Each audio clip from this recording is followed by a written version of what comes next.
just say, we have so many points to cover here, it's not even funny. No, literally. His forms are actually called points, and he's got a classic deer hybrid human form and a full human form like any other zone fruit user, but he's also learned to develop a bunch of special variations through the use of his rumble balls. We've got horn point, leaping point, brain point, and guard point, which, come on, should have probably been named point guard and made him really good at basketball, if you ask me. Luka Doncic, the LA Lakers' new sun god, who's also really into One Piece. And then Chopper obviously rounds it out with arm point. Oh no, that's not true. I mean, that's not true. I actually left out the coldest and, let's be real, best form that he has, monster point. Now this giant, originally creepy, now kind of cutesy form is strong enough to square up with Yonko commanders like Queen and easily decimate members of the ZP9 during the Ennis lobby arc. Alright, so what is my big issue with all of that? Well, quite honestly, none of these things make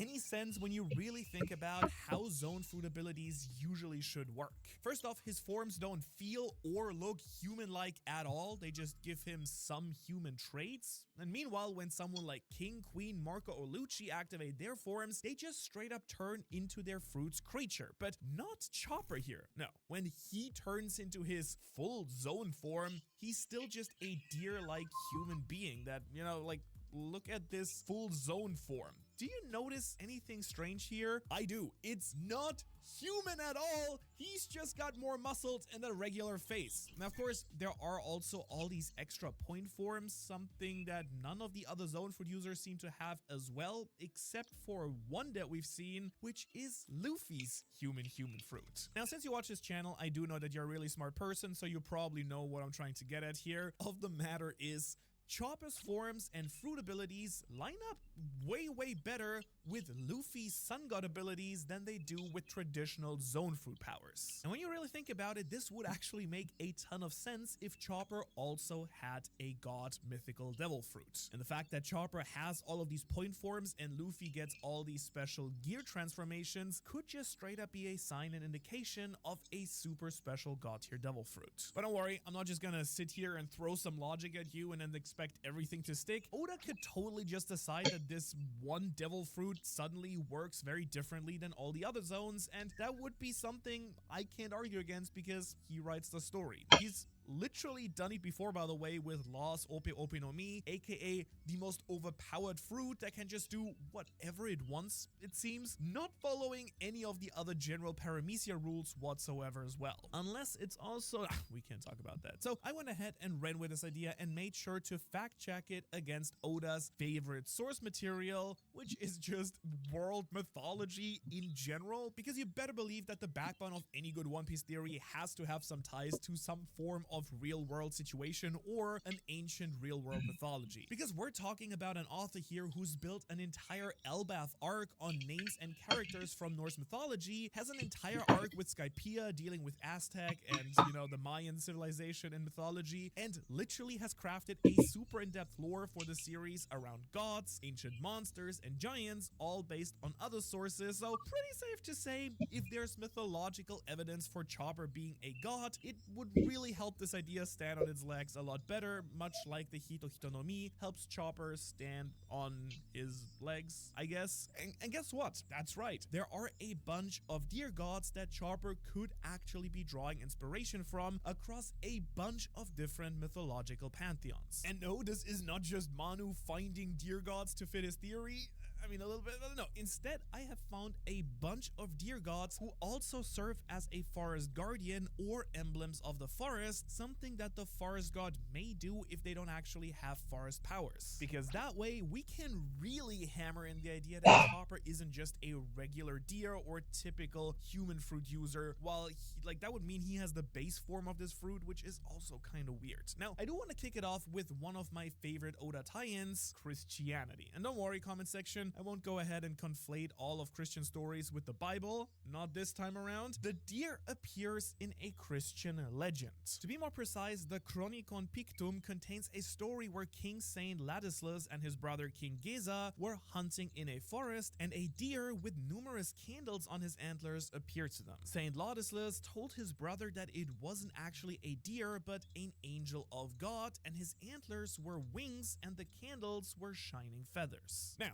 deer, angels, gods? That does sound a lot like One Piece to me, and we first heard about the forest god from the Sky Races, which essentially are like these angel representatives in the One Piece world anyways. Now, I've also tied the gods in One Piece to the Lunarians, an angelic godly moon race, and considering that they're depicted in the Elbaf mural several times, it does seem like Oda wants us to also associate angels and gods together in the story as well. And seeing as I've made tons of videos already breaking down why I believe that the original One Piece gods were actually Lunarians, this story may be Oda's inspiration for the original forest god, and the deer elements were just a nice way to tie them into Chopper. You see, deer are actually often seen as divine representations of forests in a lot of mythological stories. For example, the elk Tyrnir is a giant stag of Norse mythology who chews upon the roots of the world tree Yggdrasil and thus brings prosperity to the world, specifically dripping down and creating rivers and forests,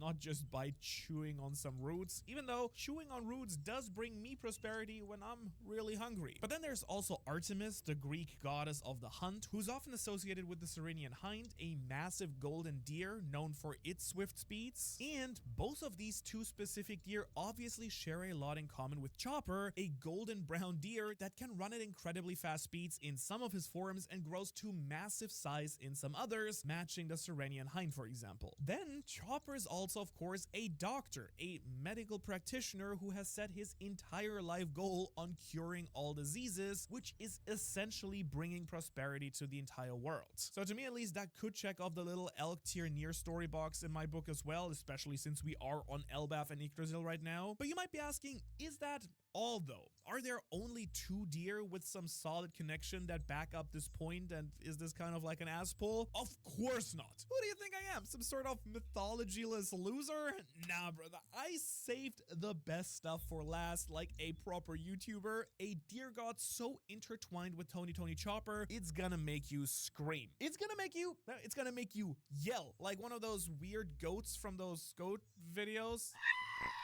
I'm referring to none other than the Celtic god Cernunnos. And I truly believe that if Chopper actually turns out to be the forest god and has a forest god fruit, it would have to be the Hitohitonomi model Cernunnos. Or at the very least, Oda would be pulling the majority of inspiration for whatever he names the forest god from this creature. You know, kind of the same way that Nika is probably based on a variety of different gods and inspirations, because Oda just kind of flip-flops on a whim which gods and creatures will be in a story and which one will just be, you know, reference material and never get actually named. Now, you're probably wondering what I'm talking about here. Cernunnos is an archaic and powerful deity, fitting in very nicely with the idea that in One Piece, these gods are from an ancient history from a very long forgotten era, the First World. But much more importantly, he's a god whose title is Lord of Wild Things. He represents the forest, its creatures, and fertility, and he's also known by his title of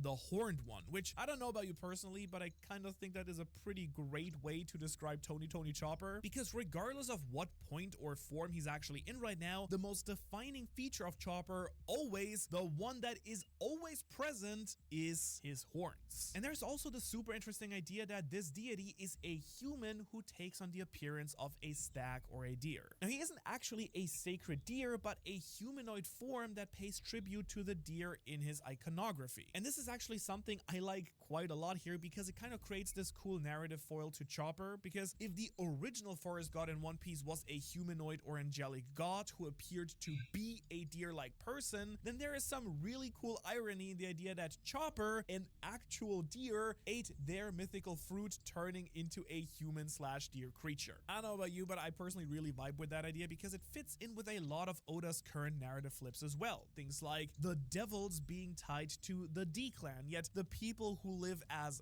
gods are quite literally demonic creatures themselves. Like the Gorosei, Imu, the Holy Knights, despite being celestial creatures and good, are depicted with pentagrams and dark powers and evil demon monsters. Meanwhile, Luffy, a member of the D-clan that Imu quite literally calls devilish, has a holy sun god fruit. I hope you're seeing my point here. And actually, that kind of brings this Chopper section somewhat full circle, because the most interesting fact about Cernunnos and how he may be inspiration for Chopper's fruit is the fact that he's also a god of the underworld.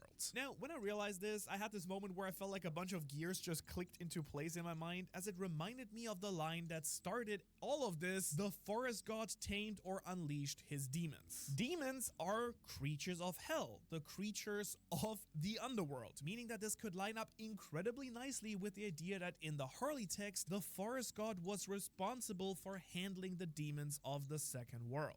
More importantly though is the idea that Chopper would have a connection to a devil, because if you haven't realized yet, this is sort of an unwritten necessary thing for the Straw Hat Pirates, like in some way, shape, or form. Every single crew member has some sort of thing that ties them to a mythological demon, hell god, or, you know, something of that sort. And if you've never thought about that, let me quickly tell you what I mean. Robin is the demon child of Ohara with a giant demonic fleur here. Zoro is currently wielding Enma, the sword named after a god of hell, and literally just screamed, "I will be the king of hell" at the end of Wano. Then we have Sanji, who uses Diable and Ifrit Jambe, two very different attacks named after demonic entities themselves. I'm thinking about it, actually should make a whole video breaking down the Straw Hat demons, but regardless, I could go ahead and tie every single Straw Hat fairly easily to one, and now I finally also have a way to tie Chopper into this with the Cernunnos connection as well, with two wins after demonic entities themselves. I'm thinking about it, actually should make a whole video breaking down the Straw Hat demons, but regardless, I could go ahead and tie every single Straw Hat fairly easily to one, and now I finally also have a way to tie Chopper into this with the Cernunnos connection as well, which just kind of makes me believe that regardless of if he has the forest god fruit or not, Oda very clearly seems to be drawing a parallel between the Celtic gods and our lovable, candy-loving reindeer mascot. Something that might actually truly help Chopper achieve his full dream of curing the entire world's diseases, because if he has them, Chopper achieve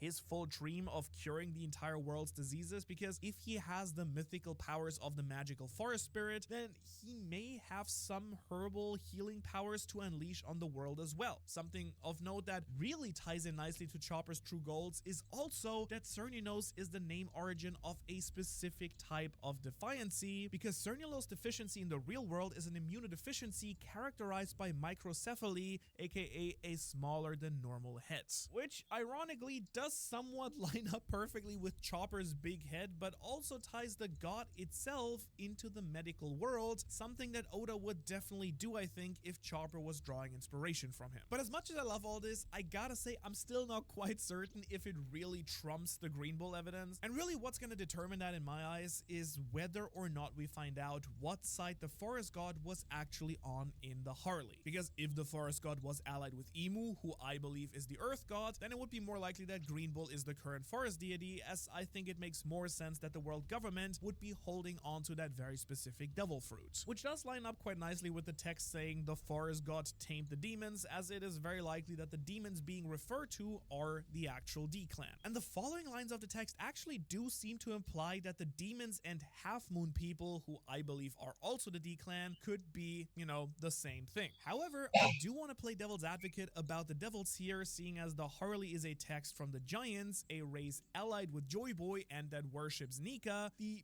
opposite could be true here as well. The forest god who tamed devils could be referring to an ally of Joy Boy's who handled the real devils, the ones who rose up and became gods after the Void Century. And in this version of the story, Chopper being a forest god makes even more sense, as that fruit could reasonably be floating around the world, not having been captured by the world government in that case. Okay, but with all of that being said, I do have to admit there is one other contender for the title of forest god that I have not talked about, and he definitely shakes things up quite a bit, because it's time to talk about my new favorite boy and holy knight, Saint Shepherd Summers. He's definitely the most recent character to enter this race, having been introduced during the Elbaf arc during chapter 1140, but that may actually play to his advantage, because Summers appeared just 2 chapters after that line that was haunting me, the forest god taming the demons, and not only that, he appeared from a literal pentagram that teleported him from heaven, the Holy Land, Merijoa,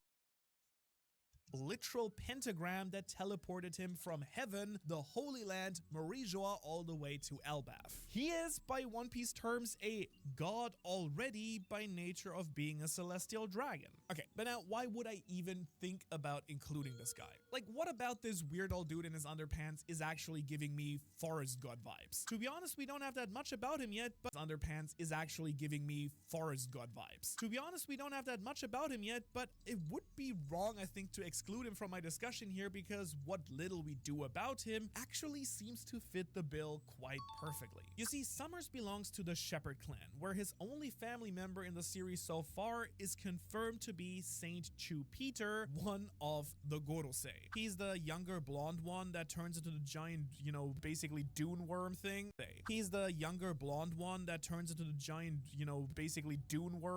And this inherently, I think, builds some sort of farm and forest connection, because he is the warrior god of agriculture. And when you add in the fact that Summers has a big rose on his chest and a thorny sword guard, it kind of seems like Oda wants us to tie the image of plants and farming to this particular family. Now, if you've watched any of my previous theories, you'll know that I'm a very big advocate of the idea that the ancient gods of forest, sun, rain, and earth are all tied to farming and agriculture as a whole. The idea here being that they came down from the moon because they ran out of resources to harvest the planet below by using the ancient weapons to actually terraform it. Now, that idea isn't too important here, but it does give a little bit of an extra bonus to the idea that farming and the forest god are directly connected. But instead, what I really want to focus on is an ancient tale from the world of Tolkien known as the Shepherds of the Forest, because as you can clearly see in the title, it has the 2 key buzzwords of shepherd and forest, something that could tie very nicely into Saint Shepherd Summers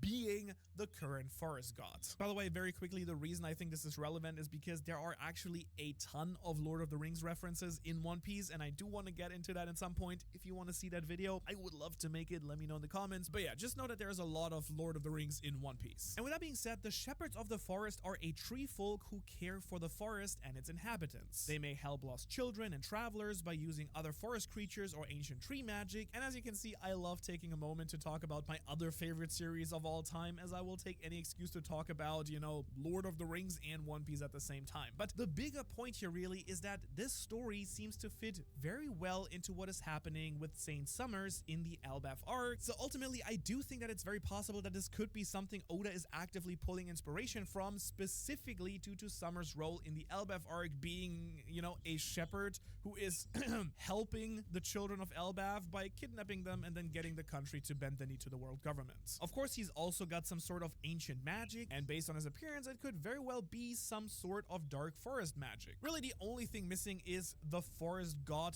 title right now, and it could be confirmed soon that he is just straight up that. Now, with all that being said, I do admit that this one is a bit of a stretch, but there was still enough here, I think, that could make me think that Oda could at least be giving us 2 red herrings in the form of Chopper or Green Bull here, and having a surprise reveal that one of the Holy Knights is actually one of the other gods could be quite insane. But it goes without saying that the jury is very much still out on that one, and only time will tell. But at the very least, I do like to think that I'm onto something here, and I am damn near certain it is one of these 3 characters. But that of course still leaves room for debate about the sea or rain god and of course the earth god. And to know my thoughts on who I think they are, that being Emu and Shirahoshi, you should check out this video right here that breaks down the entire Harley text and like how it ties into my headcanon about what One Piece is all about, and of course the big mural next to the Atom Tree. Like, this breakdown video is the root of our video here, and its branches spread wide and far when it comes to One Piece lore. This thing is so densely packed with lore and ideas that I'll just continue to use it for months and probably years afterwards going forward, so you better get yourself caught up on everything there's to know about it. Otherwise, thanks so much for watching. As always, thanks so much to all of you Patreons. If you also want to support the channel and get some insanely cool rewards in exchange, like early access to videos, art, and whatnot, bonus content, go check it out. And I'll see you in the next one.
Hey there, fella.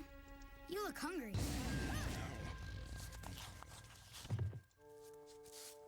They are hungry. The Dai Li won't give me any money because the kids stopped coming.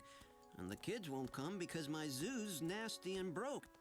What kind of animal is that? Ooh, that's a rabaroo. I wish I could get her a big open prairie like she likes. And let her hop her way to happiness. Let's do it. Say again? There's a big open space right outside the walls of the city. But how are you going to transport all these wild critters? Don't worry, I'm great with animals.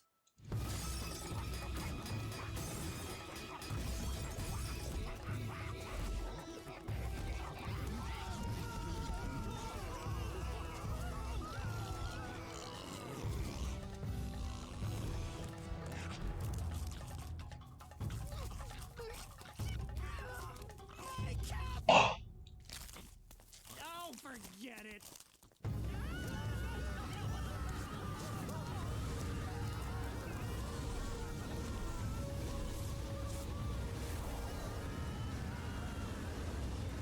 This was so much easier in my head.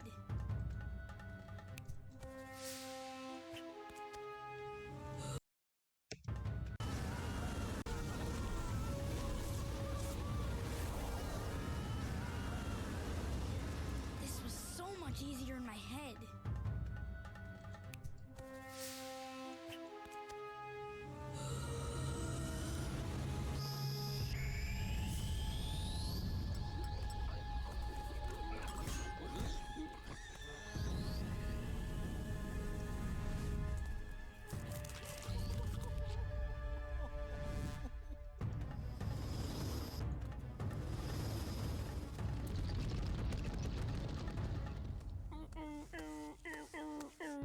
But you have to open this gate. Or what? Or that! Open the gate!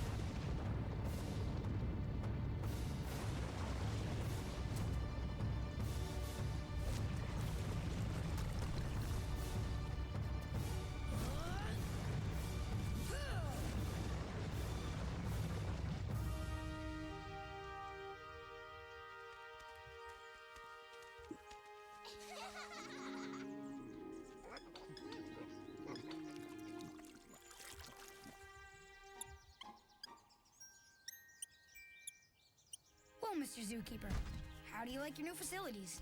Excellent job, Avatar. You should think about working with animals for a living. Mommy, Miss Snowflake got out of the house again. Fluffykins? What are you doing down there? On second thought, you should probably stick to saving people. Again. Working with animals for a living. Mommy, Miss Snowflake got out of the house again. Fluffykins? What are you doing down there? On second thought, you should probably stick to saving people.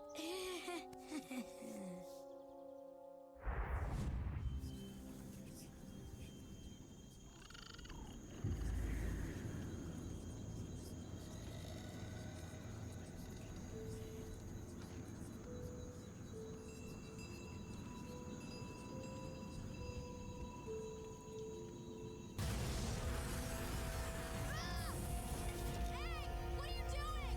Run!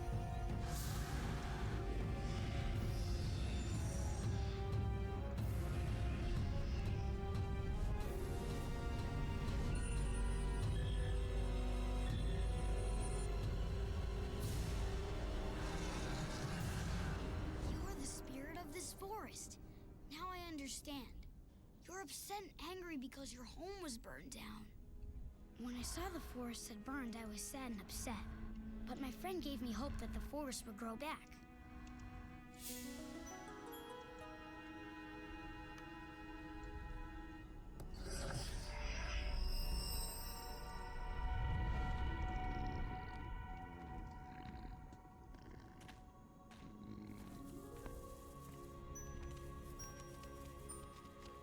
Sokka! What happened? You were trapped in the spirit world for 24 hours. How are you feeling? Like I seriously need to use the bathroom.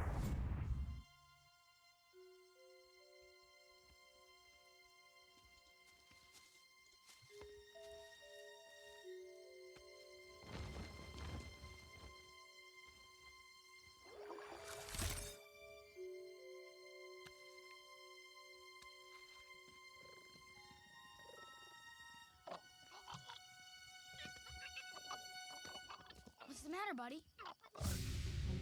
It's her. Hello, Painted Lady Spirit.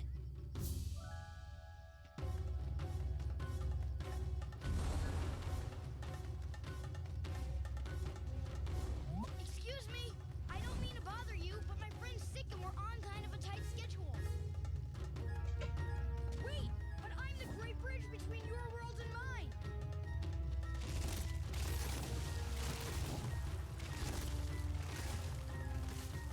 I know Levi.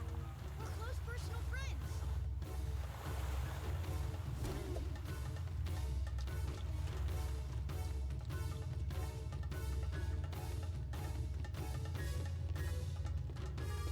Hey!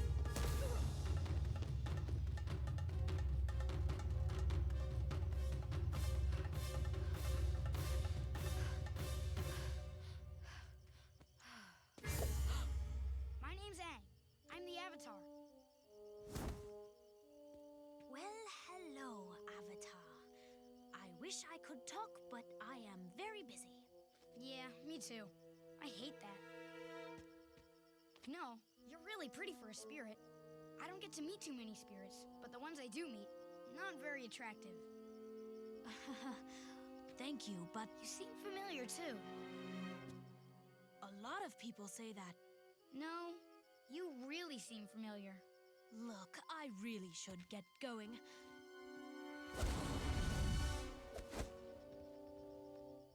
Katara? Hi, Aang. You're the Painted Lady? But how? I wasn't at first. I was just trying to help the village. But since everyone thought that's who I was anyway, I guess I just kind of became her. So you've been sneaking out at night? Wait, is Appa even sick? He might be sick of the purple berries I've been feeding him, but other than that, he's fine. I can't believe you lied to me. Wait, Is Appa even sick? He might be sick of the purple berries I've been feeding him, but other than that, he's fine. I can't believe you lied to everyone so you could help these people. I'm sorry. I know I shouldn't have. No, I think it's great. You're like a secret hero. Well, if you want to help, there's one more thing I have to do.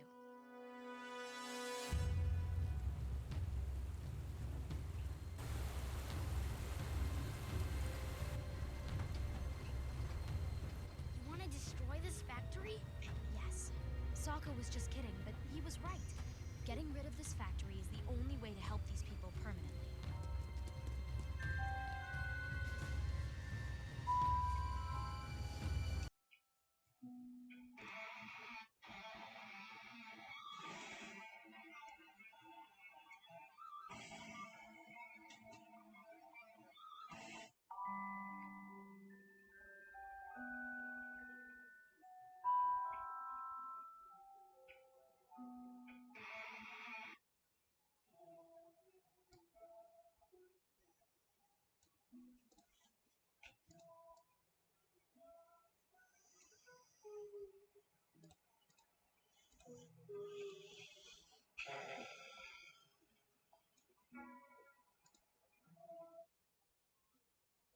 Пишет мне одна.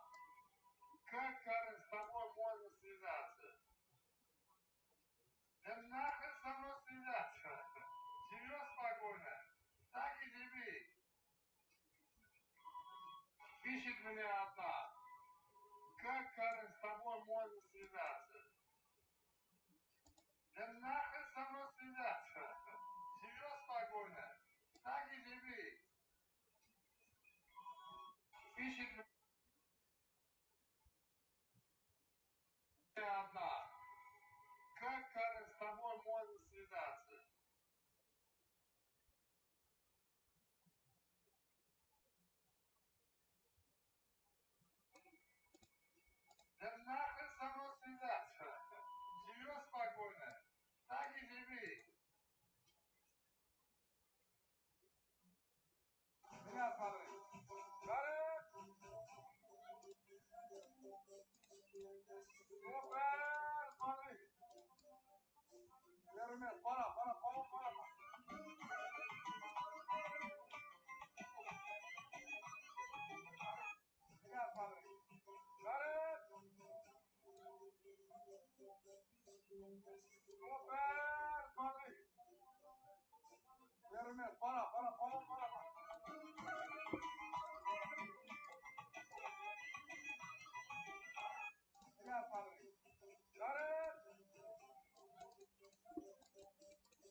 What are they doing?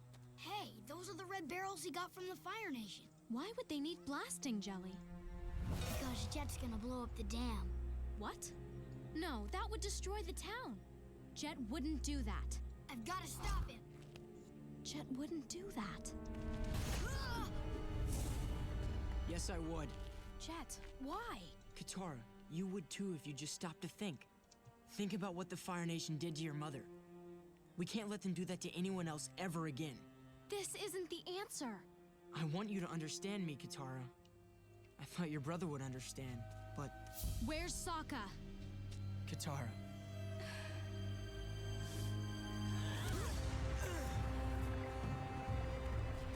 I need to get to the dam. You're not going anywhere without your glider. I'm not gonna fight you, Jet. You'll have to if you want your glider back.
I trusted you.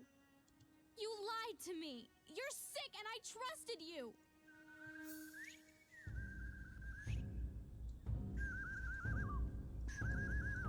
What are you doing? You're too late. No!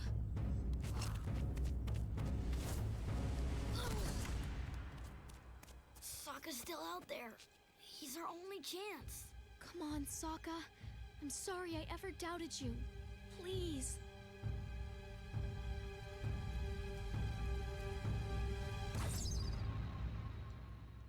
No.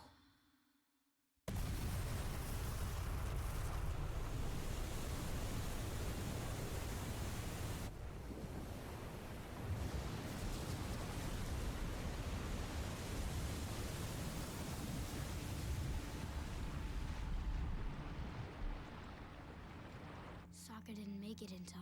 All those people. Jet, you monster! This was a victory, Katara. Remember that. The Fire Nation is gone, and this valley will be safe. It will be safe. Without you. Sokka! I warned the villagers of your plan, just in time. What? At first, they didn't believe me. The Fire Nation soldiers assumed I was a spy. But one man vouched for me. The old man you attacked. He urged them to trust me, and we got everyone out in time.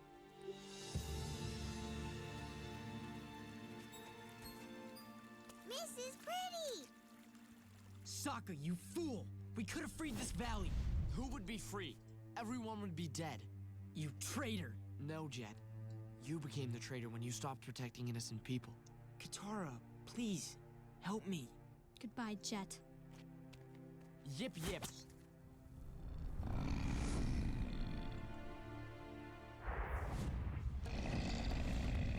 Clouds are made of water and air. So between the two of us, we ought to be able to bend them into any shape we want. I found it! The symbol for volcanic doom.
able to basically do whatever you want. In a previous video, I talked about this idea as to why you're able to think, assume, or act in a certain state, and then have everything around you begin to be affected by it. I'm going to do a little review of that because it's going to relate or support the ideas that we talk about. So, we talked about the basis of everything.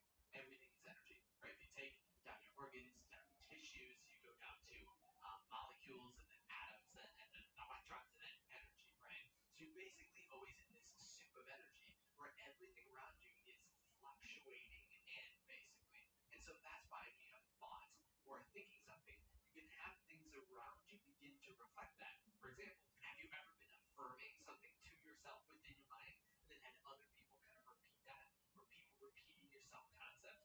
Or have you ever had a time in which you were thinking of someone in particular and then they ended up texting you?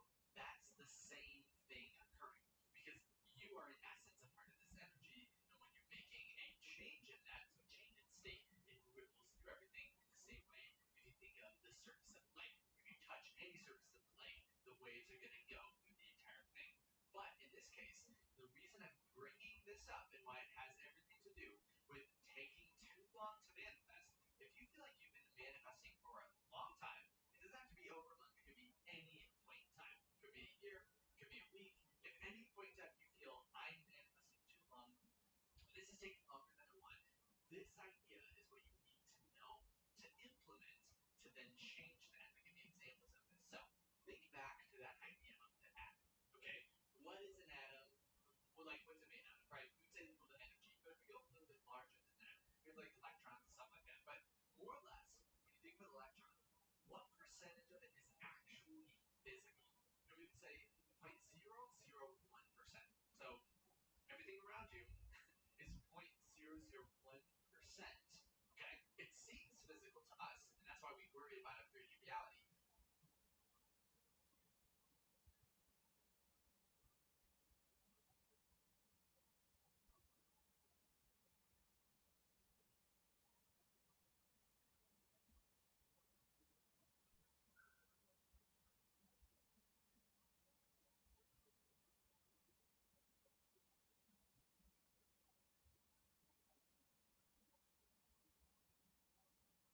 But in essence, it's 0.001%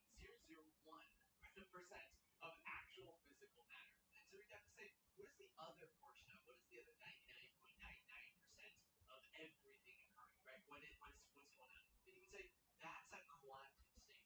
So a majority of every single atom of everything around you, which is this basis of your term reality, I mean, your 第三條有一個武打，出面大把世界啦，佢同你做乜飯？做咩同你喺呢度鬥啊？就不同的不同行，这些应该要不同的，家家都有本难念的经。其实我们也不想原谅你。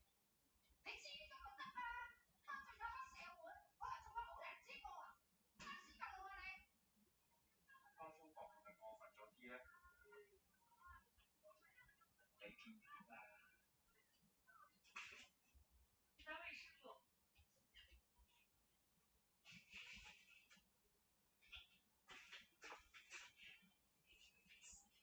我将美丽东西送给你们，这是一点点心意。谢谢你救我。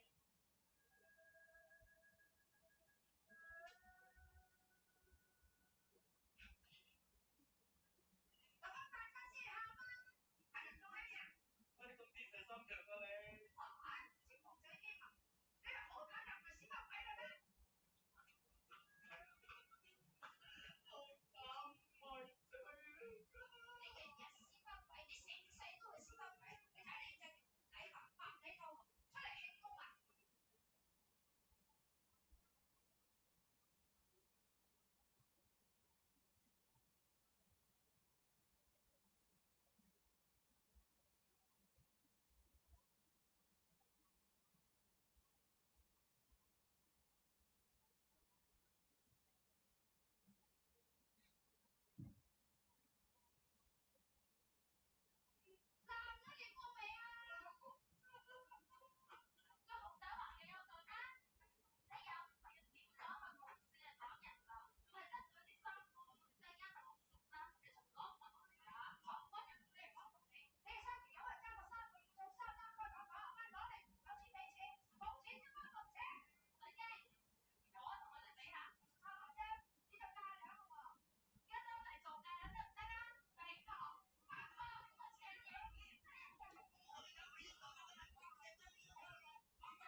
未試過。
Не, так не написан.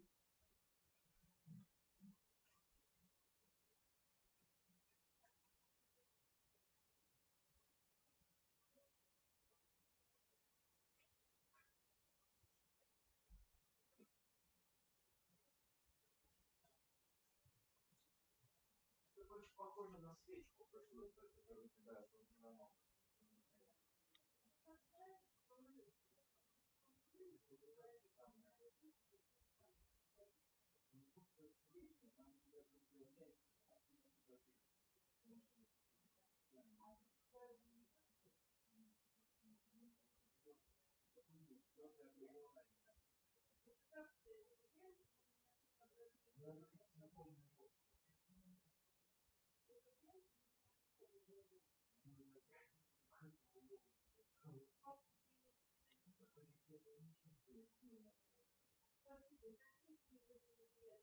А вы не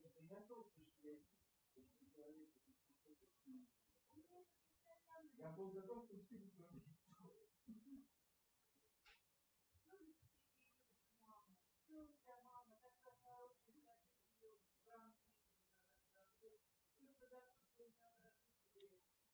Понимаешь, единственное, что отличает от церковных учений, вот тут идет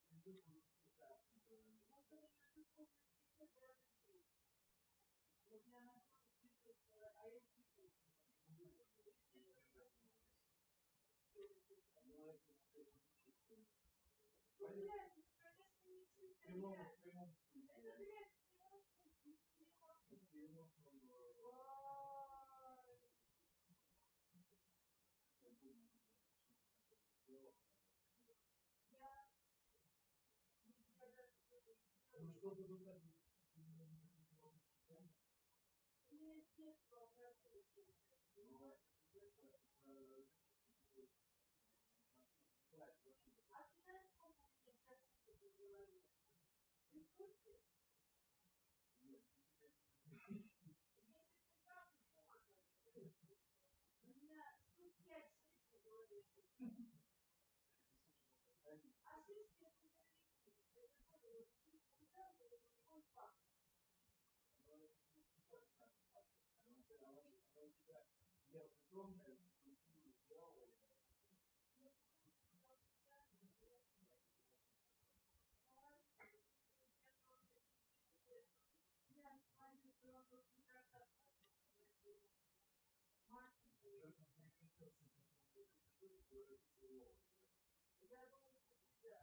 я огромное сделал. Ты знаешь, что такое философское питание? Ну да, питание, которое превращается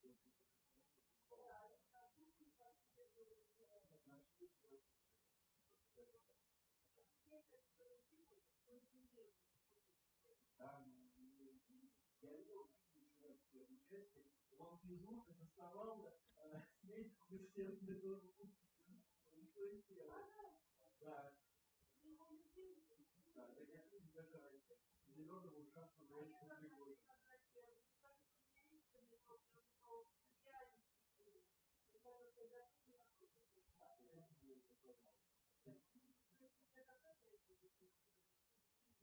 Да, так я не даже зеленого ужасного республикой.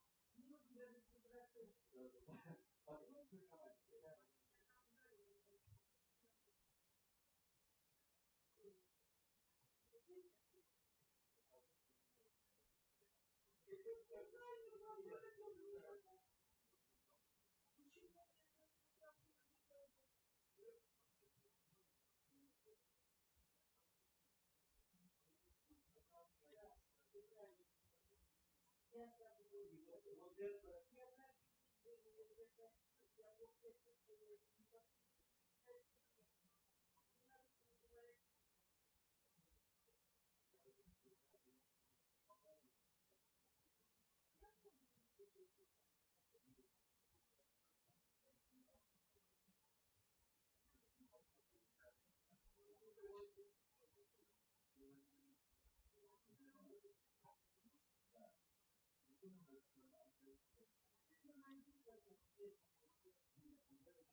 Вот, ты абсолютно простительная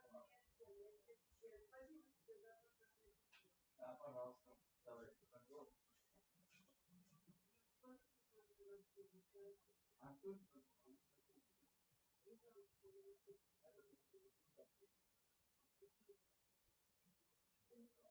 А, это больница МЖД, да?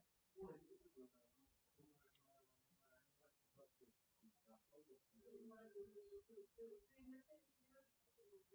ну, ты знаешь, там есть станция больница МЖД. Ну, правильно. А хорошая вообще больница? Просто учиться, да?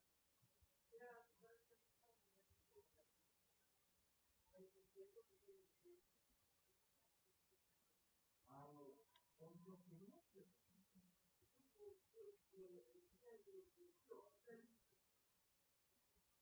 А я вот знаешь, что я хочу, что он страх, ну, это так, если похоже, ну, вот я не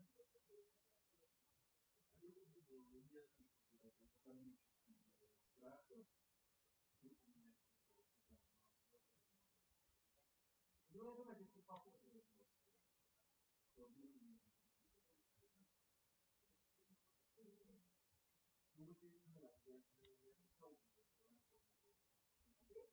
да, вот он не думает, что он осторожен был, а у меня а возможно, то, что я упал, ну, знаешь, а так она не писать, слава богу, что не упал. Сколько я вообще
меня память, не могу смотреть на вот эти вот подъемные.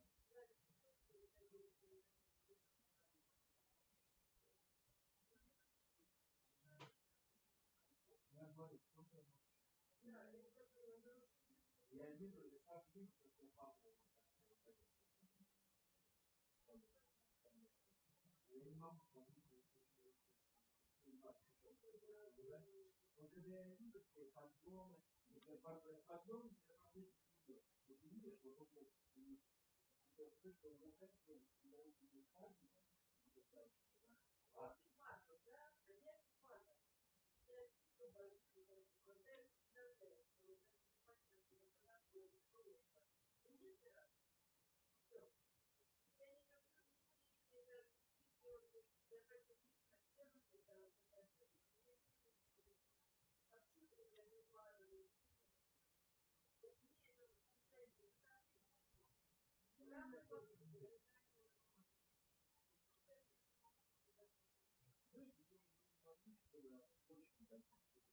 хотя я тоже боюсь, но я больше ничего боюсь. Я боюсь высоты метро, метро, вот такое. А вот если когда огромная высота, это ну, уже нет, да.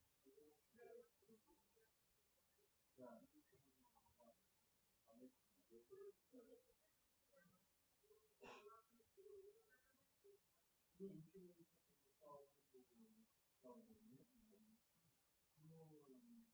по улицам места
что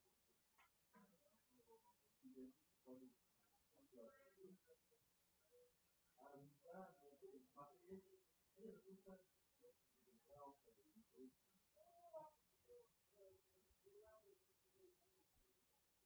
ну, укусит он тебя, укусит. Укусит 100%, тебя попадает. А они знаешь какие?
Nothing's happening in the clouds. That's very strange. It shouldn't. Oh my!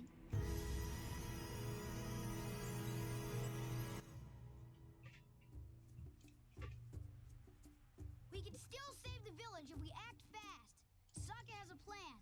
Lava is gonna flow downhill to this spot. If we can dig a deep enough trench, we can channel all the lava away from the village to the river. If any of you are earthbenders, come with me.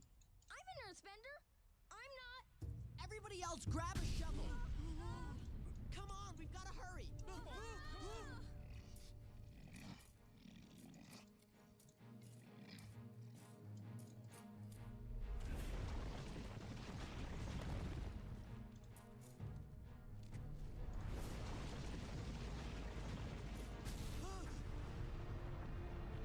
Dig faster, dig faster.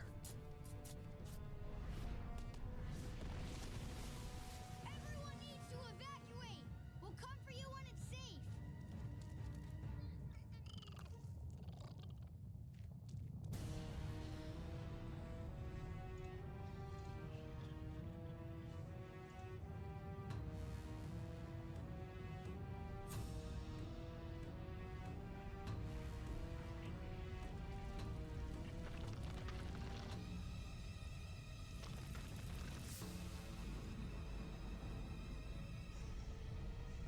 It's too much.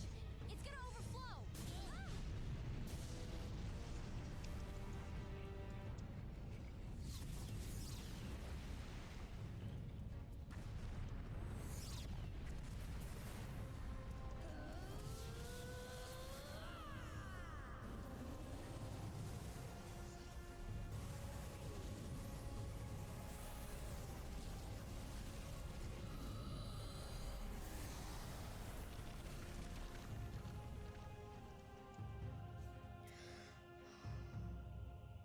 Man, sometimes I forget what a powerful bender that kid is. Wait. Man.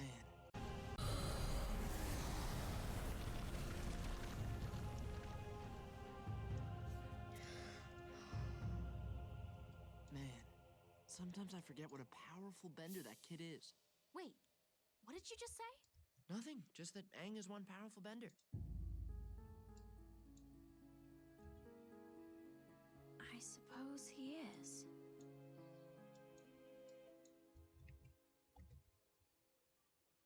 By the way, we kind of borrowed your book.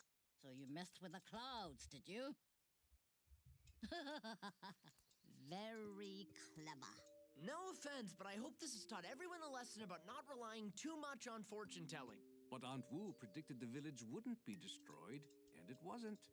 She was right, after all. I hate you. It's okay, Sokka. Everything's gonna be alright.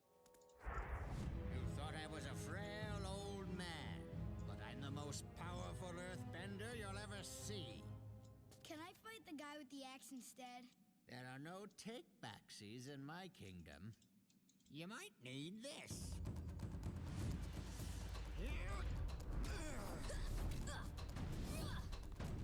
Typical airbender tactic. Avoid and evade. I'd hope the Avatar would be less predictable. Evade. Typical airbender tactic. Avoid and evade. I'd hope the Avatar would be less predictable. Don't you have any surprises for me?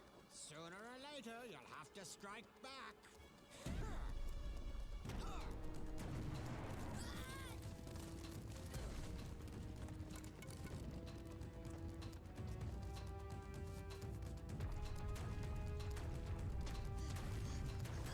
Oh, you'll have to be a little more creative than that.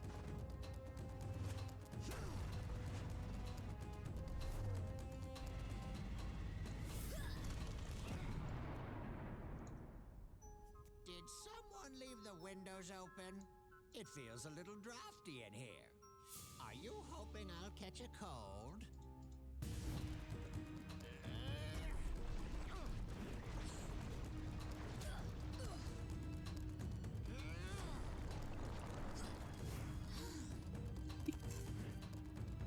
How are you going to get me from way over there?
fight with much fire in your heart.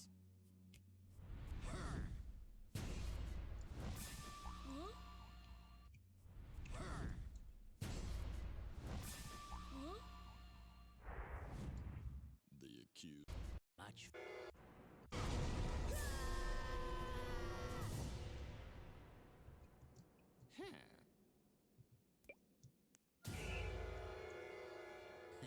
Well done, Avatar. You fight with much fire in your heart.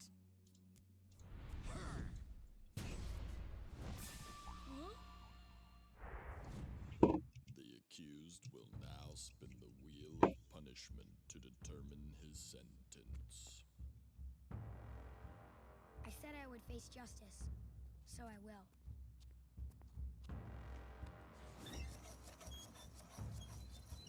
Come on, torture machine! Eaten by bears!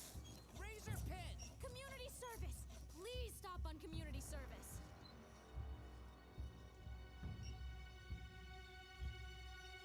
Looks like it's boiled in oil.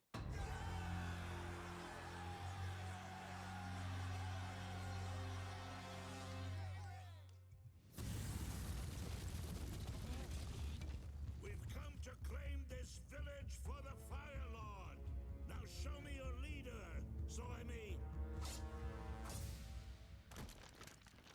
dethrone him.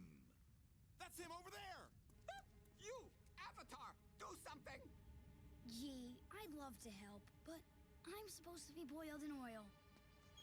There, community service! Now serve our community and get rid of those rhinos!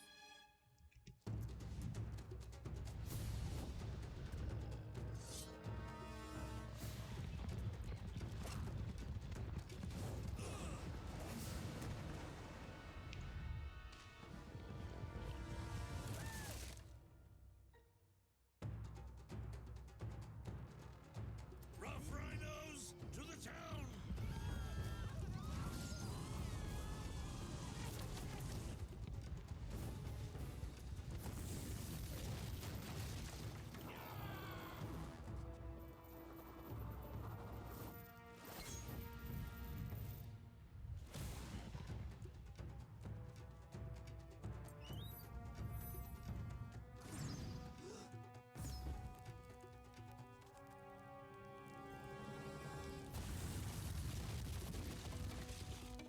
Boomerang! You do always come back!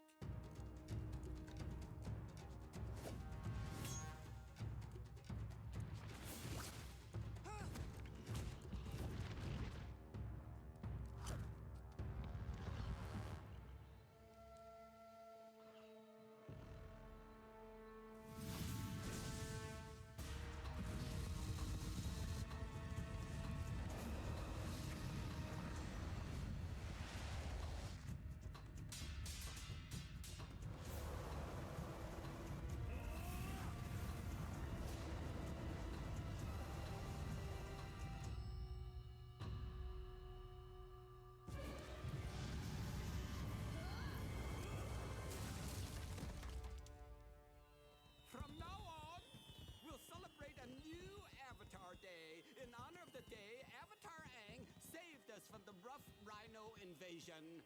What is this? That's our new festival food. Unfried dough. May we eat it and be reminded of how on this day the Avatar was not boiled in oil.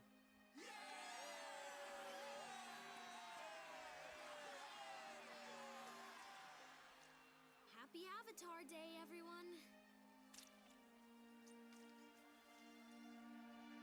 This is by far the worst town we've ever been to. So, guys, what are we gonna get with our last silver piece? We can get more money. Right there.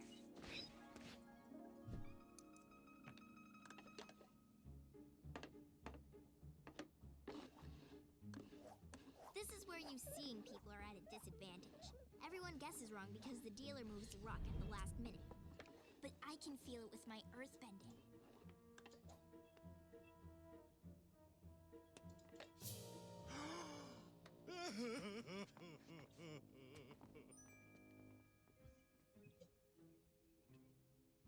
You there. Want to play a friendly game? How could I possibly play? I'm blind. You don't have to see to be lucky.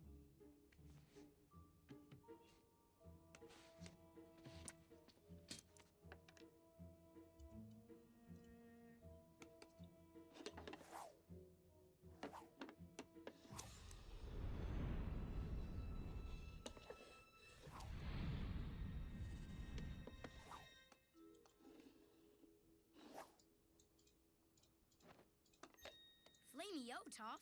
Wow, fancy guessing. You're amazing at this. Would you like to make the game a little more interesting? More interesting? How? Well, let's say you toss in your friend's fine sword there, then I'll put up 20 silver pieces against it, and that's more interesting. I'll do it for 40 silver pieces. 40 silver pieces it is.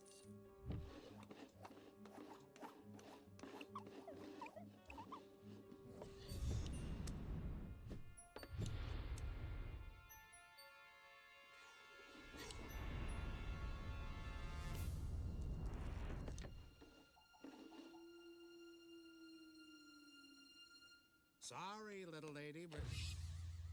Huh? I won!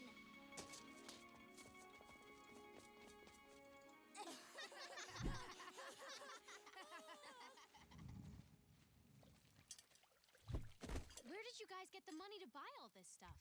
Toph got us money. She scammed one of those guys in town who moves the shells around all sneaky-like. She used earthbending to win the game. Classic! Ah, so she cheated. Hey, I only cheated because he was cheating. I cheated a cheater. What's wrong with that? I'm just saying, this isn't something we should make a habit of doing. Why? Because it's fun and you hate fun? I don't hate fun. See? Fun! Katara, I'll personally make you an Avatar promise that we won't make a habit of doing these scams.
To the death, and let this be the end of this rivalry.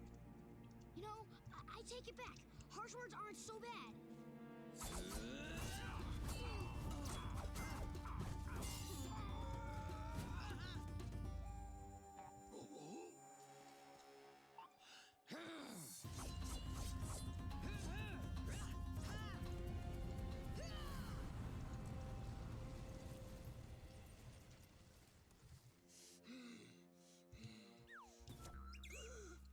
Is that food? Everyone smuggled food down here? Unbelievable! You guys put our lives in danger because you couldn't go without a snack for a day? You're all awful!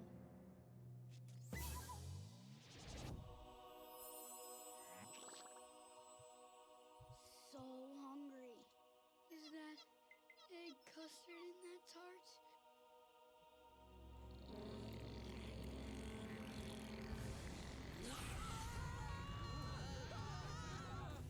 Oh no! That's a lot of canyon crawlers. We barely survived one. They're coming back for me. They've had a taste, and they're coming back for me. Sokka, wait! I don't care about this stupid feud. I just want us to get out of here alive. Me too. I only took their side because they fed me.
Everybody, watch me do what I do!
Now follow me!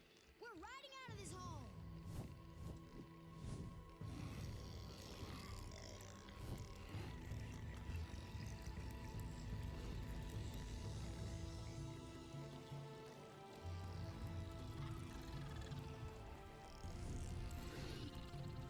Everyone, get off!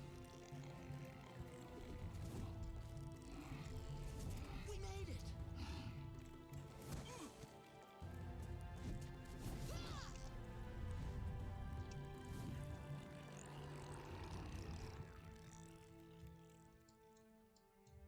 I never thought a Ganjin could get his hands dirty like that. And I never knew you Zhangs were so reliable in a pinch. Perhaps we're not so different after all.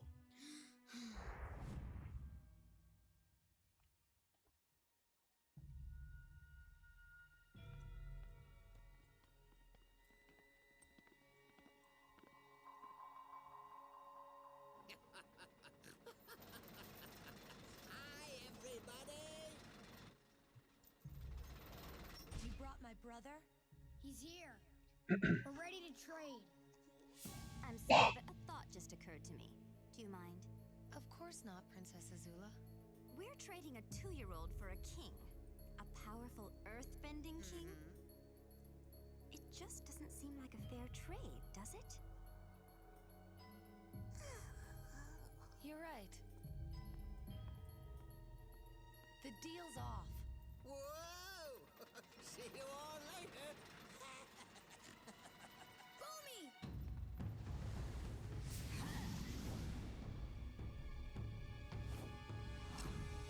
The Avatar. My lucky day.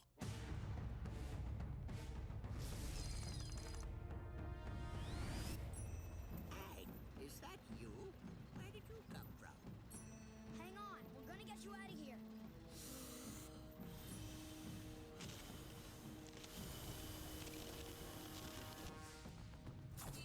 We've got to get the baby out of here. Way ahead of you.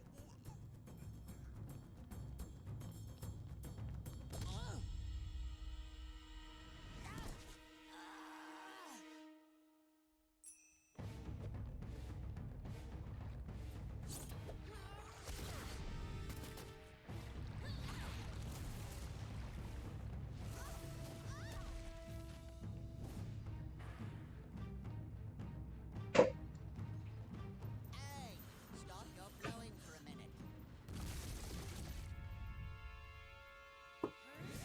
Now hold on, just a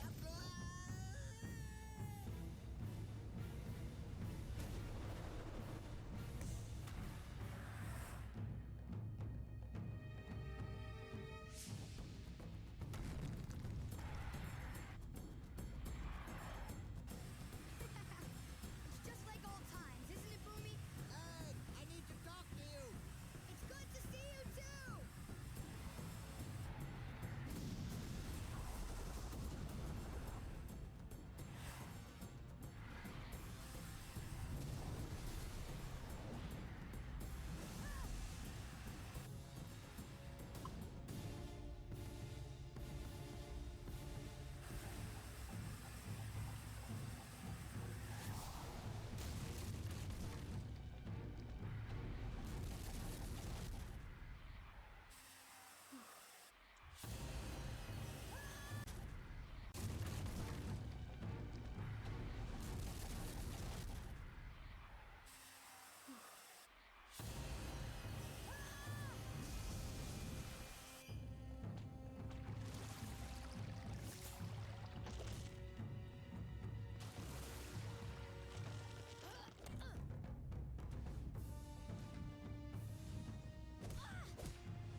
How are you gonna fight without your bending? I seem to manage.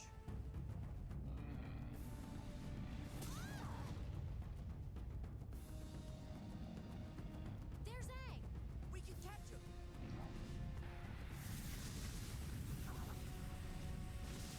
Hang on, Boomy! Our ride's here!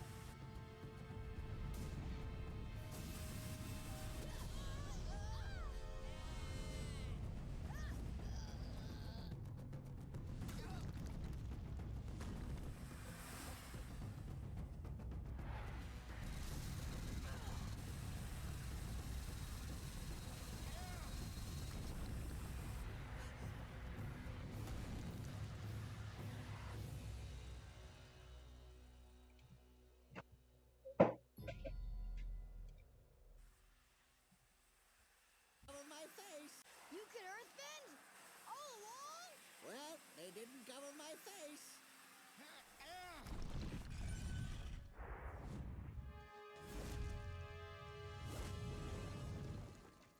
I can't believe we're having a dance party. It seems so silly. Don't think of it as a dance party, but as a cultural event celebrating the art of fancy footwork. They're coming! Everyone stop bending! Sorry, buddy. You should probably wait out back. I know. You've got fancier feet than anybody. and 6 of them. I know, you've got fancier feet than anybody. And 6 of them.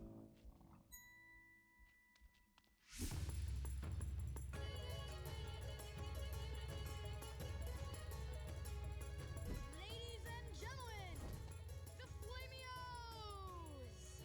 Yeah, this ought to get everybody moving. Now what do we do? This is when you start. Yeah! I don't think my parents want me dancing in a cave. Yeah! What if someone finds out? Oh boy. Listen, guys. Dancing isn't something you think about. It's a form of self-expression that no one can ever take away from you. Maybe it was different in the colonies, Kuzan, but we don't do that here. Sure you do. You have for generations. It just so happens that I know several classic Fire Nation dances. 100 years ago, this was known as the Phoenix Flight. Wow. And this was the Camelophan Strut.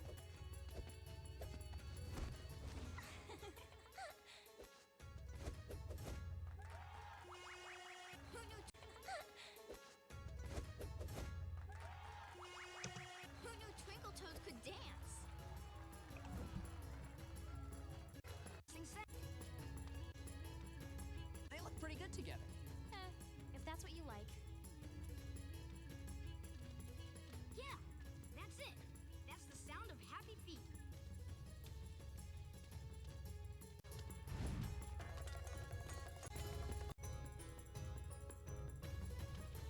Dancing and up. Hey. They're back again. He's the one we want. The boy with the headband. Uh-oh.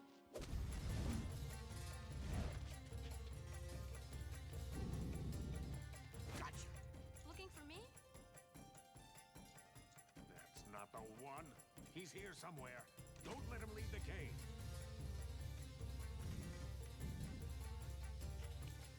Yes?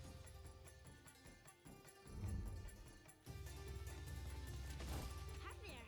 How we doing?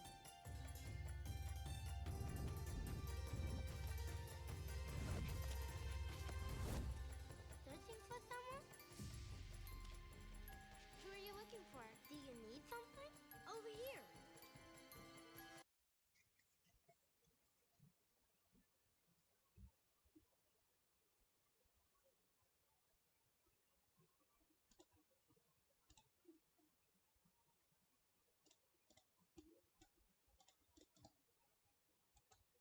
Come on down South Park and meet some friends of mine. What's going on, everybody? Welcome back to Dash Reacts. Let's check out the South Park episode, Chicken Lover. Let's do this. Okay, children, each of you gets to choose 2 books from the Booktastic Book. Book shall set you free. sucks ass. Eric, shut up! Booktastic Book. Book shall set you free. sucks ass. Eric, shut up! Gay, boring. Hey, you guys, check out these books. Seeing this kind of reminds me of book fairs from back in elementary school. What books were you reading as a kid? Like, it makes me remember, like, Charlotte's Web. I remember Witches by Roald Dahl. And funny enough, I just read The Never-Ending Story for the very first time, like, a couple of years ago. Seen the movie countless times. But this was my first time actually reading the book. And did you know in the book, it's called Fantastica and not Fantasia? Oh, Fantastica and not Fantasia? Oh, Hey, no. there's a lot of big words in these books. Hello, kids. I see you're discovering the magic of reading. I love the kid, I he's a drive the perv. Booktastic bus, where magic begins. You see, reading opens up whole new worlds to you. You can take a canoe down the Amazon, or go back in time to Camelot. You can take a canoe down the Amazon, or go back in time to Camelot.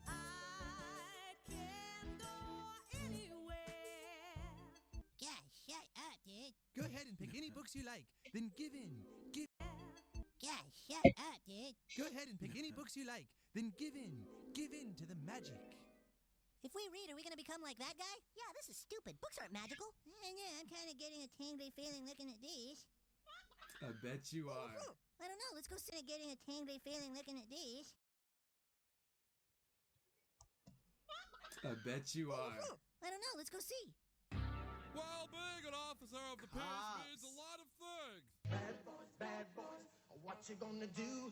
It's a hard job, but then again, I'm a hard man. A lot of people think that in a small town, there isn't a lot for the law to do. Well, they're wrong. All units, report to 254 Avenue de los Mexicanos. Possible hostile situation. And Barbrady, your wife called. She wants you to get some pizza on the way home. God damn it. Okay, people, move along. There's nothing to see here. What's the trouble? Where's the body? Barbrady, So I just caught... I'm starving! I thought I was gonna die! Old guy, give me food! Hurry, come on, food! Now! This is seriously the best food I've ever tasted! Thanks a lot. But you see, sir, it's just, well, you might want to start running now. What is that? The guy you sent flying through the wall just now, do you have any idea who he is? Who sent someone flying? You did. Really? Who was he? What's with all these holes? Kind of a weird decoration, you know? So why'd you do it? You're the one who did it! I did. Really? So what the hell was that? What just happened? This is ridiculous. Just look at this place. Oh, hi there. Many apologies for disturbing your meal. What kind of world-class idiot would do something like this?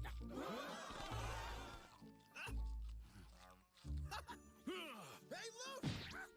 Straw hat! I'm starving! I thought I was gonna die! Old guy, give me food! Hurry, come on, food! Now! This is seriously the best food I've ever tasted! Thanks a lot. But you see, sir, it's just, well, you might want to start running now. What is that? The guy you sent flying through the wall just now, do you have any idea who he is? Who sent someone flying? You did. Really? Who was he? What's with all these Some guy in here having sex with one of my chickens. Oh.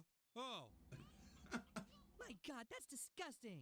Give me that. That's a clue, and you'll get your stinky DNA all over it. What does it say? It says, holding it. sorry I had sex with a chicken. I won't do it again. Bye-bye. Well, there you have it. Case closed. Can Barbrady not read? That explains so much. He's illiterate. Well, there you have it. Case closed. Damn it, Barbrady, what the hell's wrong with you? Every time something happens in this town, you say, nothing to see here and case closed. But we want justice. We have to find this sicko. Yeah. I said return to your homes before I start arresting people. For what? Orderly conduct? How about fishing without a license? I'm not fishing. What do you call this then? If you do not comply, I'll be forced to execute each and every one of you by gunshot to the head. Oh, okay. I'll go back to my car. Okay. Just forget this ever happened. Forget. Yep.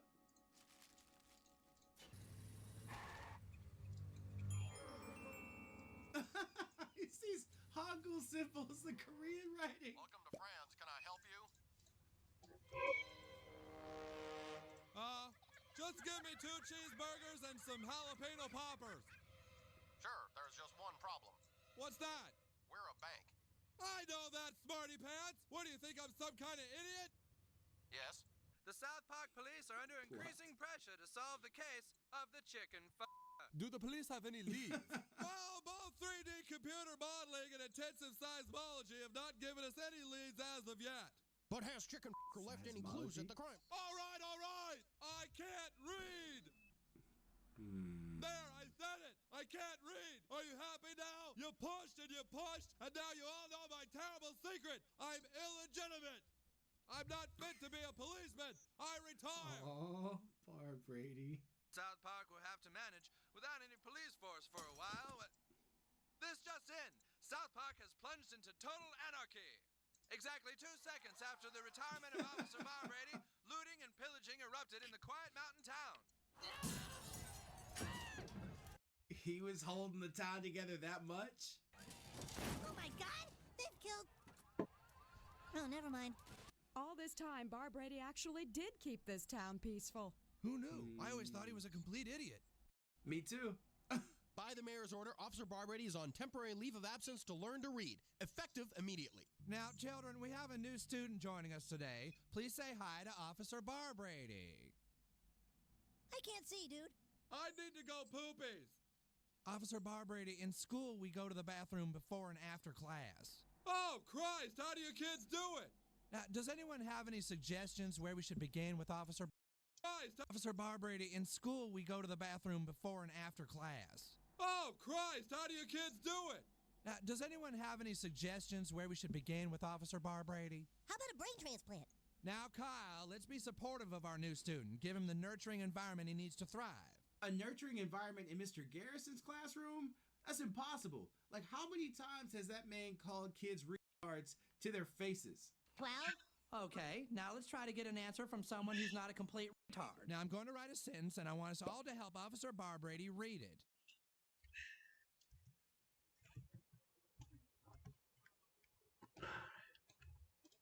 Give it a shot, Officer Barbrady. He's nervous. Oh, Bzz, wrong. Try again, dumbass. oh, Barbrady. He's nervous. Oh, Bzz, wrong. Try again, dumbass. See? Okay. We can work our way up to the hard ones. Go ahead, Barbrady. Don't be scared. Did you hear that, Mr. Hat? I sure did, Mr. Garrison. What a retard. See, Did you kids actually learn how to read this way? No, we just fake it to shut him up. Okay, I'm sorry. Mr. Garrison's class isn't the place to learn how to read or to learn how to do anything for that matter. You are not learning anything in that man's class, except for maybe TV shows. Remember that there were 7 families fighting for control of the land of Westeros. Say, what are nice chickens like you doing in a coop like this? Now, children, I hope you all had a good time reading your books and are prepared for your book reports. Who should we have go first, Mr. Hat? Let's see. How about Stan or Kyle? Eric, why don't you go first? That's how it always is. Are you not prepared again? I'm prepared. For my book report, I read The Lion, the Witch, and the Wardrobe. It was very good. In The Lion, the Witch, and the Wardrobe, a bunch of hippies walk around and paint stuff. They eat lunch, and then they find a magical camel, which they have to eat to stay alive. And that's pretty much it. I give it a B-. And I give you an F, Eric. Now sit down. Okay, Officer Barbrady, why don't you give us your book report? I've just finished reading the heartwarming novel Go Dog Go. I found it a compelling and disturbing look at the canine psyche. If I may read a passage. Big dog, little dog. That's it? A red dog. Let's get it. On a... Well, anyway, I don't want to give away the ending, but I will say that it spirals toward an incredible twist turn that parallels my own life. Thank you, Officer Barbrady. That was a very good book report indeed. I'll give you an A. Hooray! Get it, Toothies. Swing that, up and down. Officer Barbrady, what are you doing? Oh my God! They killed... Oh, never mind. Nice. Barbrady, we really need you to speed this up. The chicken f***er struck again last night. Oh, no! Oh, Mayor, please, when we're around children, we prefer to call him the chicken lover. This time he made love to Carla Weathers' prize chicken. She's catatonic. Who, Carla Weathers or the chicken? Listen, buddy, either you learn to read quick or else I'm gonna find a law officer to replace you forever! Hey, what'd you do that for? Just dramatic effect, sorry. I'll never learn to read fast enough, and the town is in chaos. It's cool, dude. We'll help you. Hey, that's right. You can help me. Under Article 39, Section 2 of Police Code, I'm allowed to deputize citizens in a time of crisis. I'm hereby making you all junior detectives. You boys will be my deputies. You can help me restore order, catch the chicken lover, and swing me on the swing set. Do I get a nightstick? Sure, nightsticks for everybody. You keep a tab on crime in the city, and we'll try to solve the chicken lover case. It's cool that they're assistant deputies now, but that was the wrong kid to give the nightstick to. If you want to know where I'll strike next, read Bumbly Wumbly and the Spotted Spacecraft. To the McTastic bus, deputies! We haven't a moment to spare! Welcome to the magical world of reading. We need a copy of Bumbly Wumbly and the Spotted Spacecraft right away! Ooh, that's a very magical book, full of wondrous... Just give us the damn book, fruitcake! What's this word? I. Oh, yeah. Here, give me that. I am Bumbly Wumbly. I live in the pond. A pond? Hey, maybe that means Stark's Pond. That's quick thinking, deputy! Let's get to Stark's Pond immediately! Oh, goodness.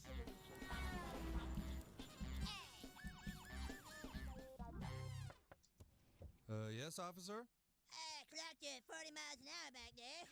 Do you know what the speed limit is, y'all? Well, according to that sign right there, it's 40 miles an hour.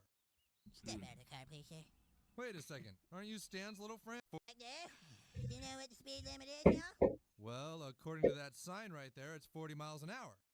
Step out of the car, please, sir. Wait a second. Aren't you Stan's little friend? Sir, step out of the car, please. Yeah, you're the one who always plugs up the toilet at our house. I am a cop, and you will respect my authority. Yeah, right. You better get back to Classic school, little line. boy. Get authority. At our house. I am a cop, and you will respect my authority. Yeah, right. You better get back to Classic school, little line. boy. Get your ass to jail. Hey, what the hell are you doing? You can't do that! Sweet. I wasn't even watching South Park like that back in the day, but I remember so many people saying respect my authority. I wouldn't say it was as overused as like Simpsons catchphrases, Don't have a cow, man. Shut up. because back in the day that was Fox. I just think more people watched Fox than Comedy Central back then. But people said respect my authority a lot. Well, this is terrible. Now, who would have sex with a chicken? I would. Oh, you couldn't screw anything.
Happy you don't have any legs.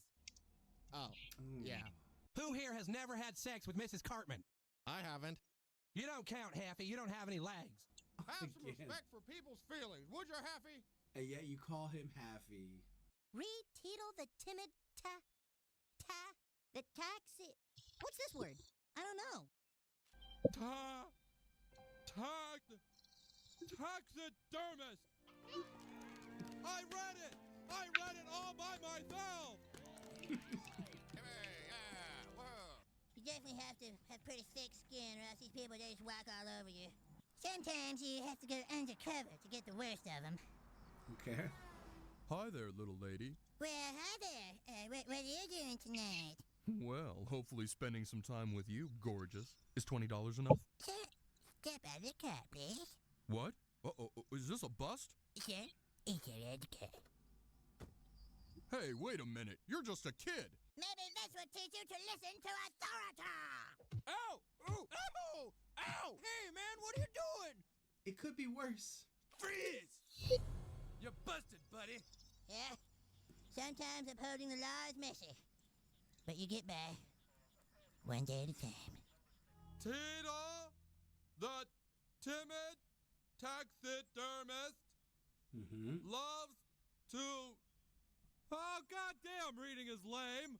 How's it going, dude? Terrible. I give up. I'm not fit to be a cop. It starts that way. Come on, dude. It's not that hard. It is, too. Just read the sentence.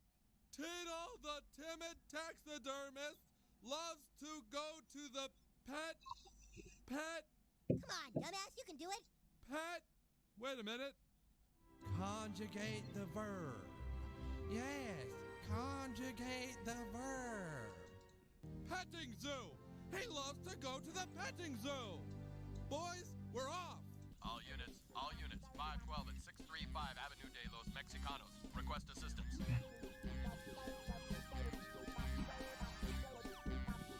This is Kenny's house. Sir, could you step out of the car, please? We're fine, officer. And, who's in here with you? Just me and my wife and my brother, and my wife's cousin and his son, and my brother's girlfriend, and our 2 kids, and my brother's girlfriend's mother, and this guy Bob, who I met last year. Poor people tend to live in clusters. Now, sir, is there some kind of... I want him out of my house. He ain't worth the shit. He can't even hold a job. Shut up, bitch. Okay, let's try to watch the language. There's children present, huh? You lazy-ass motherfucker. Look what you did to my eye. I'll do it again. Mom hit dad again. Now, the first thing to do in domestic disturbance calls like this one is to just calm everybody down. Respect my authority! All units. We have a 520 on the suspect. Keep your eyes peeled, boys. Somebody's gonna make love to this chicken any minute. Keep your eyes peeled. Look! He's here! Grab him! Oh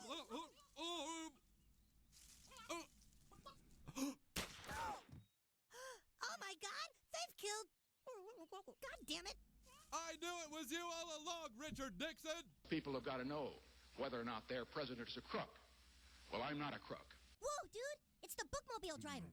Caught you red-handed! Indeed you did. How did you know I would strike here? By reading Tito the Timid Taxidermist. You did? Really? Then it worked. My whole plan worked absolutely perfectly. What are you talking about, dude? When I heard that Officer Barbrady couldn't read, I knew I had to motivate him somehow. So I formulated a plan to encourage him to learn the magic of reading. So you f***ed a bunch of chickens? Yes, exactly. Don't you see? Only by f***ing chickens could I get Officer Barbrady to become literate. That doesn't make a whole lot of sense, dude. Oh no? He who was blind can now see. Well, I guess I should say thanks. You're welcome. And now, my reading friend, you've proven that you are ready for the big time. I give you this hardback copy of Atlas Shrugged by Anne Rand. Atlas Shrugged. Ray, put your hands in the air. He's Cartman, not ready I got for that. reports that the suspect is in this area. Well, he is. It turns out that the bookmobile driver here was the one making love to chickens. Aha! Ah, that hurts. Whoa, dude. Cartman. No, that's not how you uphold the law. But he is not listening to my authority. Oh, you've got it all wrong, my little friend. You do it like this. You gotta get them in the head. They go down quicker. I've proved that I can read, and now I'm back on the job. Hooray! So what are you gonna do now? Now? Well, I think I'll get in the bathtub and then curl up with a good book.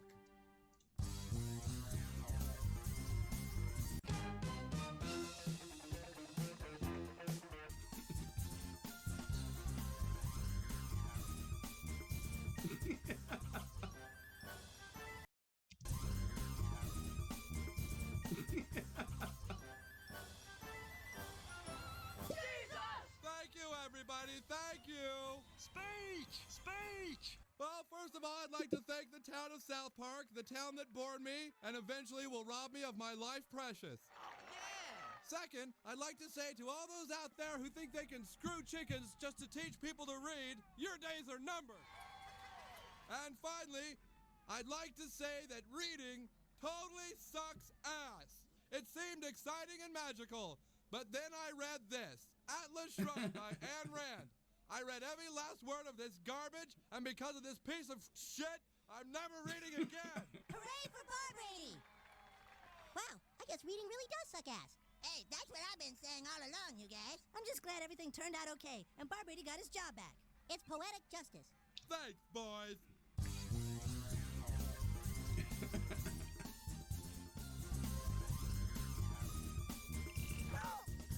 Oh, they got him.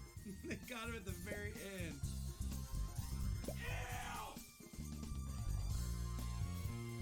I know this episode was a classic because of the respect my authority bit, and it was cool seeing some Bar Brady backstory. But at the same time, the episode felt kind of random, so it was just okay funny to me. But I am glad I saw it.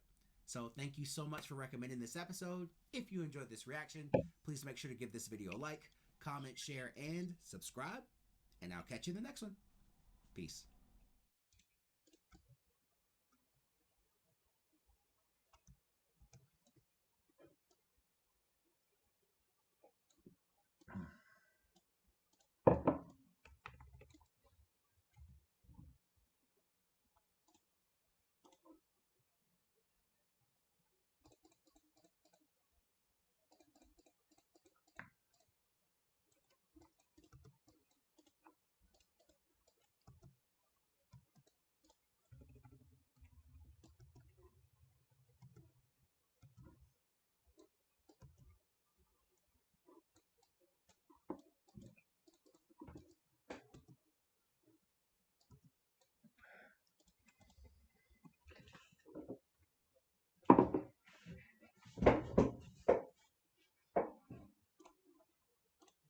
Таблетка для памяти, прогнозы.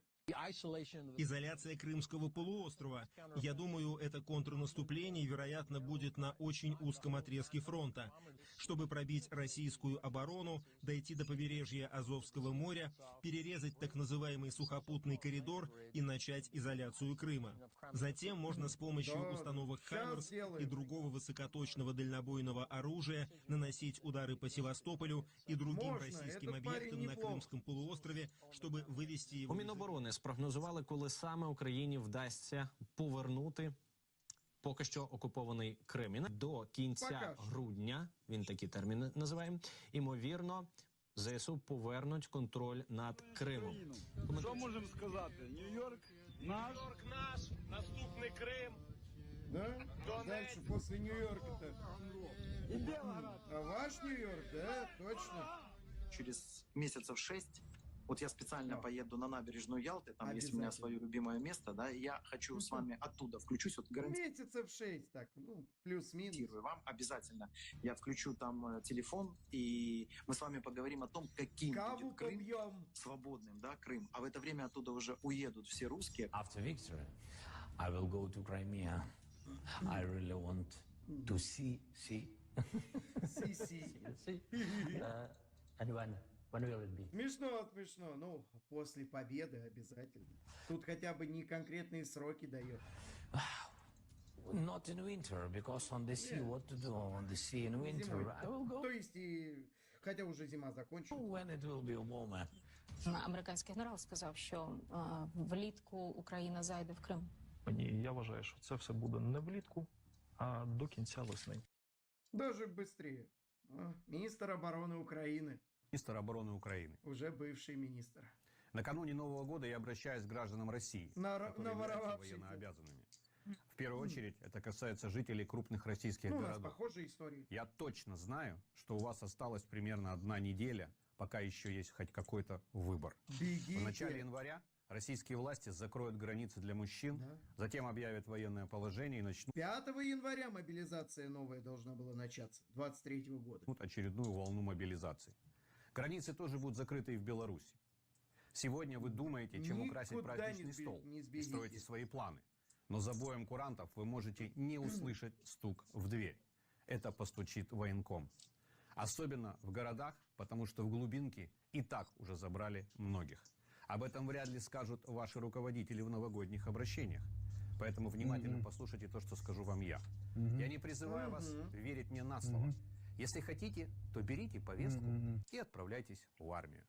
Украинские воины на поле боя вам популярно объяснят, какую ошибку вы совершили. Все объяснили. Если Всем же и не всё. хотите, Самое главное, объяснили министру обороны Украины, что он больше тут не нужен. избегайте мобилизации любым способом. Когда бункерные вожди не смогут собрать и отправить на бойню новую партию мобилизованных, они будут вынуждены признать свое поражение. А до сих пор ведь могут. И война закончится. Это все равно случится. Вашей полной Вопрос только победой. в цене. И будет ли эта цена оплачена вашей кровью. Празднование Нового года с близкими – это хорошее время осмыслить все это.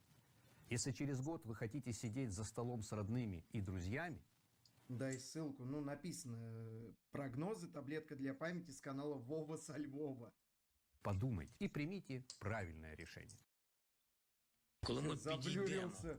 на адміністративний кордон з Кримом, ви побачите, як Когда? русські будуть біжати. Крим, як і вся Україна, буде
вільним від усього російського зла, починаючи від російських. 26 марта говорю, Россия Крым не удержит.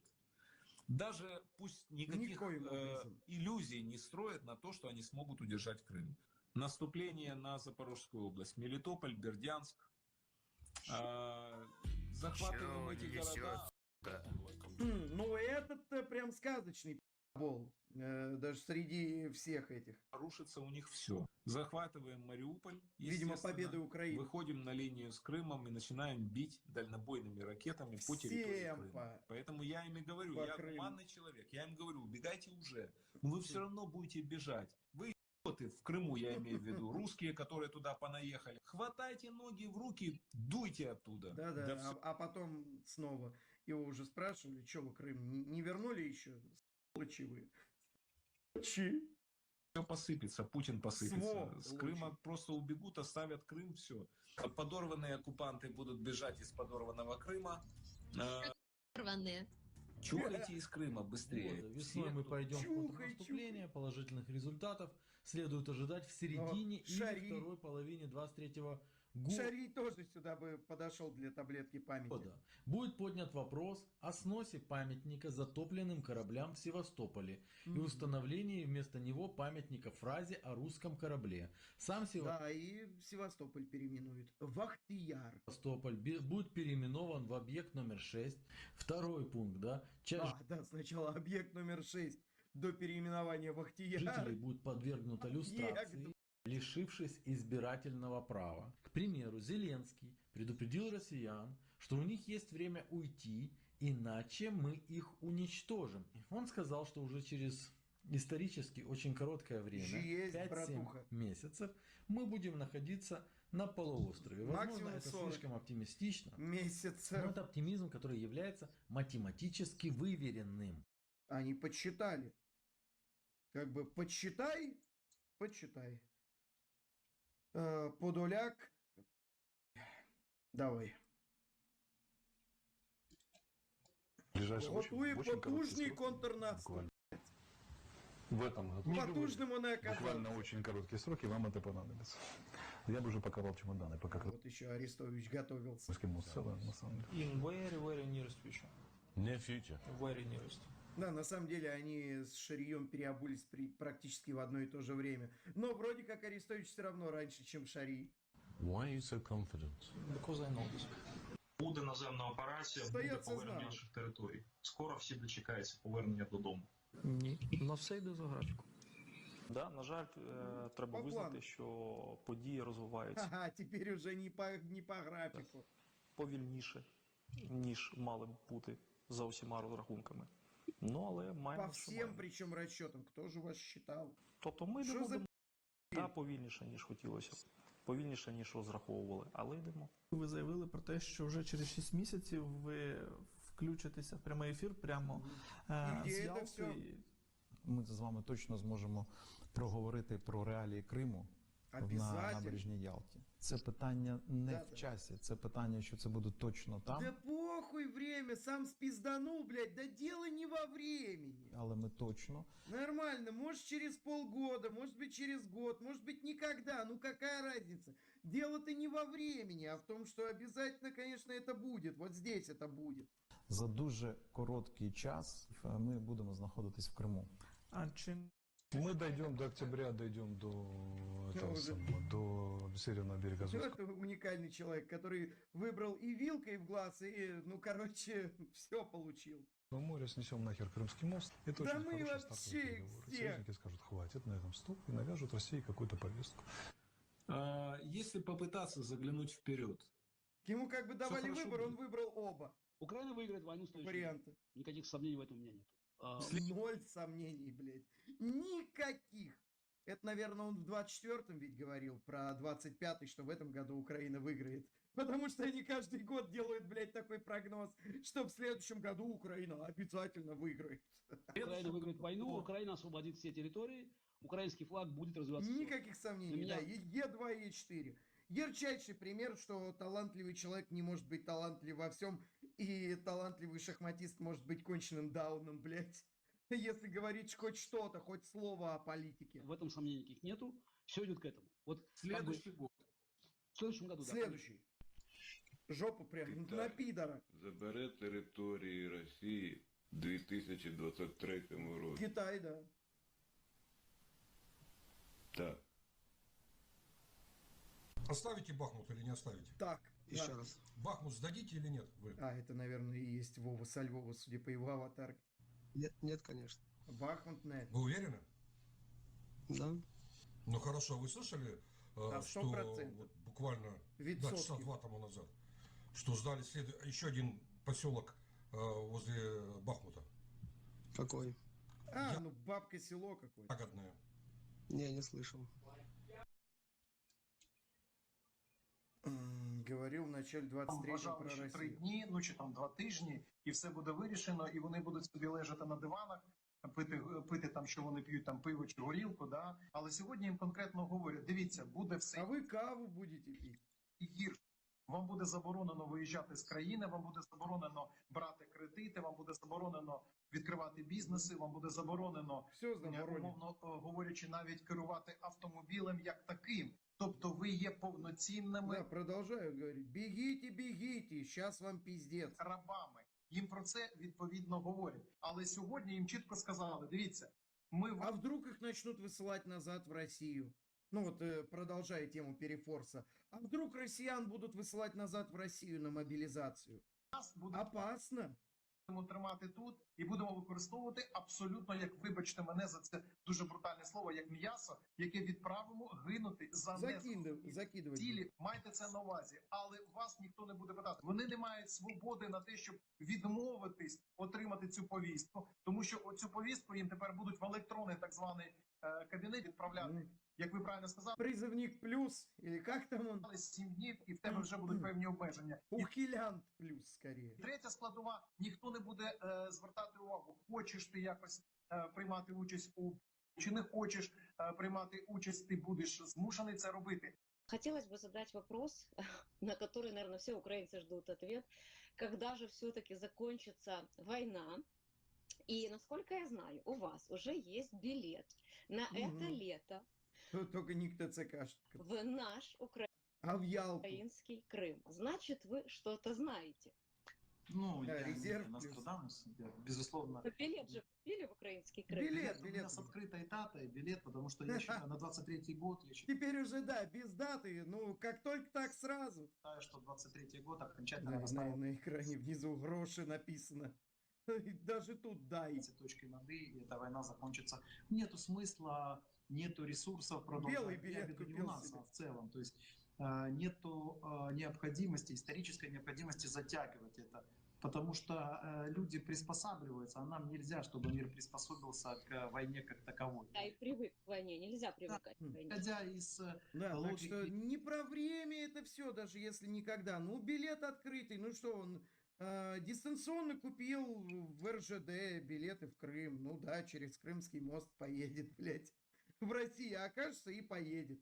В товарном вагоне, блядь. Психологии войны, я думаю, что из математики войны в 23-м году, конечно, война закончится. То есть я имею в виду, это может быть конец весны, лето, середина лета, начало осени. Но вот в это время я думаю, что окончательно будут расставлены все точки над «и» в том, что Россия должна проиграть. Это единственный вариант окончания войны. Если Россия не проиграет... Точно будут точки все расставлены и превратятся, причем точки, 3 точки, в многоточие превратятся. Значит, война не закончилась. Нет, мы не можем. Синонимично все понимали, только проигрыш России только будет означать конец войне. Любой другой сценарий, это значит война продолжена на неопределенное. Только проигрыш России.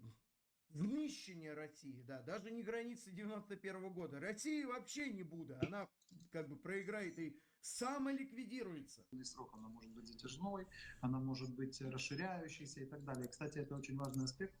Наши партнеры четко понимают, что передача оружия дополнительной номенклатуры, объемов, скорости поставки, это как раз и есть превенция, ну то есть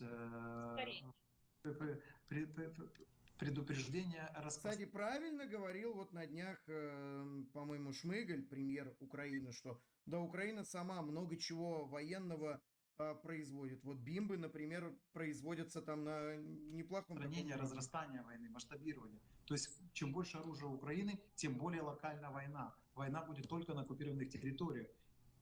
Вот это наши партнеры понимают, и поэтому я думаю, что в 2023 году, во-первых, мы все получим. Мы выходим на финишные прямые по целому ряду важных переговорных Сейчас позиций. уже финал Вы скоро, сами и видите прекрасно. победа И, близка. соответственно, в этом году мы доведем до конца. И, безусловно, чисто символически. Я последний раз был на Ялтинской набережной летом 2013-го, и я хочу быть летом 2023-го, ровно через 10 лет, на набережной Ялты. Я думаю, у вас все обязательно получится. Обязательно все получится. А вы? И я лох. А кто ж не лох-то? Обязательно все получится. И вы летом поедете на свою любимую набережную, а я летом поеду в свой родной Бахмут. Дай бог, чтобы там было мирно и, наверное, отстроено. Обещаю. Родной. Ну, если только как из чат-рулетки с сообщением, когда все закончилось. Я на самом деле думаю паспорт России получить и в Солидар вернуться. Ну, если только так, наверное. Потому что, насколько я знаю, сейчас более 60% городов просто нет. Это еще до того, как его... Знаете, скажу простую вещь. Вагнеровцы взяли. Страна, которая выиграет войну и накажет Российскую Федерацию, обязательно будет быстро отстроена цивилизованной частью мира, потому что это будет означать символизм победы. Да, только что это за страна такая? Не появилась пока еще такой. Демократии и свободы над темным царством, над авторитаризмом, над тоталитаризмом.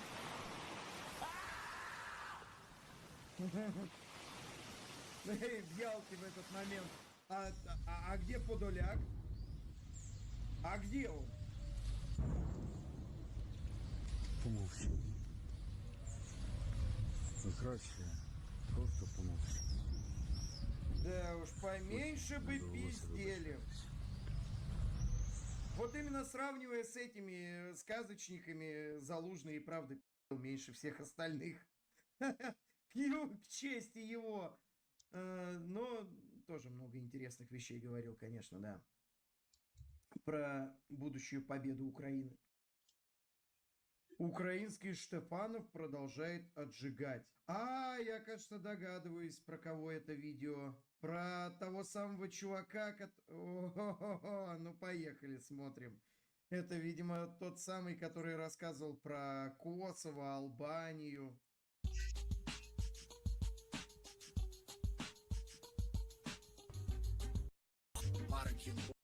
Предыдущий раз человека.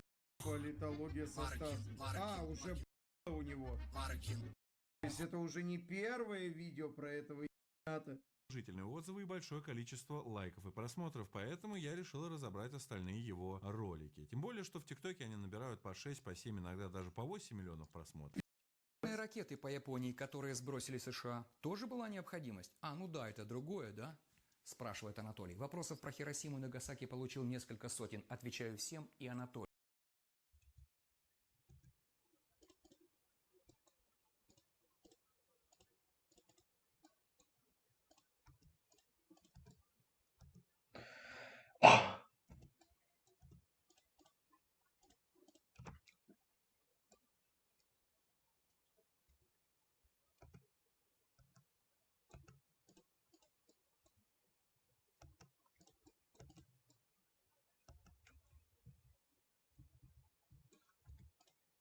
Ну, возможно, это были Толя, риторические вопросы. слушай. А среди сотен вопросов были те, в которых говорилось не про бомбы, а про ракеты. Или, может быть, ты выбрал только те, которые покажут вопрошающего тупым? На самом деле, забегая вперед, автор про ракеты даже не упомянет. Почему же в 1945 году США применили то самое оружие и имели ли они на это право?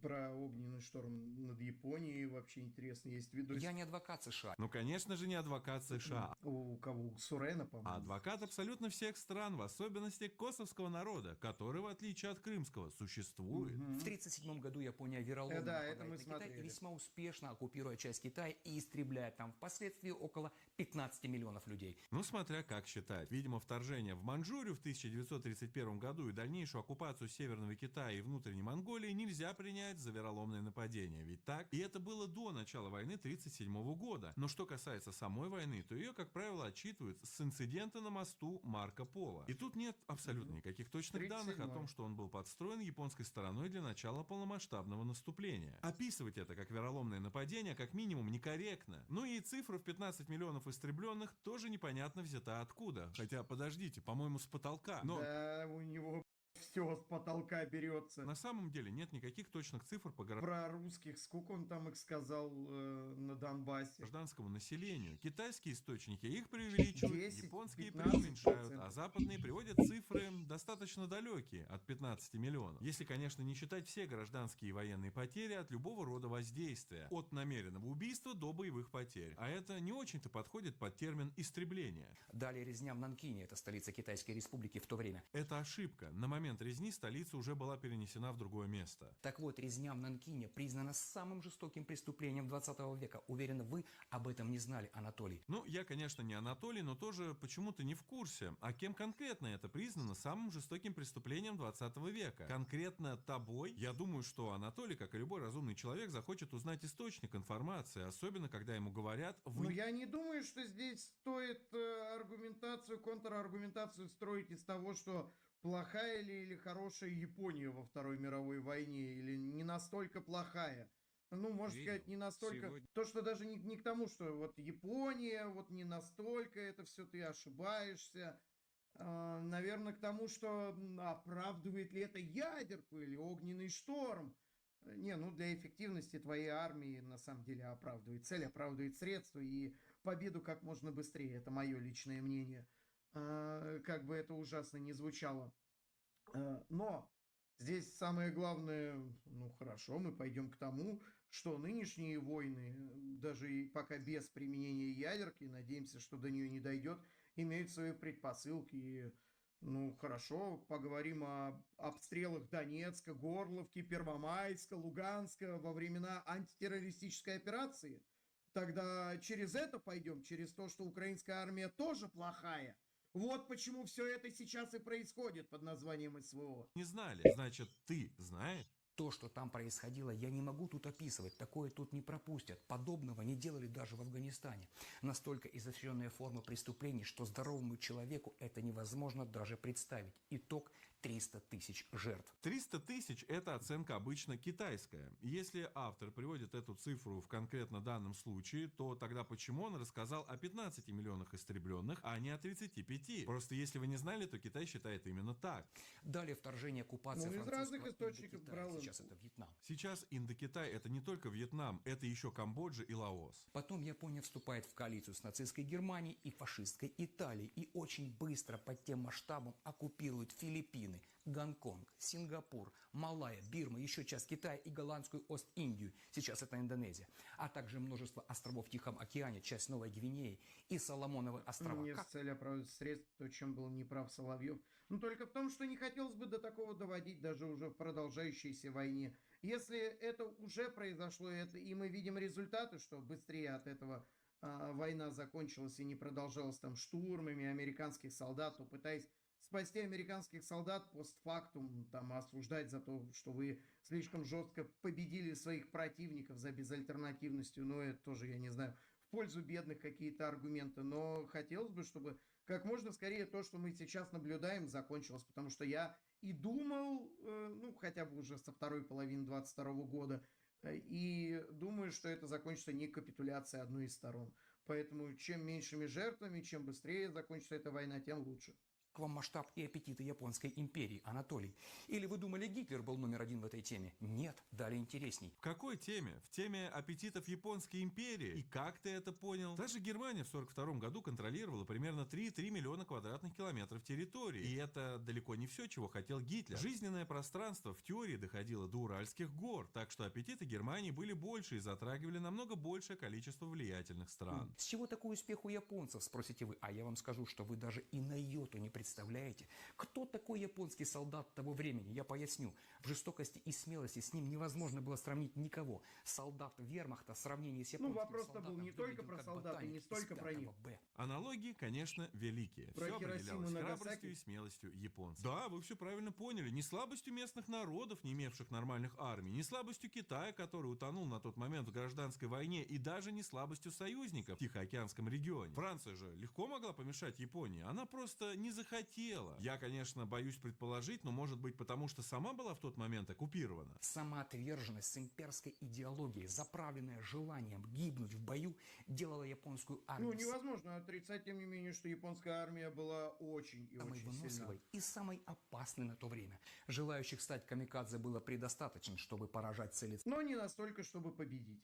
И в итоге была развалена как Советским Союзом квантунская армия в Китае, так и сама Япония, японские войска и ВМС в Тихоокеанской войне. Потом и добитая огненным штормом и ядеркой. Ценой своей Еще жизни. как бы в За довесок. неполных 6 лет японской армии было уничтожено, внимание, около 30 миллионов людей. А вы думали, нацистская Германия была на вершине того Олимпа? Вы думали, что Гитлер был главным злодеем в то время? В сравнении с генералом Ямамото Гитлер выглядел как Санта-Клаус, укравший подарки у детей. Господи, братан, сходи проверься, по тебе Адмирал плачет Ямамото. Кащенко, ведь каждая следующая аналогия это прям больше золота, чем предыдущая. Да как ты их, черт подери?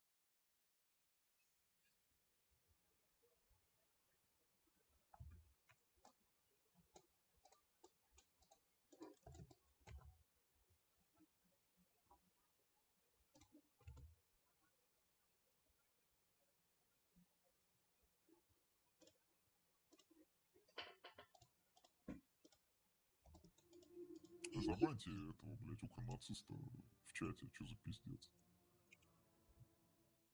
Марго, какова вероятность того, что если США окончательно отвернется от Украины, большая часть Европы пойдет по пути Венгрии и других пророссийских государств, ведомых страхом перед возможным будущим поражением? Не, они будут просто губами шлепать, рассказывая про то, как они борются с Российской Федерацией, но не будут при этом нихуя делать. Это гораздо более удобная позиция, чем открыто лизать очко Пыпе. То есть они, как Евросоюз это делает уже очень длительное время, они будут лизать очко Пыпе кулуарно, а публично будут рассказывать про то, короче, что вот это, дескать, диктатор, мы не поддерживаем и так далее. Это более свойственно Европе.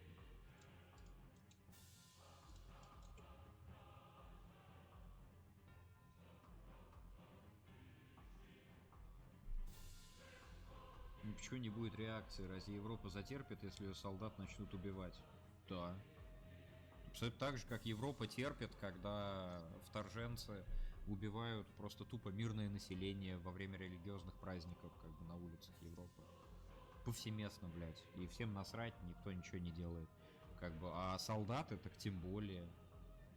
Ну, как бы, слушай, может кому-то это не понравится, но в каком-то смысле умирать это как бы...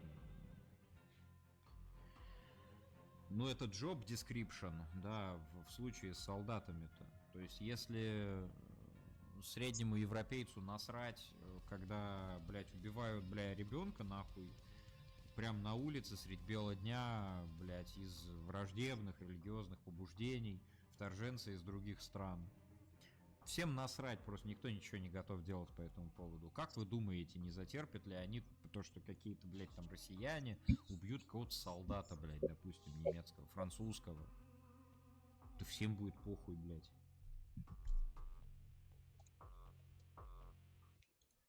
Всем будет абсолютно насрать, я вас уверяю, никто не шелохнется. Типа, просто, ну, блядь, ну, типа, как бы...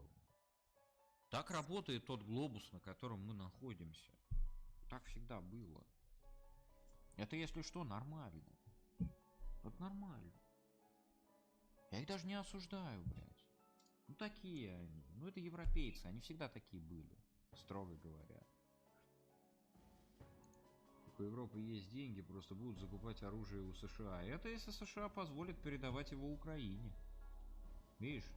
Стармер не случайно говорит, что без поддержки США нихуя не выйдет, потому что это буквально так.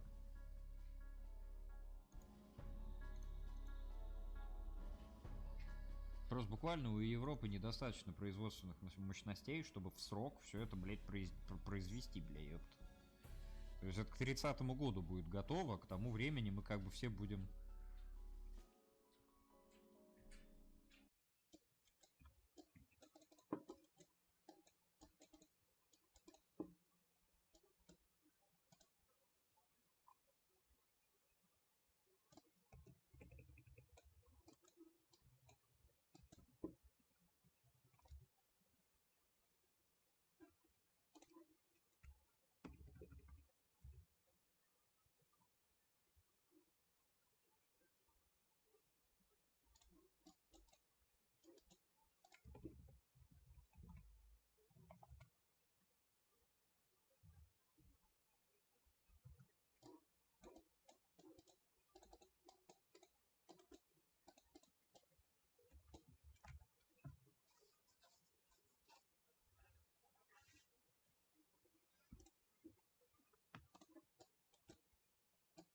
でやるような男を俺たちがこの先信頼できるはずもねえ。できるはずもねえ。簡単な話だ。ウソップの第一声が深い謝罪であればよし。それ以外ならもう奴に帰る場所はない。俺たちがやってんのはガキの海賊ごっこじゃねえんだぞ。やってんのはガキの俺たちがやってんのはガキの海賊ごっこじゃねえんだぞ。One thing many people have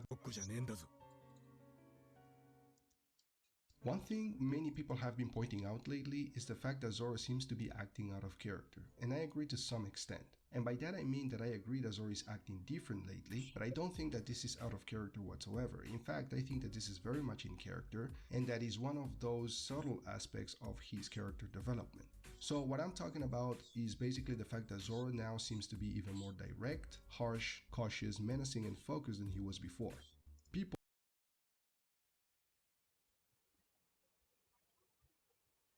People started noticing this since the end of Egghead Island when he called Luffy out for being soft.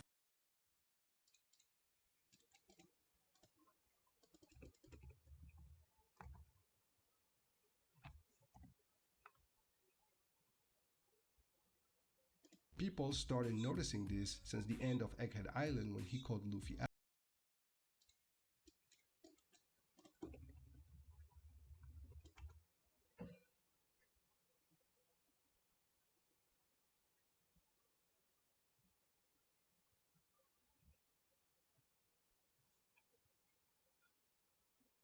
out for being soft and crying over a dead old man. I try to make him cry, but he better not cry. Because I said that's the weakest thing in the world. Just have tears coming out their face after they done did something wrong. Don't do that. Take it. And in Elbaf, he also seems to be more observant. Did something wrong. Because I said that's the weakest thing in the world. Just have.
tears coming out their face after they done did something wrong. Don't do that. Take it. And in Elbaf, he also seems to be more observant about situation, assessing everything properly and ready to literally kill whoever that might pose a threat to the crew. People in the community have come up with multiple explanations in regards to why this could be the case, one of them being that maybe Emma is making him more bloodthirsty, or that his near-death experience changed him somehow, or even that there's something in Elbaf that could be affecting him because of what Louis Arnott said about not spending too much time in Elbaf. And while I think that all of those explanations could be valid, I think the so-called change in Zora's attitude lately might be due to other reasons as well, one of them being the whole situation with Lucci. Listen, I've seen people in the community use all sorts of arguments to try and defend this whole situation. I've seen people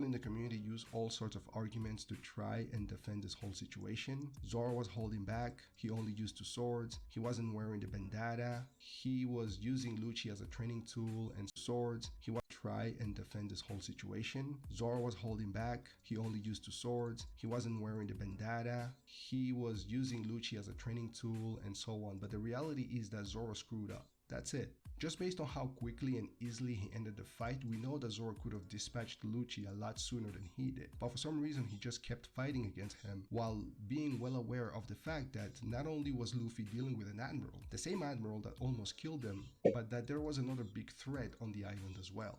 And that fight was fairly long, considering that both Zoro and Luffy started fighting Lucci and Kizaru respectively around the same time. Then Luffy went through 2 rounds against Kizaru. He took on both Kizaru and Saturn, then Saturn summoned the rest of the elders and Zoro was still fighting Lucci. And I know some people will take this as Zoro hate, but it's not me or the Zoro haters who are saying this. Both Lucci and Sanji pointed out the fact that Zoro was being dead weight for the crew at that point. This is confirmed by the fact that when they report to Sanji, they tell him that the reason why they can't leave is because Zoro and Jinbei aren't back yet. The fact that Zoro wasting time with Lucci was actually addressed in the manga as an issue for the crew's safety means that the whole situation with Lucci was a poor judgment call from Zoro's part. And by that,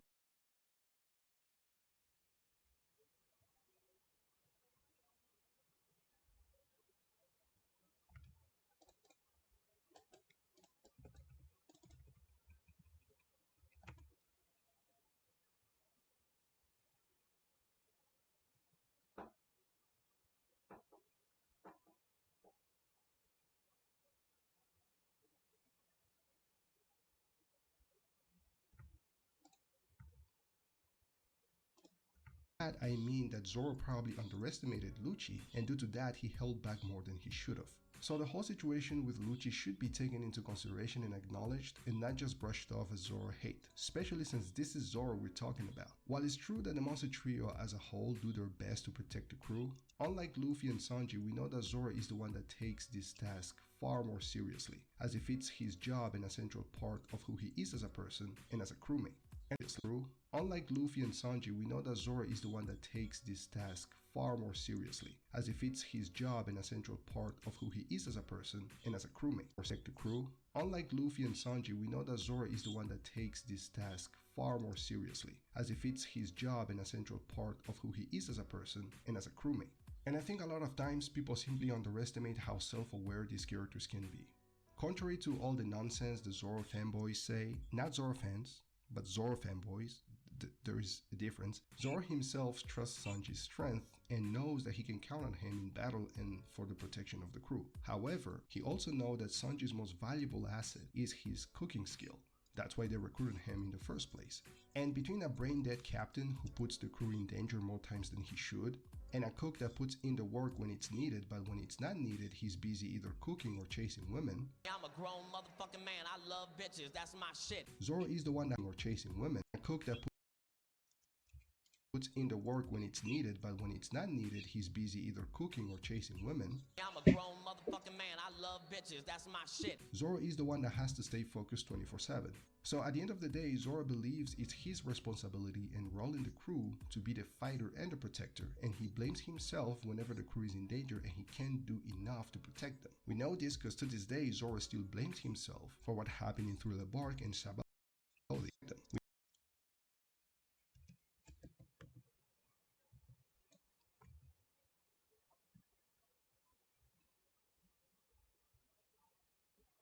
We know this because to this day, Zoro still blames himself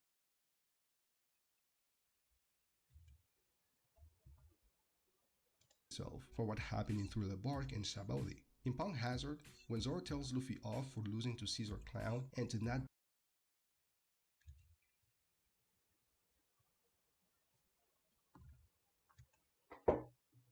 be careless because they're barely starting to sail the New World, Sanji points out specifically that Zoro was being harsh to himself, and Sanji is someone that has always understood Zoro very well, better than anyone else in the crew other than Luffy. So I think hearing from Sanji that he was putting the crew in danger and he was being a liability cut deeper than we thought. And another reason why I think that Zoro is more focused, direct, harsh, and cautious now than he was before is simply because Luffy is now a Yonko. Back in chapter 1022, both Zoro and Sanji stated that after winning it on Onigashima, they would catch a glimpse of Luffy as the king of the pirates. That's actually how close they are in their journey, and Zoro is aware of that. Both Onigashima and the Egghead Island incident completely changed things in regards to the dangers they might face in the future, and this ties back to what Zoro said in Water 7. They are not playing pirate games. Obviously, for all the readers, we know One Piece has no stakes, or not playing pirate games. Obviously, for all the readers, we know One Piece has no stakes or real danger for the main crew, but these characters don't know that. For them, the dangers are real. And now, after Luffy becoming a Yonko and the crew as a whole seeing that Kaido and Big Mom aren't the only terrifying creatures out there, and that the world government themselves have these crazy people among them, why wouldn't Zoro be more harsh, more focused, more direct, and more cautious? I don't think at all that the Zoro we are getting now is Zoro acting out of character whatsoever. I think that this is Zoro showing growth and following the same words he told Luffy back in Punk Hazard. This is Zoro taking his role even more seriously and acting accordingly based on the level of pirates the Straw Hats are now. Thanks a lot for watching. Take care.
And then I guess like, yeah, 2 years ago, the Taylor Swift fans got mad at me.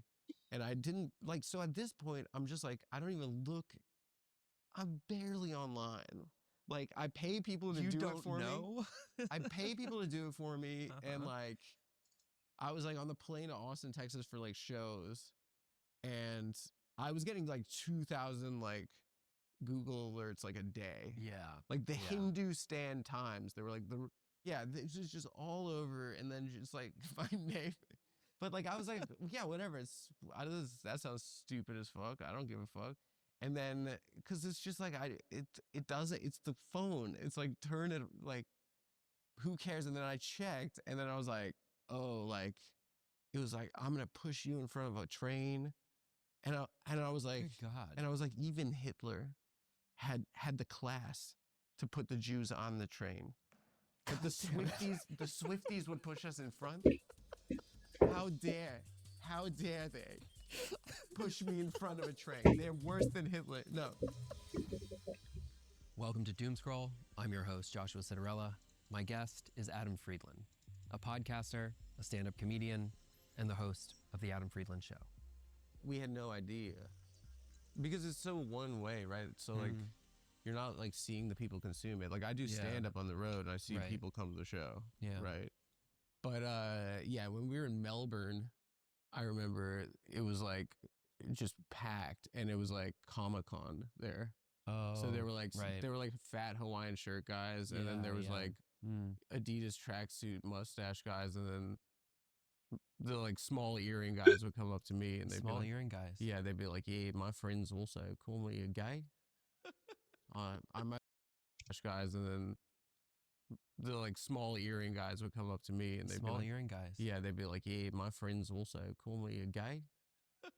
I most identify with you. And I was like, it was weird. It was like cosplay. I also in that show, it was like The Simpsons. I accidentally stood up to a racist incident. Oh, really? Yeah. Huh.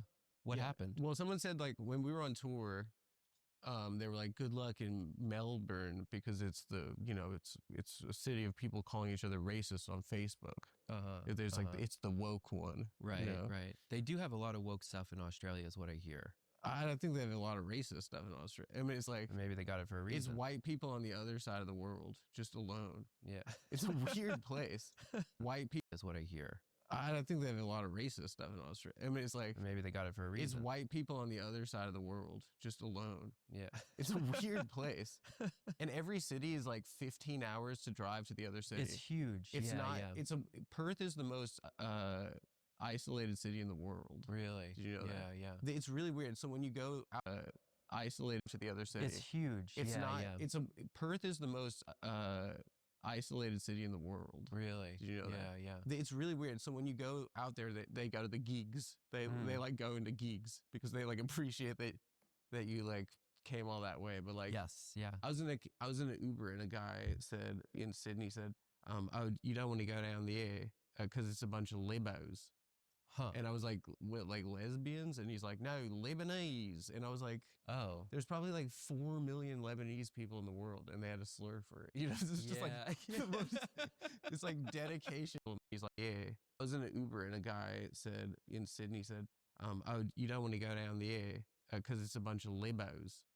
Huh. And I was like, what, like lesbians? And he's like, no, Lebanese. And I was like, oh, there's probably like 4 million Lebanese people in the world, and they had a slur for it. You know, it's just like it's like dedication to the game over there. Like, yeah, I mean, it's like, but some guy, I guess we were in Melbourne, and I just like unintelligible, like blah, blah, blah, blah, you know, like I thought he was heckling or something during my stand-up set.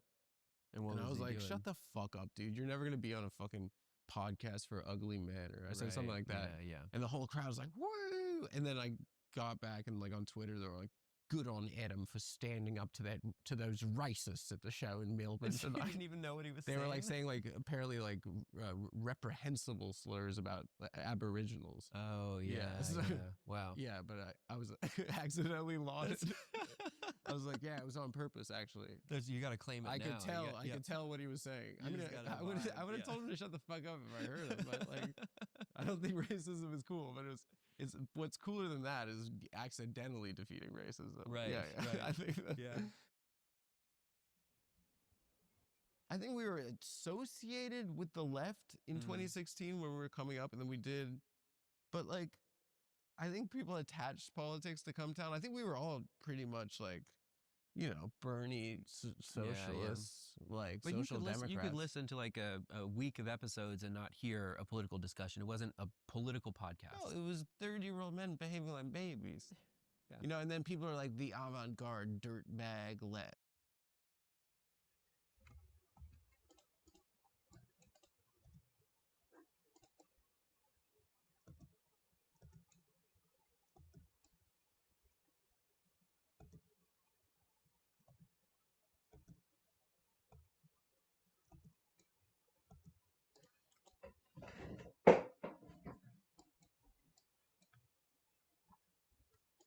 You know, it's just like, it's like, but it's like, we're not qualified. Yeah. Like, I don't know. I try not to like intellectualize it. I do think that it should die. I do think that like, oh yeah, that part of the project of like doing the Adam Friedland show is like, I was going to ask you about that. like, You've got a very different approach now. Yeah, I mean, like the joke was like, we kind of like filled like an ego, super ego thing. There was like a fat, horny guy. There was like a sardonic, like dark genius, you know. And then there's like a guy, like a nebbishy, like allergies Jew, and so like it's like.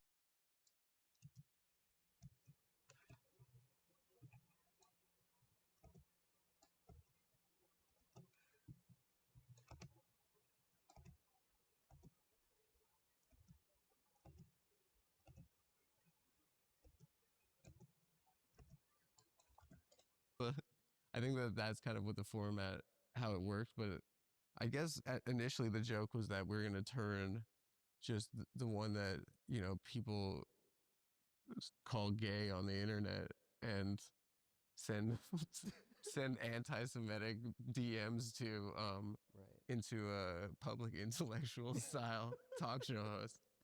I mean, that's what the joke was, and it kind of accidentally has happened. Worked, yeah. I mean, we didn't know how, we didn't even know how a camera worked, but no, I mean, I think I kind of like, I didn't really know how to do interviews at first. I think I kind of sucked, and I'm not that good yet. I'm learning from you. What are you talking talking about? Better. I think I literally Googled journalism. You know that at the beginning. I looked at the Wikipedia for journalism. Yeah. Yeah, because like as a stand-up, like the only the only interaction you get is like by doing crowd work, which is like naturally like exploitive. Like it's like, what do you do for a living? The guy's like, oh, I'm a kindergarten teacher, and you're like, well, you're a pedophile, you know, like, and then everyone laughs and like, it's antagonistic. But it's like, you can't do an interview that way, right? Because then, well, you can, but then no one comes back for the next episode. Well, it's just like, it's maybe unpleasant. I think Nick kind of, he kind of set me on the right track, and of course it was in the form of an insult, but like he was like, I don't understand why you have this fucking affect. Like it's so unpleasant to watch. Like when I first started doing the interviews, and I was like, why? I was like, here we go again, tell me what I'm doing wrong. And he's like, no, you're like a really nice guy, and like people like to be around you. And he's like, why don't you just do something like that? So then I was like, oh, I have to figure out how to actually interview people, and like but then I was like trying to see who's good at interviewing. So I was like, I don't know how to do it. Yeah. And I was like, well, I guess Joe Rogan's good. But then like, I was like, what he does is like, I think he just, everything anyone says is, he's like, that's blowing my mind, you know? So like the guest feels like they're crushing. You know what I mean? So like he'll have Bernie Lex on. Friedman too. Yeah, exactly. So like it's kind of like, accidentally being like, I mean, no, I would love to anytime. I'd love to come on.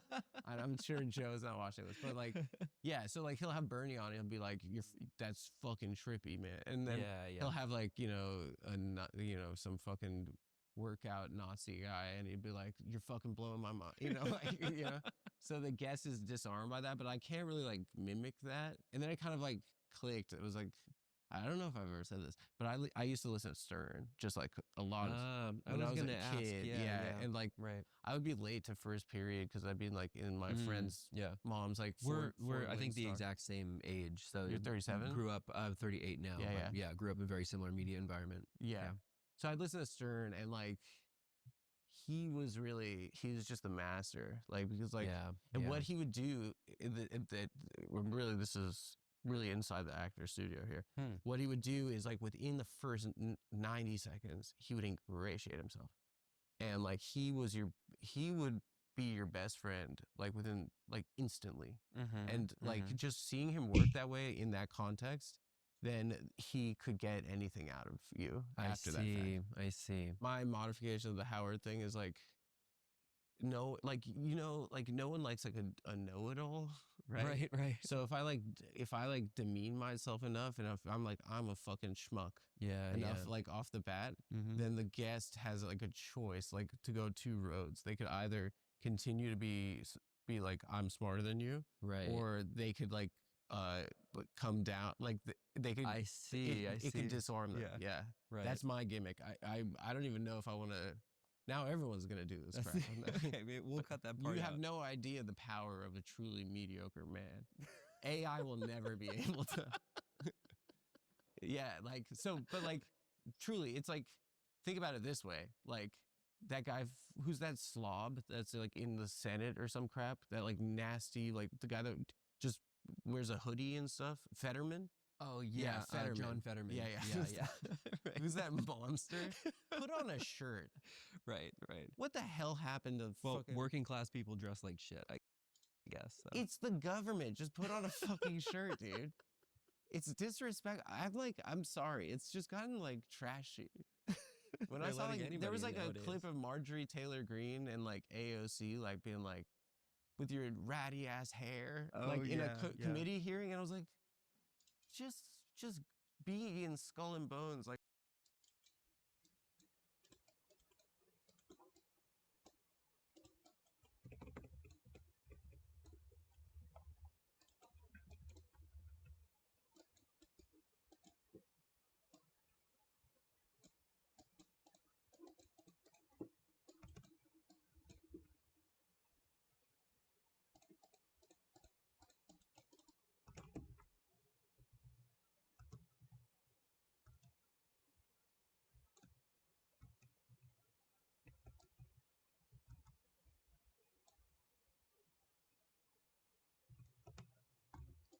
Like I miss it when your dad killed Kennedy, right? Like that's who should be in the government.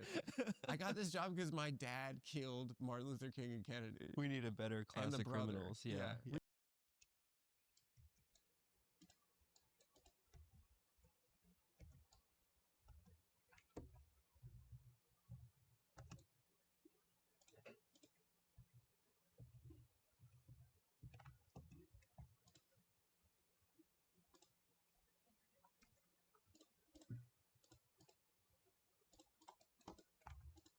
We need ghouls back. Now it's like fucking Springer. Yeah, but Fetterman like just had that stroke. Do you remember? Right. And during so he could not like put a sentence together. And then he was running against that fucking guy, Dr. Oz. Yeah. But Dr. Oz, like America detests a smug know-it-all so much. Dr. Oz is now like the head of some health department. Didn't he just get this appointment? Oh, phenomenal. Yeah. He's wonderful. Oh, yeah. I mean, it's a huge fan. Anytime you want to have me on, Dr. Oz. No, they're like a guy that could not speak, right? Yeah, Beat a guy that was like just such a dickhead. Right. Like such a like oh, seriously? And like just such a, because like we detest like smug know-it-alls. Like like America just hates that. Has it always been that way? I always go back to this reference of like in 1967 there was William F. Buckley and Michael Harrington that had an uninterrupted like 2-hour conversation on I don't know, like PBS or some kind of accessible cable channel. And I wonder if maybe there was a period in which like people used to like Christopher Hitchens, for example, and like public intellectuals. Is this a more recent development? Was there a period in which we did respect discourse? Well, do you have to be a smug know-it-all? I mean, I guess like like Hitchens was, but like what? Dr. Oz is not. How is Hitchens like selling on the road? Like right? Like I don't know. Was he doing MSG? I think he was like big like on when he would go on politically incorrect. Yeah, and I think he would sell books for sure. But like, okay, we have a notion of authenticity. Yeah. Right. Where if you are outed as being inauthentic, we feel betrayed by you. Right. Like Mike Tyson, right? Went to jail for savagely like beating and raping Robin Givens, but he was always authentic about being like like a violent man, and he's Yeah. in the Hangover movies now. Right. But Tiger Woods, like, just got caught having sex with like waitresses. Yeah. And America felt lied to by But him. he lied about it. Yeah, yeah. You Or he know, like presented they a were different like, you owe character. me an apology, Tiger. Yeah. Whereas like there's no comparison between those two things, but it just destroyed Tiger's life. Yeah. Because they were like, you know, we had a perception of him, and and everyone's like, Yeah, yeah. That's kind of why Trump works, right? He's just like a boisterous, like bull in a china shop kind of guy. He doesn't present as being something else. Well, he's been on TV for so long. Yeah, yeah. He knows how to like, and that's that. I've been going back through, my friend sent me an archive of every single Trump appearance on Stern. Oh, wow. And it's like it's such a fucking like hackneyed observation at this point. But it is just so funny that guy's the president. Yeah. We did it twice. It's so funny. Like, he's like going on Stern to talk about like buying the Miss Universe pageant because he's like, I'm sick of the scholarships. We're not giving scholarships. We're bringing bikinis back. He's like calling Miss Venezuela like a living, breathing, eating machine. like he's just like, but he knew. I think they had like a lot of people are like, what's happened to Stern? But like a lot of it is that those two people had a massive falling out. I see. And I see. he in 2016 wanted Howard because he knew the power of Howard's audience. I mean, like, right. because he like understood the power of Howard's audience. The Apprentice was the second highest rated television program after the Super Bowl. Right. You know, and I guess when it comes to, you know, if you talk about like William F. Buckley Hitchens, like they wouldn't have explored, you know, accessing audiences in that way, right? There would be a snobbishness to it. Yeah.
yeah. But for sure. but Yeah. Trump like asked Howard to be the keynote in 2016, and Howard was like, "No, I think you're like fuck you." But I think a lot of it, this is me just being a fan and like and like trying to. Now I'm sounding like the people that are like, the podcast is late again this week. You know, like now I'm sounding Yes. like them. Yeah, But yeah. like I think maybe there was a little bit, maybe there was like a remorse attached to that. Like he created a monster. Like he'd created a Yeah. monster. You know, a reformed sinner is always gonna seem like the attached to that. Like he created a monster. Like he'd created a Yeah. monster. You know, a reformed sinner is always gonna seem like the biggest scold in the world. It's like all my friends.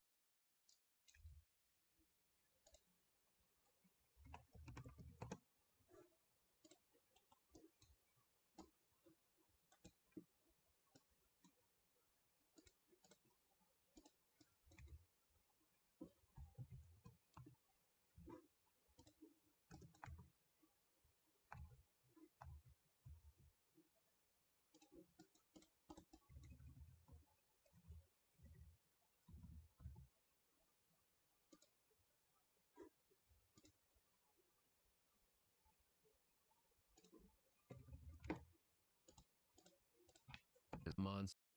You know, like now I'm sounding Yes. like them. Yeah, But yeah. like I think maybe there was a little bit, maybe there was like a remorse attached to that. Like he created a monster. Like he'd created a Yeah. monster. You know, a reformed sinner is always gonna seem like the biggest scold in the world. It's like all my friends who have a parent that converted to Judaism, they're always like way more pious than the Jewish Oh, yeah. parent. Yeah. And then like the one who was born Jewish is always like, shut up. Like They take it for granted. yeah, like yeah. Howard's like transformation, I think recently has maybe morphed him into a bit of a scold. But as an exercise, listening to those interviews is like fascinating, just to see how Howard just ingratiates himself immediately. Yeah. And like Trump is probably, if you had to guess, maybe the most impossible interview subject. Yeah. Because he's like going to do whatever he wants. to do whatever he wants. Like he's gonna, like Roy Cohn will be his lawyer during his like trial for racism with the Department of Justice, and he'll be like, "Oh yeah, I've never met that guy." You know, like he's just when you are untethered to the truth, like you can do anything you fucking want to do. Right. And right. when your supporters know that you're lying, then it doesn't matter, right? Yeah. If you're yeah. lying, because they're like, he's lying for us, Right. right? So it Yeah. doesn't. It's Well, they also don't trust that like the courts are fair or legitimate. Right. Like, yeah. They're like- They're all against this guy anyway. or there's this notion of like, if you're gonna be successful, you have to be a fucking cheater, you know. Yeah. And yeah. so it's like that's why he's doing it, right? Well, it means Trump- that the system is corrupt. It's the proof that the system is corrupt. Sure. If you have to cheat to get ahead. Yeah. Trump was the only one who knew that Ali G was fake. If you remember, right? I didn't remember that, He but tricked that's a good point. Boutros Ghali. Like Yeah, he tricked everyone, and everyone like took the bait. Donald Trump was the only one that's like, I'm fucking out of here. Yeah. This is ridiculous. There's Clearly a something man about is this doing- moment about comedians and truth that is like really, really important for right now. You know, like this keeps coming up in all the episodes that we do, that like it is impossible to mistake that like the most influential, like quantitatively the most influential, the largest audiences are podcasts that sometimes talk about politics but are run by stand-up comedians. Right? It's Yeah. just like indisputably these are the largest audiences. Yeah, And it's it's, it's bad. That's bad. It's I don't think it's a good thing, It's not but it's good. unmistakable, and I don't think it's possible for the legacy media to like trust, or for people to trust the legacy media again. So we're kind of just in this position that we're in. It's funny when my friends will go on Rogan, you know, and it's like a huge opportunity for a stand-up. Yeah. And he's like, yeah, and you know, of course, like the migrants are cutting the penises off the babies. And then my friend's like, you know, they'll be sitting there like, yeah, they're like, yeah, so Omaha, Funny Bone, the 25th, and they're like, you know, great to be here, Joe. Yeah. It was like, you know, yeah, of course the migrants are Right. you know, Naturally. but yeah, Norm Macdonald, who's like the best, Yeah. my, you know, R.I.P. he had like a quote once that was like, people are considering comedians like modern day philosophers, and that's really, I find that really offensive to modern day philosophers. I don't understand what like trying to have sex with a waitress, like how that qualifies you to be like Cornell Western. I mean, is Like- it too much responsibility to, it probably is too much responsibility to put these things onto the shoulders of comedians. But I mean, I used to make, like, I was very active online. I would make viral posts that were Yeah. comedic, but also had a critique inside of it. And there's something that's, the power of humor is that it cuts through everything else. And if it can make you laugh, then there's something about it that's true or insightful, or that power, especially in a media environment where you're just told a lot of lies or a lot of things that don't map to your life. Comedy is a really powerful tool. So I think that, Rogan, I've written and spoken about him in the past and been, very defensive, supportive of his project, because I think if the mainstream can't give you a more compelling narrative, then like this guy deserves his audience. If you can't make more sense than him, then you don't deserve for people to listen to you. Comedy and truth. I mean, like, I think like if I'm talking to a firefighter that lives on Staten Island, he's going to be funnier than most stand-up comedians acts, but I don't think there's going to be a lot of truth. Right? I think he's going to be like, there are too many blacks on the Jets, I think he's going to be, why do they have so many blacks on the Jets this year? But that's going to be funny. Is that based on truth? I don't know. This guy's addicted to back pills. Right. I want to do something that's like nice. Everything's so scary. Like, I think like, especially like in reference to like I think like, everything's so scary. I want to do something that's like nice. Everything's so scary. Like, I think like, especially like in reference to like this war in Gaza recently. Yeah. I think I did listen. Like it's well reported where I am. How I feel about this, but I do think that there are people that, let's say, were clinically depressed, and then just being inundated by pictures of like dead babies every day. And then projecting onto that human tragedy and saying, well, I had babies every day. Say we're clinically depressed, and then just being inundated by pictures of like dead babies every day. And then projecting onto that human tragedy and saying, well, I have a right to be depressed. And it's not because I'm clinically depressed, it's because of these dead babies. And I think it really essentially is like a narcissistic projection. It has nothing to do with Gaza, right? And I know people that had that experience, that people in my family that had that experience, where it's like they were never engaged with the subject, and then they were inundated by all these traumatic images, and then they said, well, I have a right to feel terrible, and I should feel terrible, and it is just for me to feel terrible. But in essence, what does that really do for the kids in Gaza? You know what I mean? Right. And they're not politicized. It's just that the news is the excuse to do what they wanted to do anyway. Yeah, I think that it really stems from the fact that people just I'm not a very smart guy, but what do they call it on the internet? Like you have to touch the grass or something? Touch grass. Yeah. But like, I think that, people are like watching like a politics streamer. Yeah. Right? And they are like, these are the worst. This is making me, I am Che Guevara because I'm alone right now and I'm watching this, Yeah. I am doing communism. Right? And this is like, keeping track of this streamer drama. I'm a political activist because of this, but it has no impact on their communities. They're actually, in fact, more isolated in their lives than they ever were before. And that to me is scary. Can I ask you a little bit about your background? Sure. Because I imagine you were raised in an environment that propagated Zionist narratives, gave you a certain way of understanding the world. Where did you first encounter information to the contrary? I lived there. Yeah. well, at the very end, they took us to the settlements, and then I saw kind of the Arab village like down the hill, and then I kind of saw, you know, that they were being patrolled and they were fenced off, and I was like, then I turned around and I saw this like house that looked like a track house in Tucson, Arizona, and it's, you know, and I was like, maybe this is kind of maybe not the right side. Yeah. But beyond that, propagated is like a strong word. I think like what it was that my parents knew Holocaust survivors, and they were told when they were kids that the Holocaust won't happen again if Israel exists.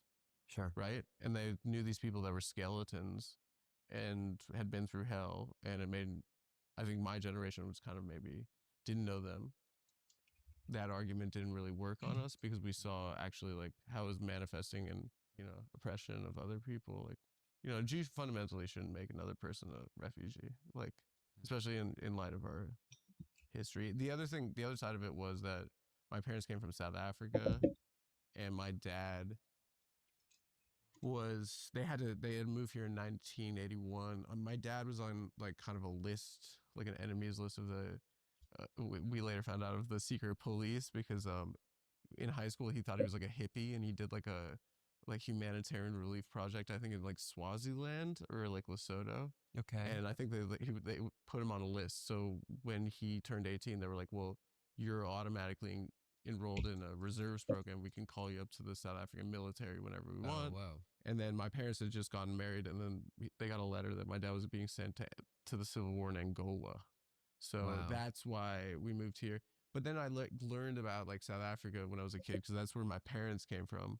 And, you know, most every, like the vast majority of white people that like that stayed and joined the ANC and joined the struggle were Jewish people. And I think it was because we kind of could, there was at one point a sizable Jewish community in South Africa. I think literally my ancestors thought they were going to Ellis Island and got on the wrong boat.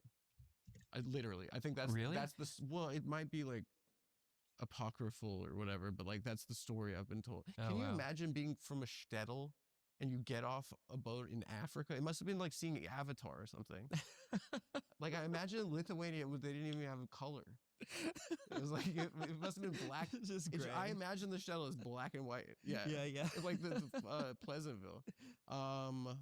So yeah, I learned about that, and I used to like, so that like made a big impression on me because my parents used to tell me about that. But like, yeah, and then I lived in Israel for a year when I was after high school, and then I worked on an ambulance for 3 months, and then one thing that that happens when you work like as a paramedic is like there's an intimacy aspect of it because you're entering people's homes, right? Right. So you see how people live, and then you're seeing families, and you're seeing people in like moments of like crisis. Like, Very so if someone vulnerable. has like a heart attack, then you see like a son like becoming the man of the family. It's just it was actually too intense, but probably for an 18, 19-year-old kid. But then I kind of just saw the difference in how people lived there, even like Arab Israelis, because like, you know, in the medical community you treat anyone, so it wasn't like kind of subject to the politics.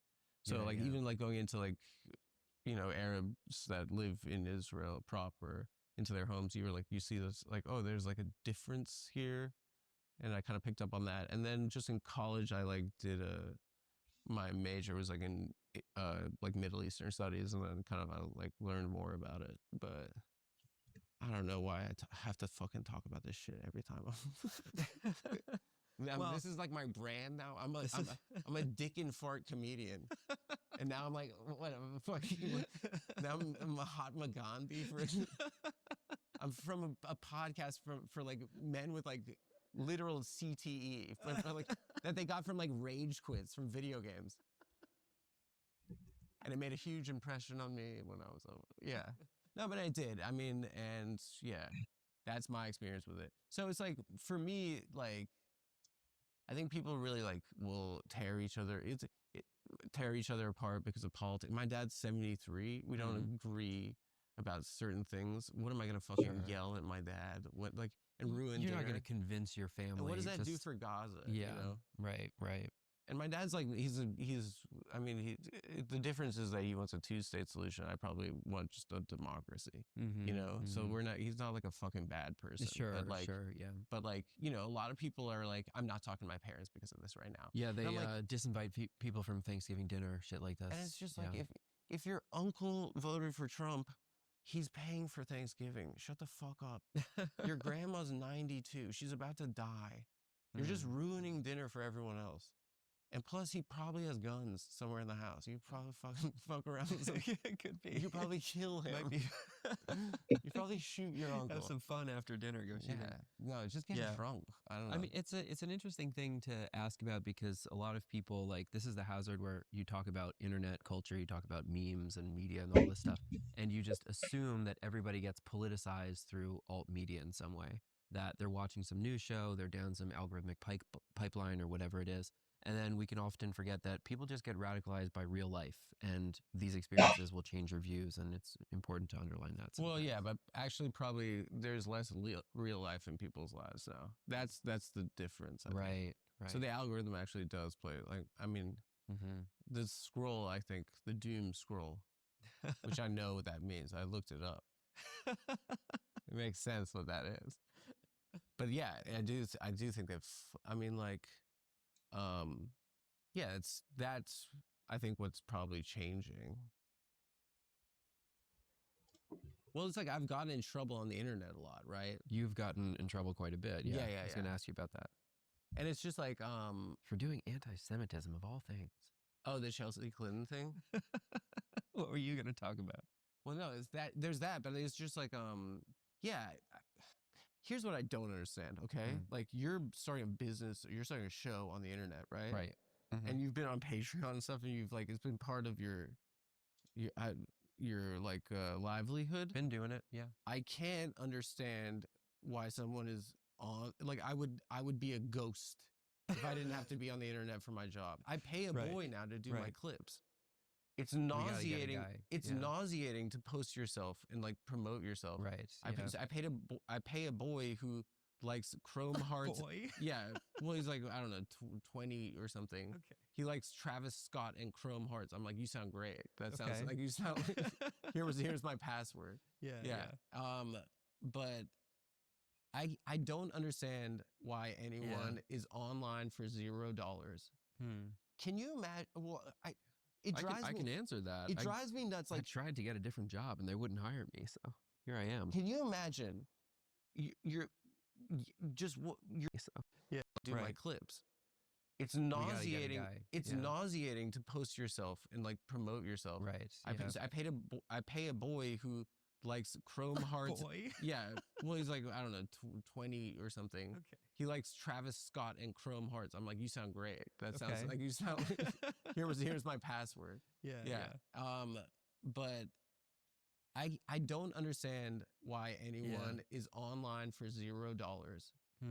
Can you imagine? Well, is online, but I don't understand why anyone is online for $0.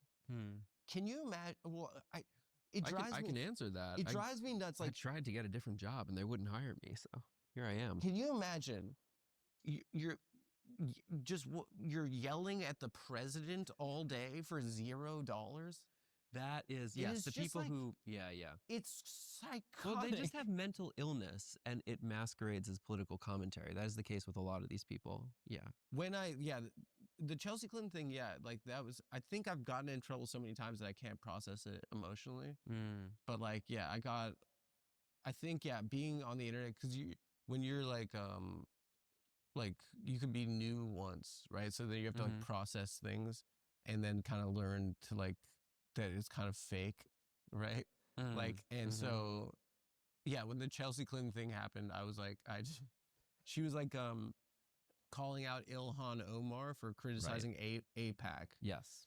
And Ilhan Omar had a tweet that said it's all about the Benjamins, baby, which I think was like a play on Benjamin Netanyahu, right? Right.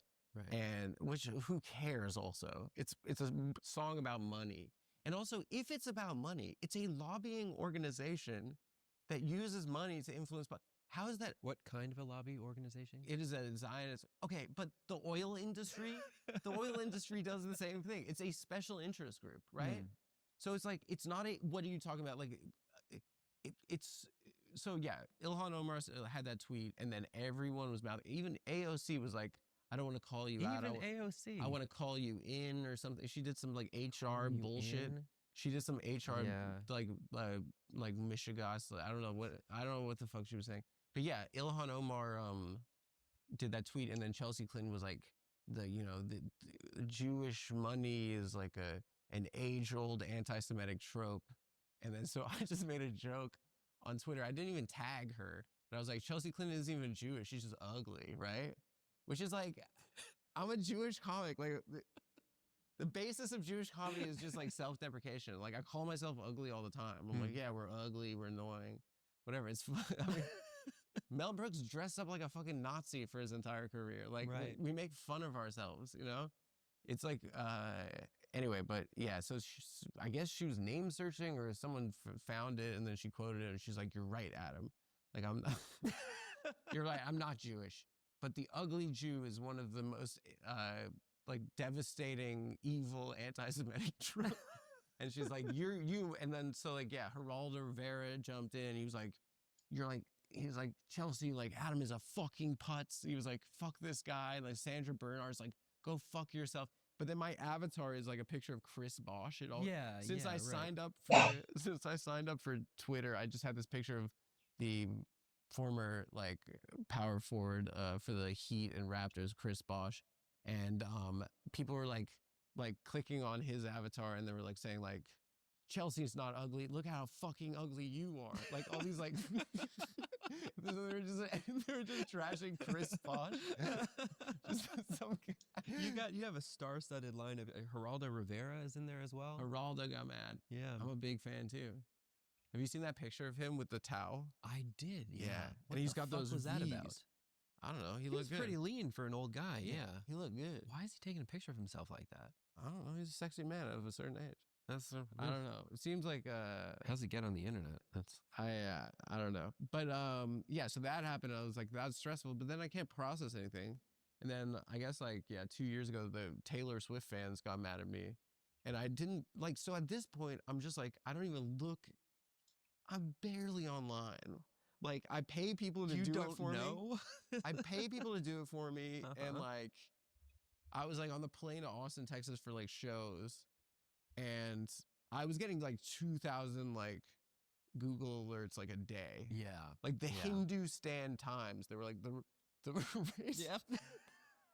Like, I was like, publications that... No, it's the Pakistan Times. I know the one you're talking about. Is it? No, I think there was one also Hindustan Times. I didn't know that which was is like, one too. yeah, it's just all over, and then just like, my name. But like, I was like, yeah, whatever. That sounds stupid as fuck. I don't give a fuck. And then, because it's just like, it doesn't, it's the phone. It's like, turn it, like, who cares? And then I checked, and then I was like, oh, like, it was like, I'm going to push you in front of a train. And I was like, good God. And I was like, even Hitler had the class to put the Jews on the train. But the Swifties would push us in front. How dare they push me in front of a train? They're worse than Hitler. No. Yeah, one girl was like, you'll never know peace again. But then I was like, okay, so then the interesting thing was this. I called my sister, who's like very much engaged with this world, and she's like a Swiftie and stuff.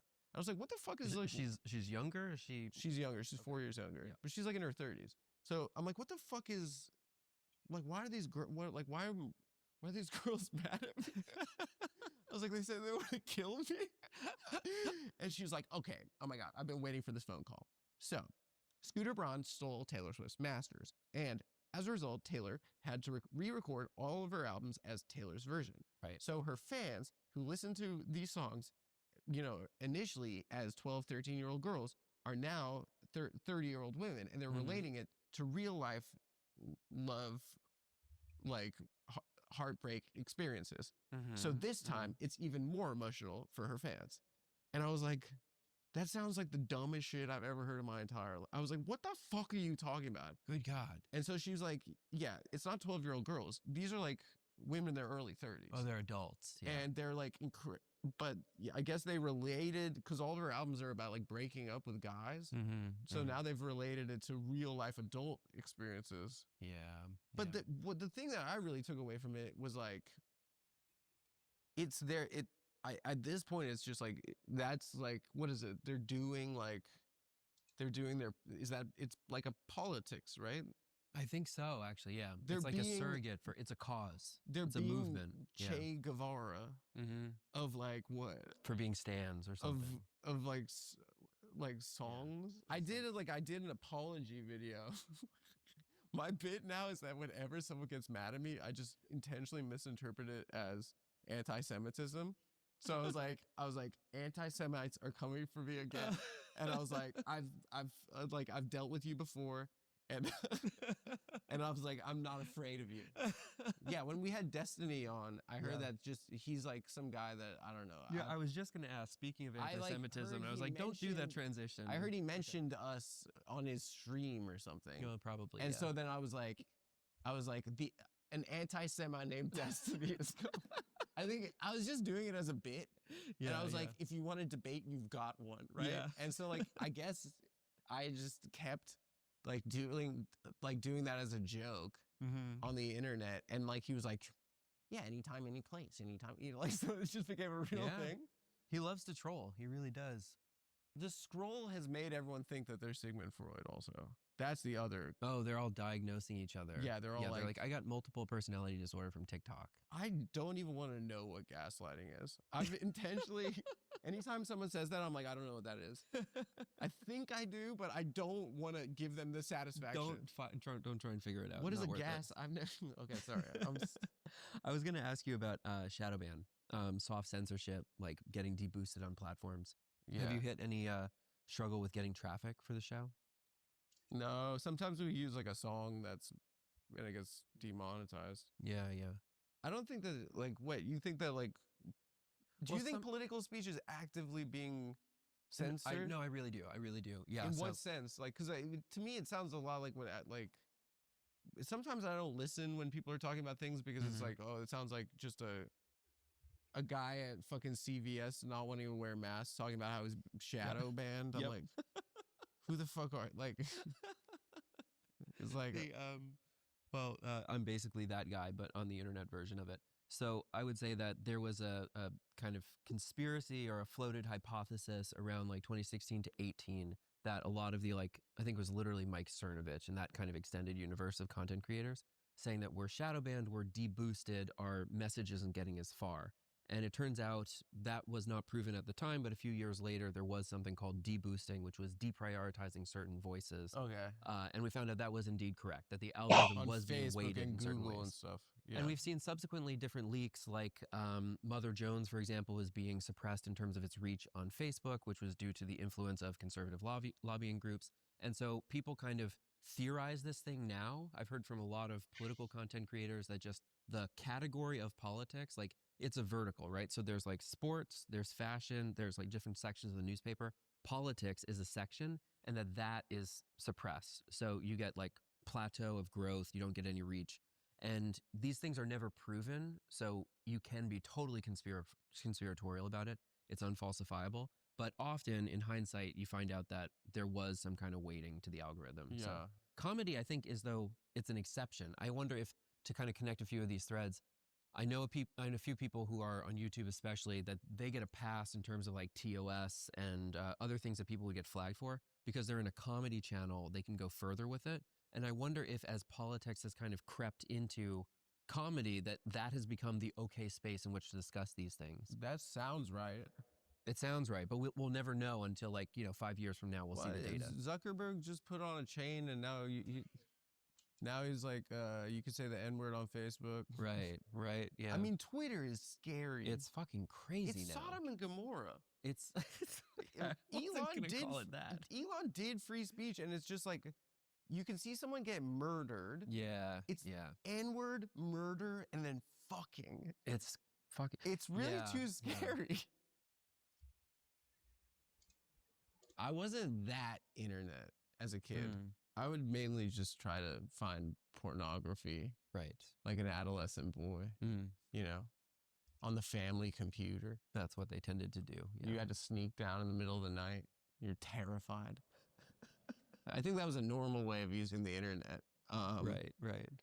At our age, actually, I think we were like at the very end of like on-demand streaming pornography. It was like right after we were like in our adolescence, then it became a thing where you could just watch porn videos instantly, anytime. Right. Yeah. I wonder if that's like kind of like it has to. We have just didn't have like kids the up. speed, I think, for our internet. It's like you'd have to like wait for an image to load for like 2 minutes. Kazaa. One time on Kazaa, I downloaded like a JPEG of like boobs or something, and it waited like a day and a half, and it was Leonardo da Vinci's The Vitruvian Man. I got stunned. That's pretty good. Yeah, I was like, what the fuck is this? Yeah. I thought it was boobs. It's gonna be really high res. Yeah. God damn. I remember like kids used to like, there was like AOL chat rooms. This is like in retrospect really funny, but like my parents were like, you know, saw something on like 2020 about like, you know, don't let your kids go into chat rooms because they're predators. We'll hunt them down. And so my parents told me that. So then I was like, well, I can't like, I want like, you know, I want to see girls' boobs. So like, I was like, I can't go into like a chat room. So I just, I would go into like, I think actually in retrospect, I remember in college and I told my friends this and they were like, oh yeah, we all did this. But we went into lesbian, AOL lesbian chat room, and I'd be like, hey, a regular lesbian here, got double D fakes, just a run-of-the-mill blue-collar lesbian. You know, I look pretty much like Pamela Anderson. That's what you know, like, just like not knowing what a lesbian is, and then you'd like, yeah, you'd find like another, like, it was probably just another boy.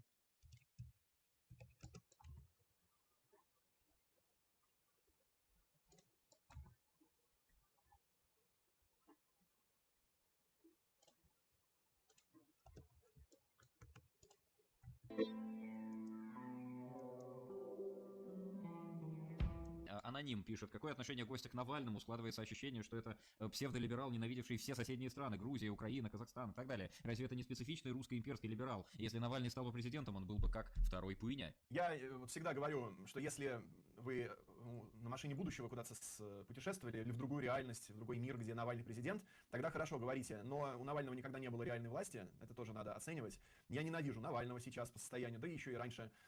Я понял многое, как человек спускал протест в унитаз, как он его возглавил, как он изначально кричал про «я перегрызу глотки этим скотам», как он призывал перелезать через ограды на чистых прудах. Или нет, это даже не на чистых прудах было. В общем, давным-давно это все происходило. Потом как-то причесался он, стал вот этим человечком в пиджачке, таким джименом, который рассказывает с крутой инфографикой всякие вещи про коррупцию, говорит, что надо бороться с коррупцией. Ни следа не осталось от этой реактивности. Я на это смотрел, ну и тоже превратился в такого, что типа, ну давайте бороться с коррупцией, давайте будем там не на площадь революции выходить, а на Болотную выйдем. Не будем ничего такого делать. Постоим у сцены, покричим, мы здесь власть. Все спущено, все просрано, ничего не сделано. Я повелся на это, сам это пропагандировал. Ну, не то, что я, конечно, себя за это ненавижу, я понимаю, что я просто был дурачок. Потом происходит, ну, если уже вот с разреза того, насколько деятельность Навального была полезна Кремлю, череда событий, ну, отвратительных. Сбор данных, в том числе через Рой.ру, которые попадают в госуслуги, утечка данных. Совсем недавно, вот смотрел сейчас ролик перед стримом, они говорили, что мы создали супербезопасную систему донатов. Переходите, оставляйте там свои данные, переводите нам деньги. Данные утекли их персональные, всех донатеров. Это вообще уже второй раз, как людей Навального утекают данные. Как там у американцев поговорка «обмани меня раз, ты виноват, обмани меня 2 раза, я виноват уже». Вот тут ровно это. Потом какая-то галиматья начинается с тем, когда вот протесты в Москве очередные после выборов, когда забрало запотело, кто-то начал перекрывать трассу, я помню, у Цветного бульвара. Я помню этот ролик, как я с ним носился, делал обзор, говорил, вот так надо делать, вот, смотрите. Выходит у людей Навального прямо чуть ли не экстренный выпуск. Сидят Жданов, как сейчас помню, и, по-моему, Албуров. И вот они сидят и говорят, не кидайте снежки в силовиков, не делайте того, сего. Я думаю, понятно. А я уж тогда орал, перекрывайте трассы в роликах, уже тогда я был психованный. Прямо я... Почему я сейчас спокойный? Потому что я ни к чему не призываю людей, соответственно, я не разочаровываюсь. Я могу разочаровываться только там из-за количества просмотров или донатов. Это другое. Но это, ну, обидно, грустно, ладно. Но когда у тебя аудитория там 1,7 миллиона человек на Ютубе, ты сидишь, видишь, у тебя сотни тысяч просмотров, ты говоришь, люди, давайте там бороться. Вот здесь группы по интересам, там защитить свой город от мусоросжигательного завода, там такая-то. А все такие, да, молодец, Дима, вот тебе лайк, репост, ты большой молодец, настоящий патриот. И ни хера не происходит. Я смотрю на это, а тут еще снежки запрещают кидать. Ну, я понимаю, к чему все идет. Это они возглавили протест и загнали его в какое-то цирковое помещение, даже не арену, вот это подсобка, где там кормят какого-нибудь тигра единоросского, у них или медведя, который потом бросится на дрессировщика на своего. Вот они создали такую атмосферу. Потом я смотрю протесты в Беларуси, когда была реальная возможность, потому что люди выходили, там плитку вырывали, брусчатку, трубы. Но таких людей было немного, и всего 2 дня они действовали. Основная масса белорусов повелась на рассказы о том, что можно мирными протестами чего-то добиться. Ну, то есть просто наступили с размаху на те же грабли, что наступали протестующие в Москве. Ну, а потом еще Навальный приезжает в Россию, типа он хочет создать иллюзию, что цивилизованная страна, надо возвращаться. Я иначе этот сигнал не могу считать. Не надо говорить, что он там сошел с ума. Это абсолютно осознанный шаг. Больше того, вот недавно кто-то мне в Инстаграме написал в комментах, я, говорит, уверен, что Навальный и не умер вовсе. И у меня, а помню, даже на стриме мне это писали, у меня на этот счет один аргумент. Очень долго не выдавали тело Навального родственникам. Здесь 2 причины может быть. Может быть, потому что из-за отравления надо было дождаться, чтобы все токсины вышли, они выводили там ускоренно, потому что его очевидно отравили, очевидно убили. Либо это какой-то фейк, настоящий Навальный там с Пригожиным в Южной Америке. Но я, опять же, не сторонник теории заговора, я смотрю на медийную жизнь Навального. Медийно Навальный умер. Как блогер, как политик, он перестает существовать, когда он перестает появляться в кадре, скажем так. Он был харизматичный лидер, который спустил все в унитаз, и даже после смерти он как бы послал сигнал: ваш потолок — это класть на могилу мне цветы. Или потом посветить фонариками, еще что-то делать. То есть мельчало. Ну и это трансформировалось в... А это же даже не люди Навального предлагали стучать по сковородкам поварешками. Это уже эти жены мобилизованных. Такой протест был. Причем все это подавалось в стиле, ну а что мы можем...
хочешь щас. Зажигая, блукаю день. Ми листами чужими ідеями, а ми і так. Куди усе це ідеї, коли це мене те, що безліч питань, які не мають відповідей. Сльози висохнуть, це шрами. Залишиться отут, не чіпай мене руками. Мені отрута. Хочеться знищити той мотив, який мене розплатив. Світ тебе виплюнув на рутин. Хоч ти цього не розумієш.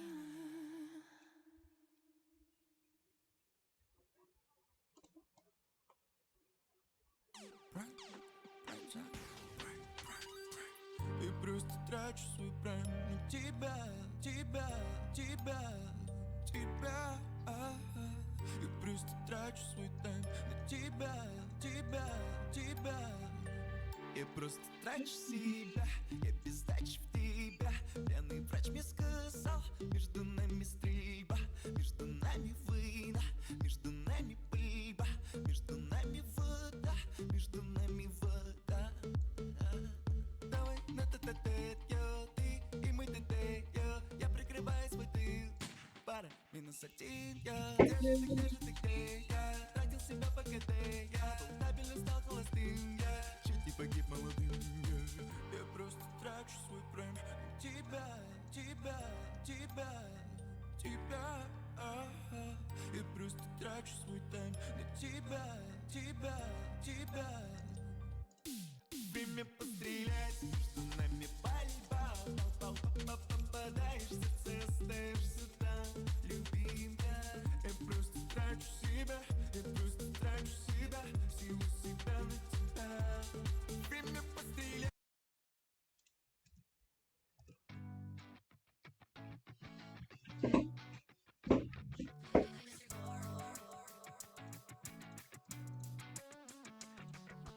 Лава, бой, как ожог на моей коже китель. Лава, бой, я с тобой изучу секси джитсу. Лава, бой, как ожог на моей коже китель. Лава, бой, я с тобой.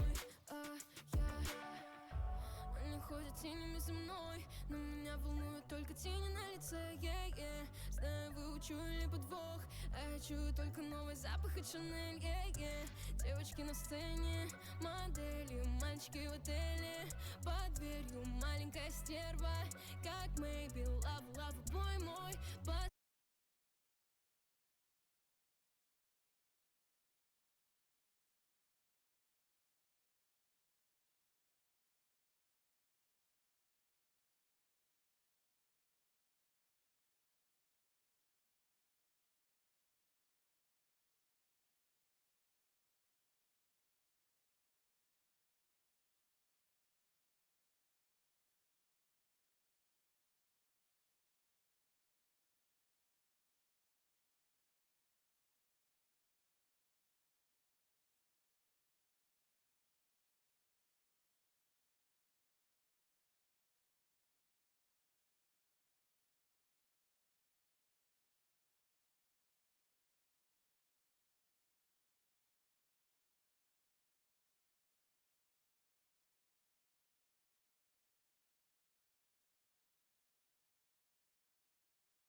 when we hit 'em. Lethal poison for the system. No one on the corner has swagger like us. Hit me on my banner, prepaid wireless. We pack and deliver like UPS trucks. Already going hell, just pumping that gas. No one on the corner has swagger like us. Hit me on my banner, prepaid wireless. We pack and deliver like UPS trucks. Already going hell, just pumping that gas. All I wanna do is take your money. All I wanna do is take your money. All I wanna do is take your money. All I wanna do is take your money. MIA, third world democracy. Yeah, I got more records than the KGB. So, no funny business. You already are.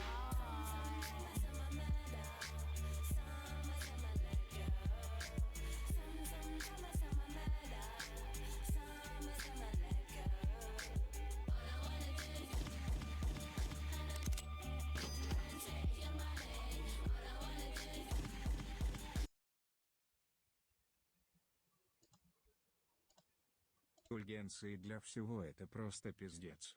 Ресентимент Это ебаный все просто оправдывает и плещет. теракты. Нас в очко ебали, и теперь мы будет об этом ныть 100 лет.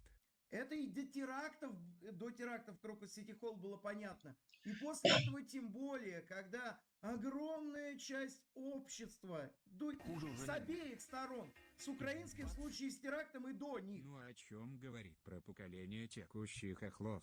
90% матерей, которых на трассах в 90-е стояли в матушке России. Просто буквально сыны шлюх. Спасибо, дядя Коля. Ну, говорим мы про конкретных людей.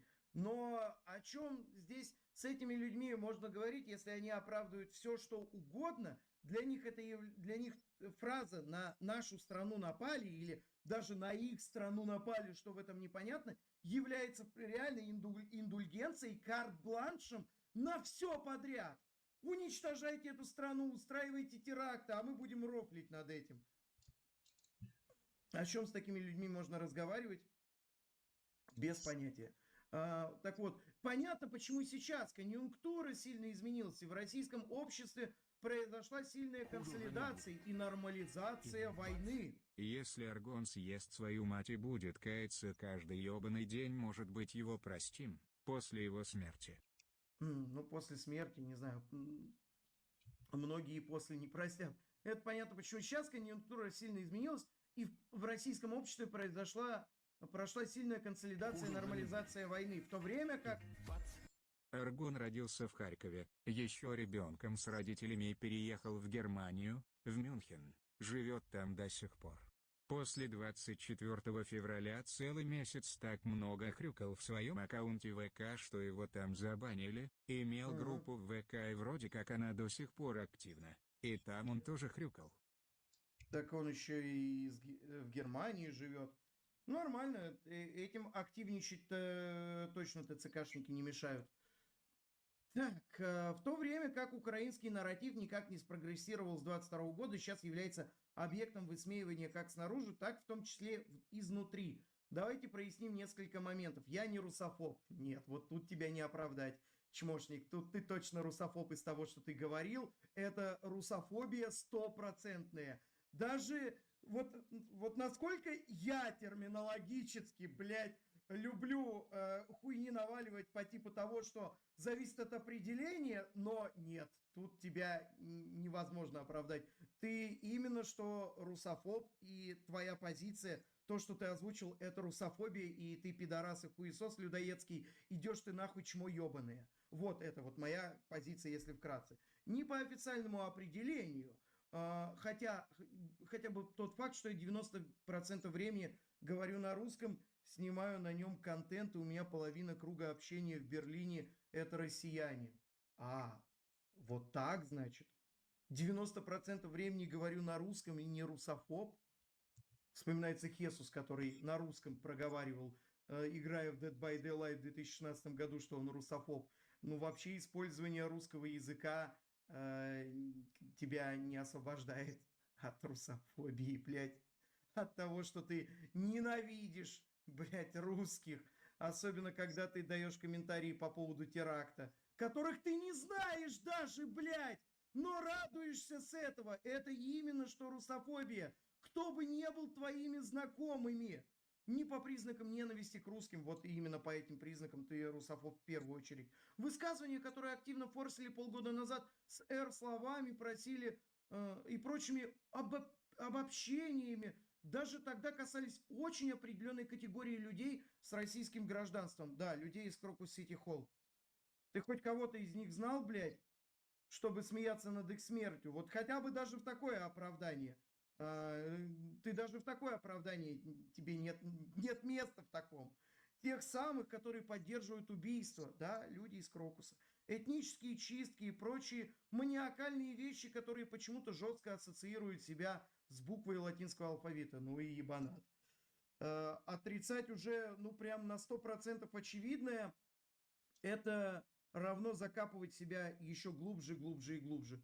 Поэтому, как бы, официальное обращение к тебе, Аргон, ты ебантяй.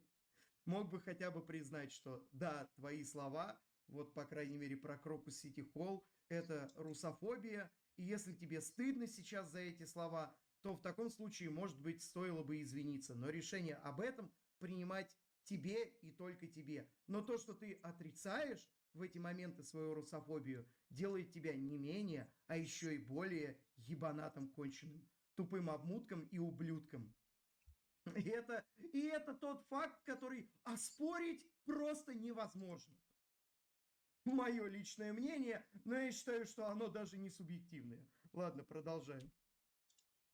Весь тот актовый зал. То есть это чисто миссия из Call of Duty, законченная на 5 звезд. Замечательно. Я не ставил в Call of Duty звезд, я не играл в Call of Duty. Но ни слова по-украински. Не переобулся, как бы русняк соса, и каждому воздастся по грехам его и по деяниям. На этот пост обратили внимание слоны из Геймергейта и сообщили рекламодателю, который тут же разорвали с ним отношения. В ответ на что Аргон пишет: «Я не имею никаких моральных границ в рамках своих шуток. Я шутил про инструкторов НАТО по Азовсталью, про Бучу, про Дом профсоюзов в Одессе, про удары по Белгороду. И я не вижу никаких проблем в том, чтобы шутить про Крокус. Точно так же, как и вы, наверное, не включаете моралфага, когда речь заходит...» Интересно, что он шутил про Бучу. Такой юмор был. Интересно даже в каком контексте эти шутки были. Для него, как для украинца, пусть и живущего в Германии. У меня на канале последние 5 лет. Если кого-то это не устраивает, за кнопку подписки платить не нужно. Поясняю эти вещи для людей, которые Z-животные могли задезинформировать. Это были шутки про Крокус, вот сейчас отрывок. Вас и тут, и там показывают.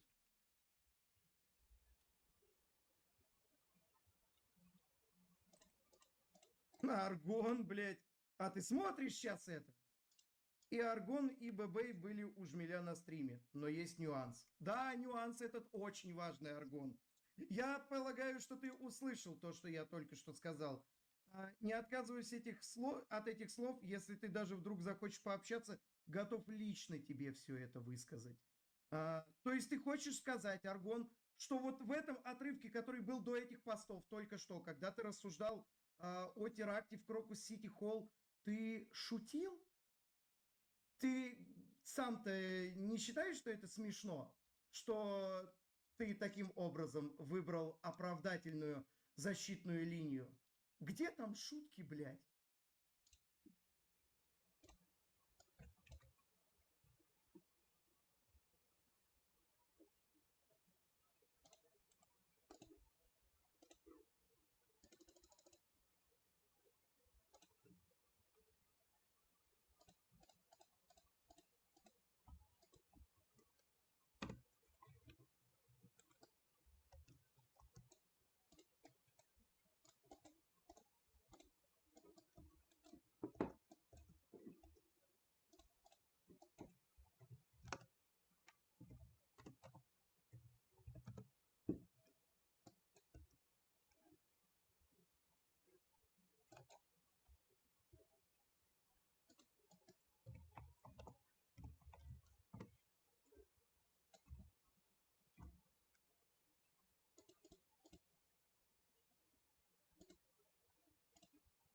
If you've been manifesting your specific person for a month or longer, you're going to want to watch this video.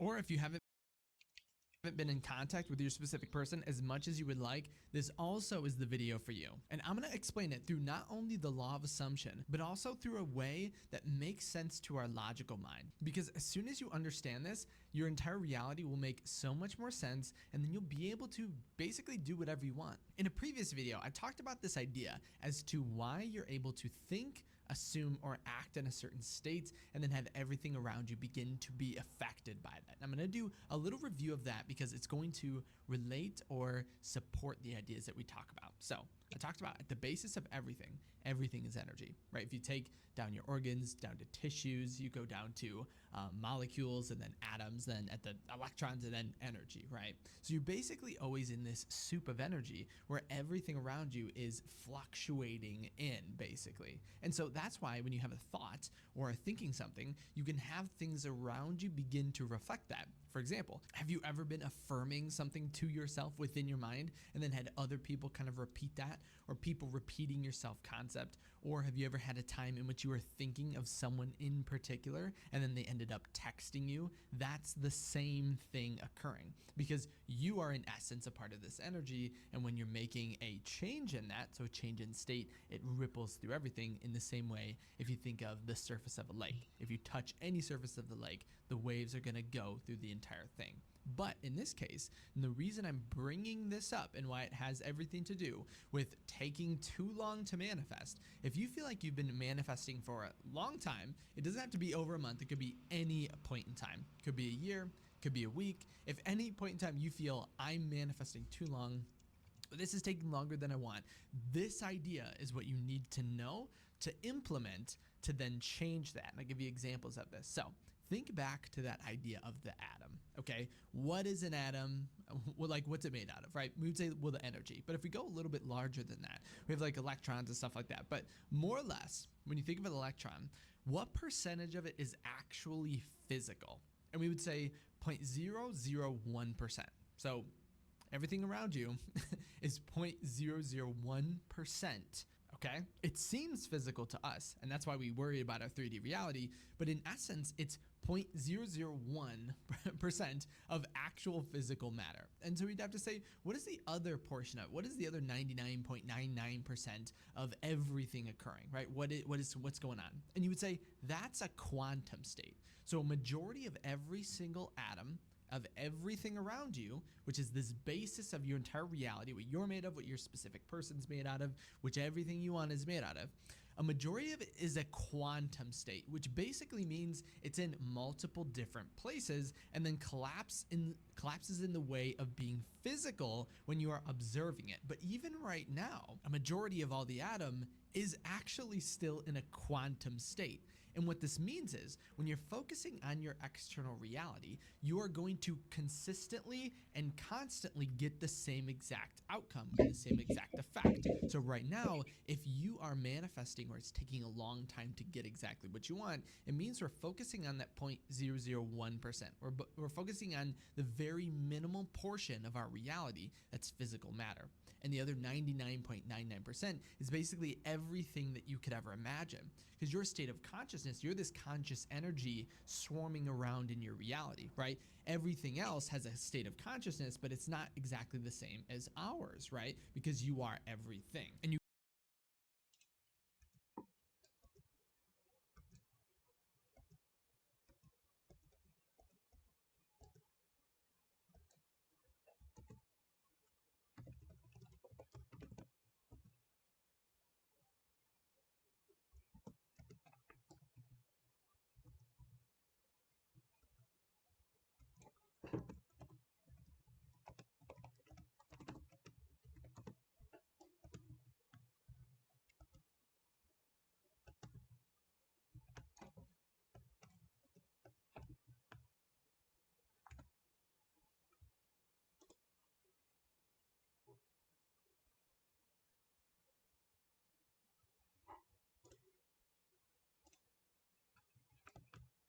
Manifestation only works when you are negative. I know that sounds a little bit backwards from what most people teach when it comes to the law of attraction, but I've been doing this for a very long time now, over 16 years, and I've helped people manifest significant amounts of money, success, relationships, their soulmates, their twin flames, and much, much more. And that doesn't happen by accident. I feel like I have the tools and I've seen things shift actively since working with Jaden and Gavin. You see, most people, when they focus on the law of attraction, they're thinking about raising their vibration. And it's something that I teach too when it comes to the law of attraction. But it's not the only part that actually gains success. You can actually be very negative and attract great success into your life. And the problem and challenge that we have in our reality is we consider negativity or negative emotions as bad. And we emotionally gaslight ourselves out of being negative and creating sort of this delusion of positivity and denying the aspect of ourselves that is negative. We live in a reality of duality and polarity. We have male and female, and this is plus and minus. This is negative and positive. When a negative and positive charge comes together, it creates a new life. And so we must be negative if we want to create a new life. So let me just share with you an example. Back in 2013, at the time of this recording of this video, that was over 11 years ago, I was in the Maldives on the beach in a negative state.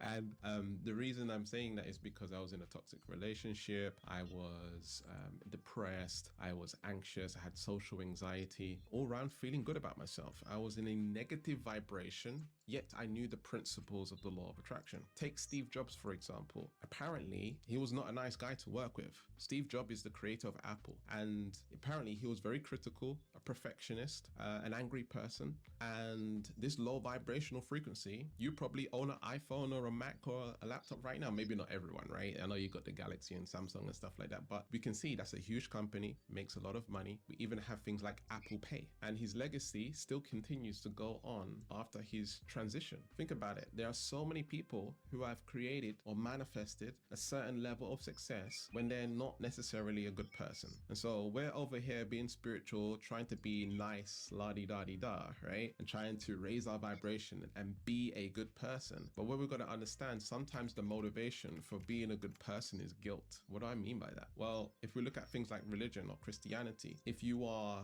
behaving bad, you are supposed to feel guilty about that. And when you feel guilty about it, it forces you to be good and be closer to God. Well, whilst that might look like a good thing, it's actually attaching yourself to a pendulum. It's attaching yourself to an idea, a concept that stories that we tell ourselves, and we get lost in the illusion of the devil.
My nigga Bleaky, you made that. Hey, Onyx, you crazy, dude.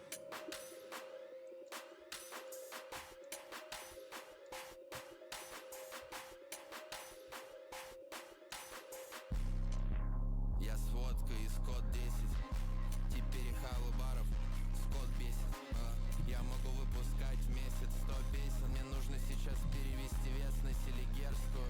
Сделал все движения, теперь еду на детскую. Теперь еду на Бендес, есть там Google Tracks таблеток. Гарик, русская легенда, бывает твоя баба мусорка. Молодые деньги, лейбл, районная музыка. И за мной улица, вся братва русская. Есть братва воронежская, есть братва курская. Есть варик на Измайлову и есть варик на Кунцево. Привезем вонючего газка, как будто с Кунцевым. И на нас дорогие шубы, будто из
Еще давным-давно об этом слагали легенды, и никто не верил, что это может случиться.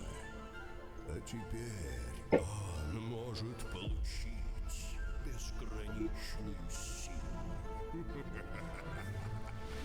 давай! Быстрее, я должен успеть! О, великие силы магии, как это вообще могло случиться? За что? Файте ворота, срочно! Где магистр Кизару? К нам летит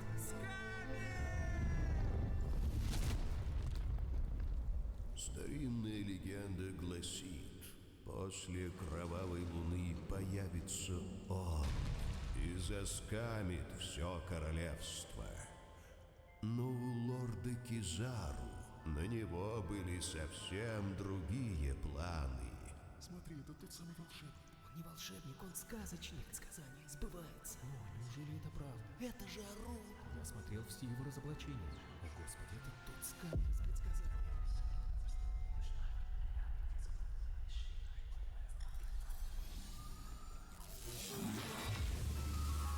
Сам себе мейджор, 100 мультов на леджер. Бэйби на переднем, Lambo G Reflection. Она так охуела, увидев всю коллекшн. Глаза стали большие, хотя малышка Asian. Ты видел мои блинги, твои блинги, они садика. Выглядят нелепо, будто их прислали с Алика. Видел больше чисел, чем учитель математики. Я тусую в Гая, бич, они тусуют в падике. Рядом твоя бич, она уже не твоя бич. Я не Гарри Поттер, но поймаю тебя с них. Большие стопки, Биг Рекс, я будто Биг Меч, они все в аху, когда толкаю этот спич.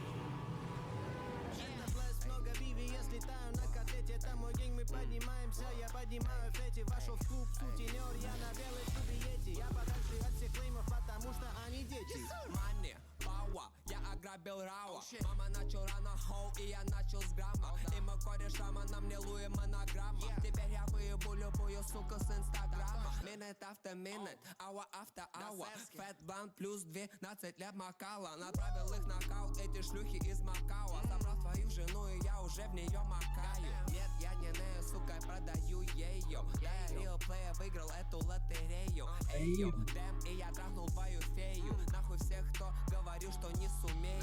Хочешь трахнуть чарты, я уже, блядь, это сделал. Я был за решеткой, сейчас свободен, как и пелов. Только вверх, бич, больше никаких отделов. Не люблю уставших сук, я люблю, блядь, только спелых.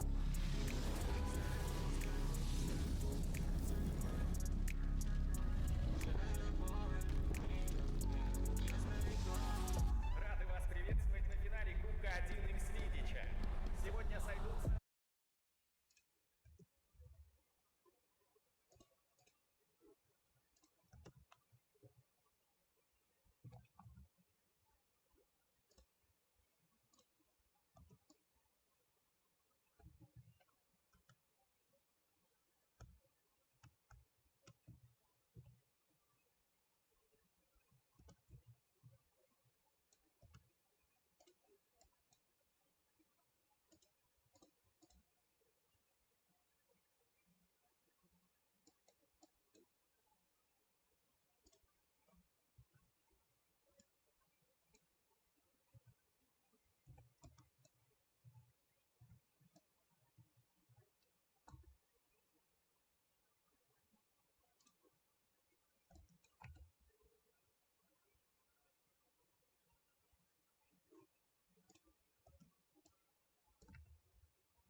гетто, мэн бит сношу в одну калитку. Жить вредно, кто-то говорит мне на тапках. Кровь, вот вся палитра, вассап, молитвы читай, плати налог, указ соблюдай. Алло, отчет, живо снимай, чтоб я тебе просто четче въебал, почетче въебался, четко всегда.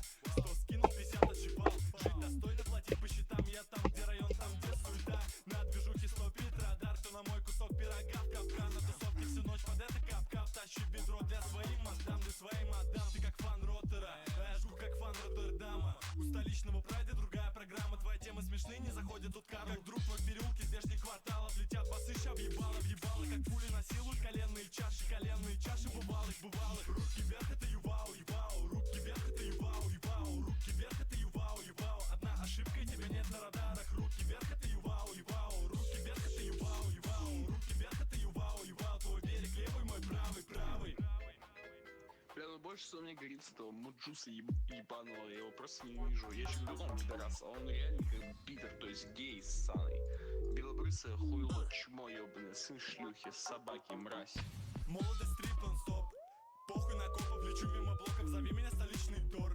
Твоим парнем торчем, весь парк перекопан. Эй, молодой, какие тапки, скорость. Девочки любят, когда твердый пол, и жиза хардкор, как второй Dark Souls. Суки рыдают, как стражки Тороса. Я глажу рубашку и чекаю новость, там гости, гости, гости. Поляки в городе снова, курва. Наташки с Никольской ебальником в урну. Я белый в душе, как пейзажи тундры. Ближе к солнцу минусую ваш сумрак. Стиль жизни турбо, турбо. Стиль жизни турбо, турбо.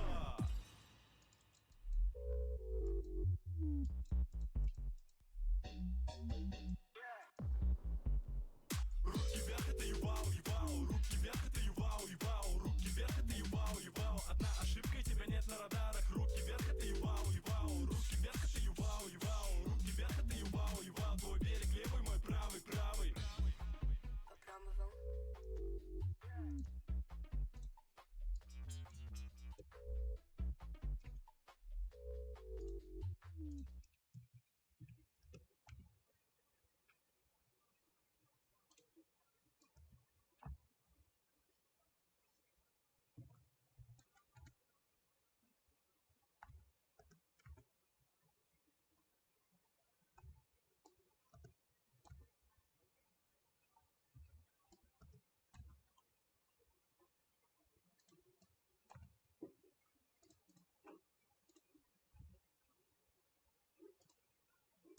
And truly, all you have to do is remember a specific quote, act out a specific technique, and then your specific person.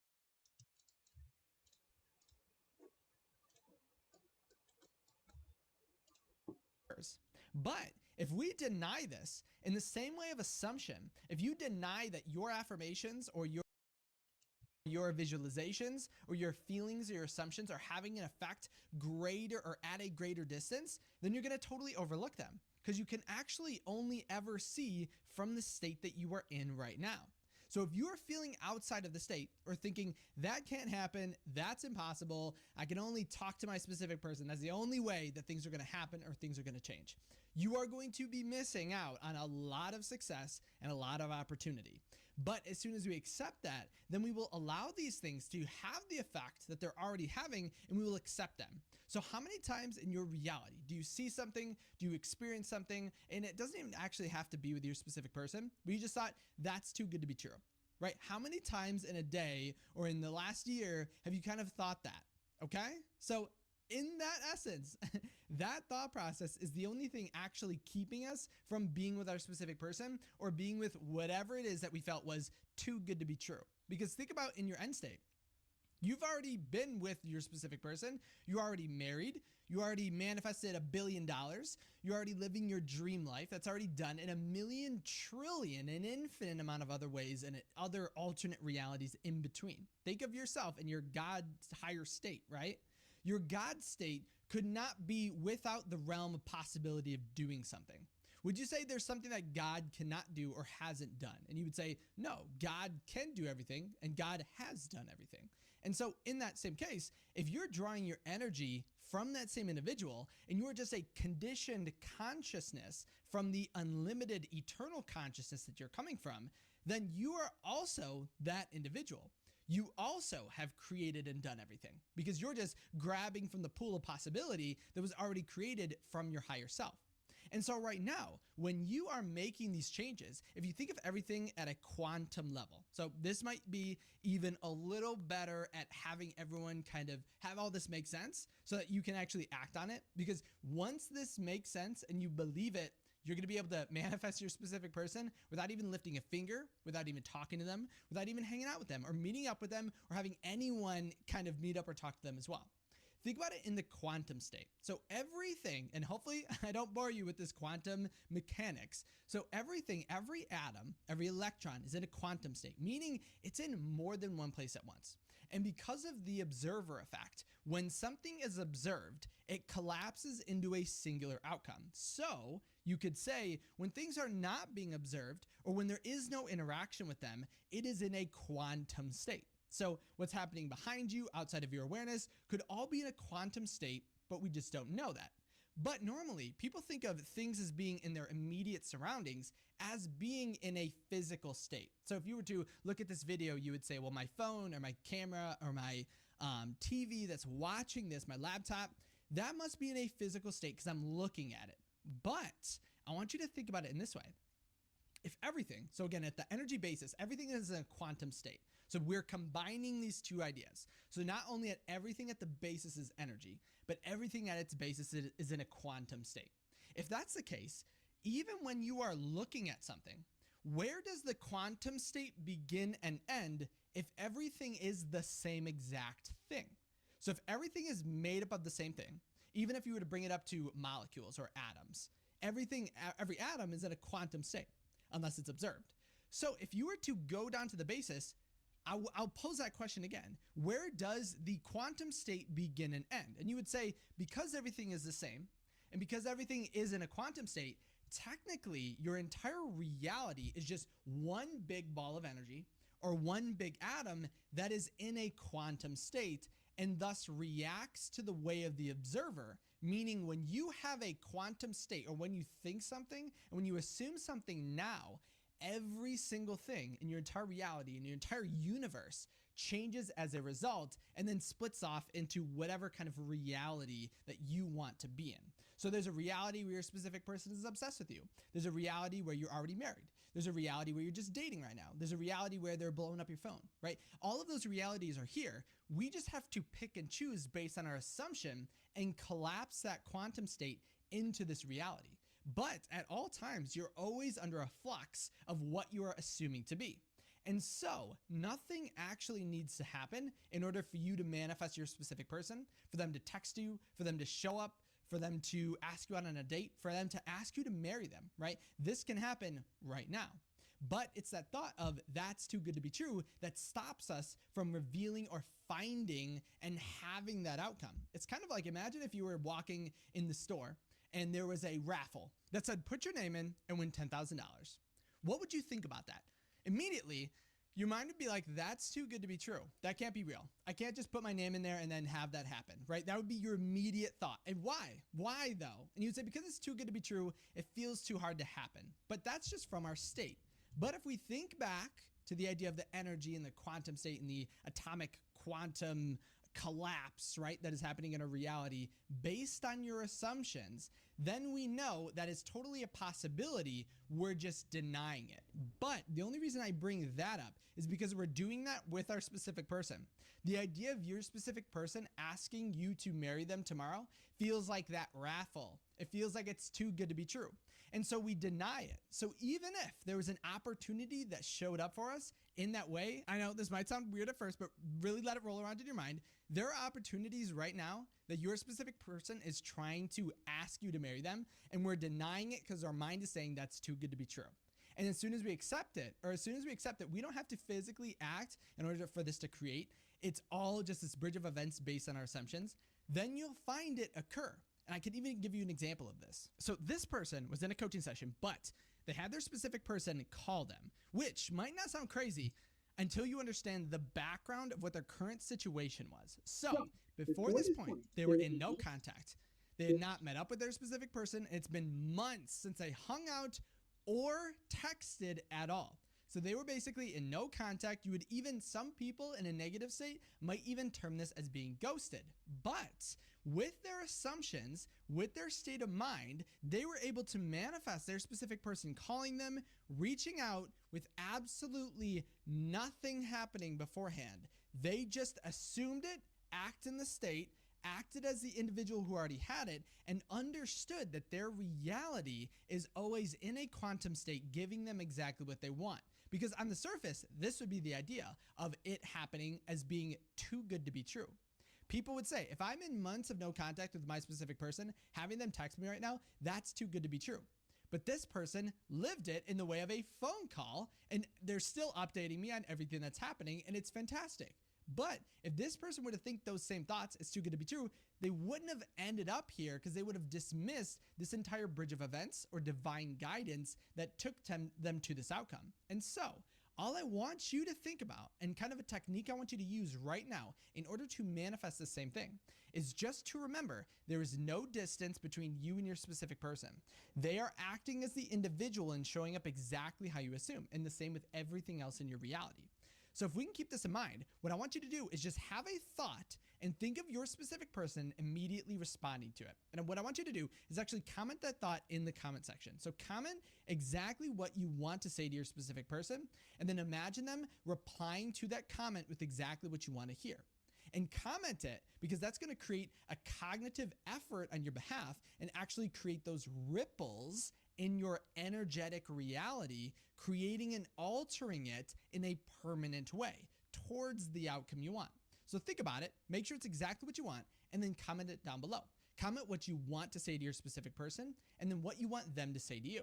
And this is exactly how you're going to manifest without ever lifting a finger, without ever talking to them, without ever hanging out with them. Now, of course, if you imagine you want it to go a little bit differently, if you want to text them, you want to call them, you want to do those sorts of things, you absolutely can. Everything will always align with the state of assumption that you have. But remember, you don't actually have to do this if you can understand this quantum state of your reality and that it's always collapsing in accordance to your assumptions. Now, hopefully this is making a lot of sense, because I try to really break it down, because the idea that you have to interact with your reality to change it is a pervasive limiting belief that a lot of us struggle with. And I would say even me, right? In the past, that's exactly what I thought. I thought you had to interact with things in order to change them. But my own experience and the experience of others has taught me that that's a complete lie. Things will change and alter based on your assumptions regardless of the distance. So make sure to comment what I mentioned in the comment section, as well as any questions that you have, because remember, you can also reach out to me if you want to send me a personal question or personal message at kyleaugustcoaching.com. As well as this, if you do want to send some positive ripples out into your reality, make sure to like this video and subscribe as well. But as always, Для всего это просто пиздец. Ресентимент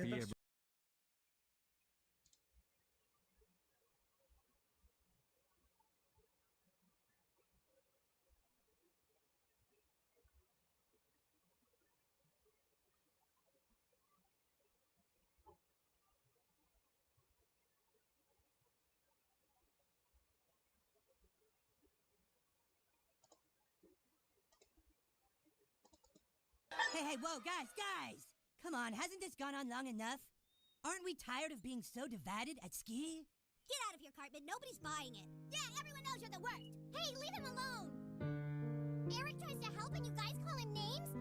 Sorry, baby. I had to step in. It's cute, baby.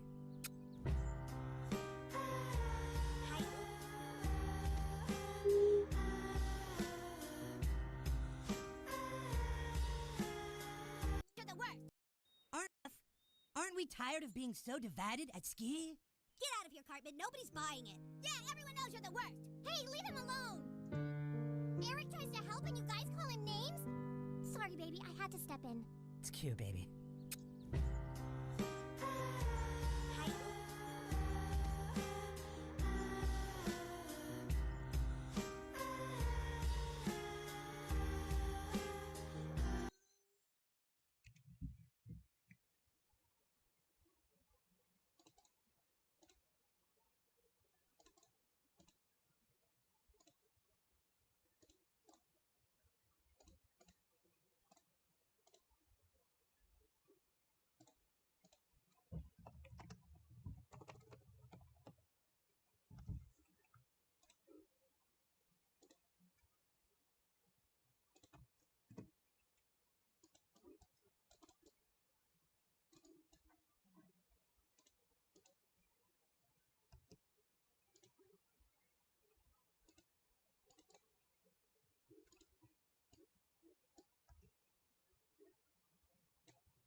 If you've been manifesting your specific person for a month or longer, you're gonna want to watch his video.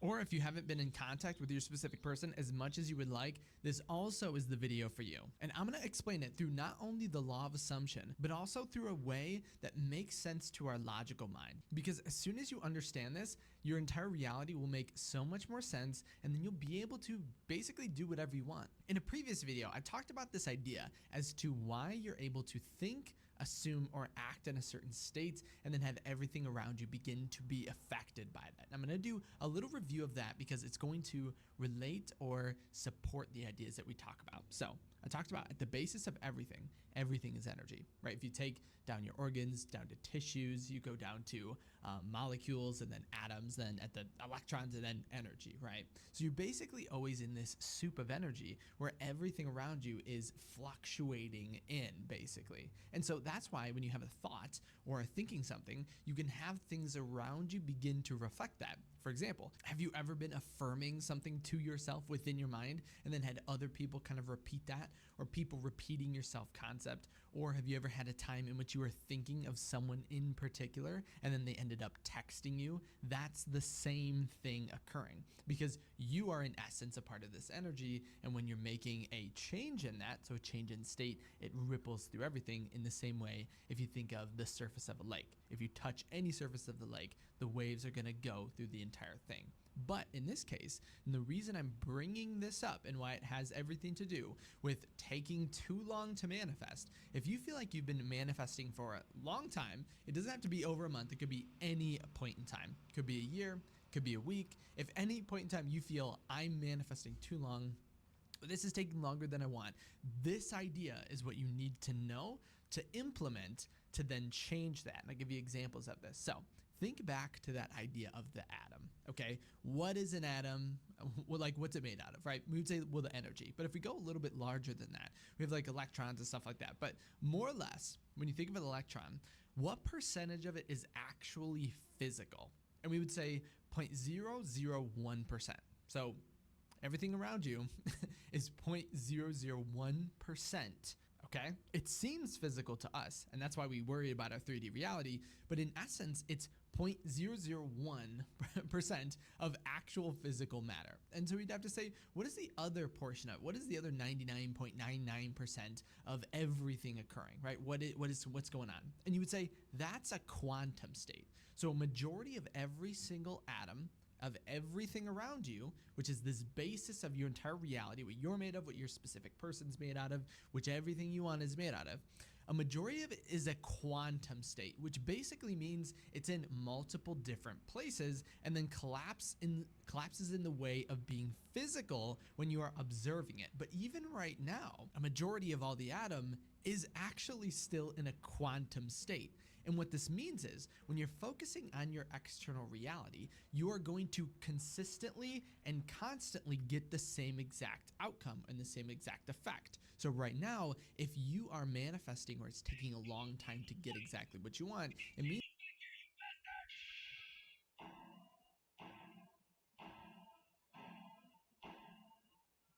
You try it and someone's going to die.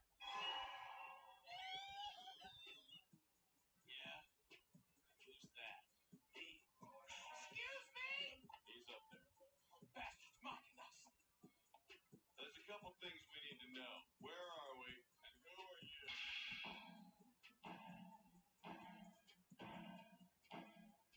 You've got some nerve, stranger. It's only polite to introduce yourself before asking a question of someone you just met. Right, fair enough. I'll go first. My name is Crocus, and I'm the lighthouse keeper of the Twin Caves. I'm 71 and a half years old. Gemini. Gentlemen, slow down. Hey, you want to fight? Old Gemini.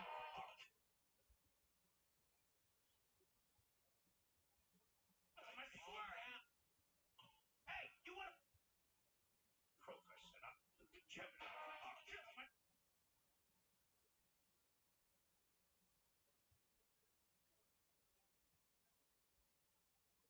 Oh my god. He said that. And he actually said that, bro. All walking around, living our day for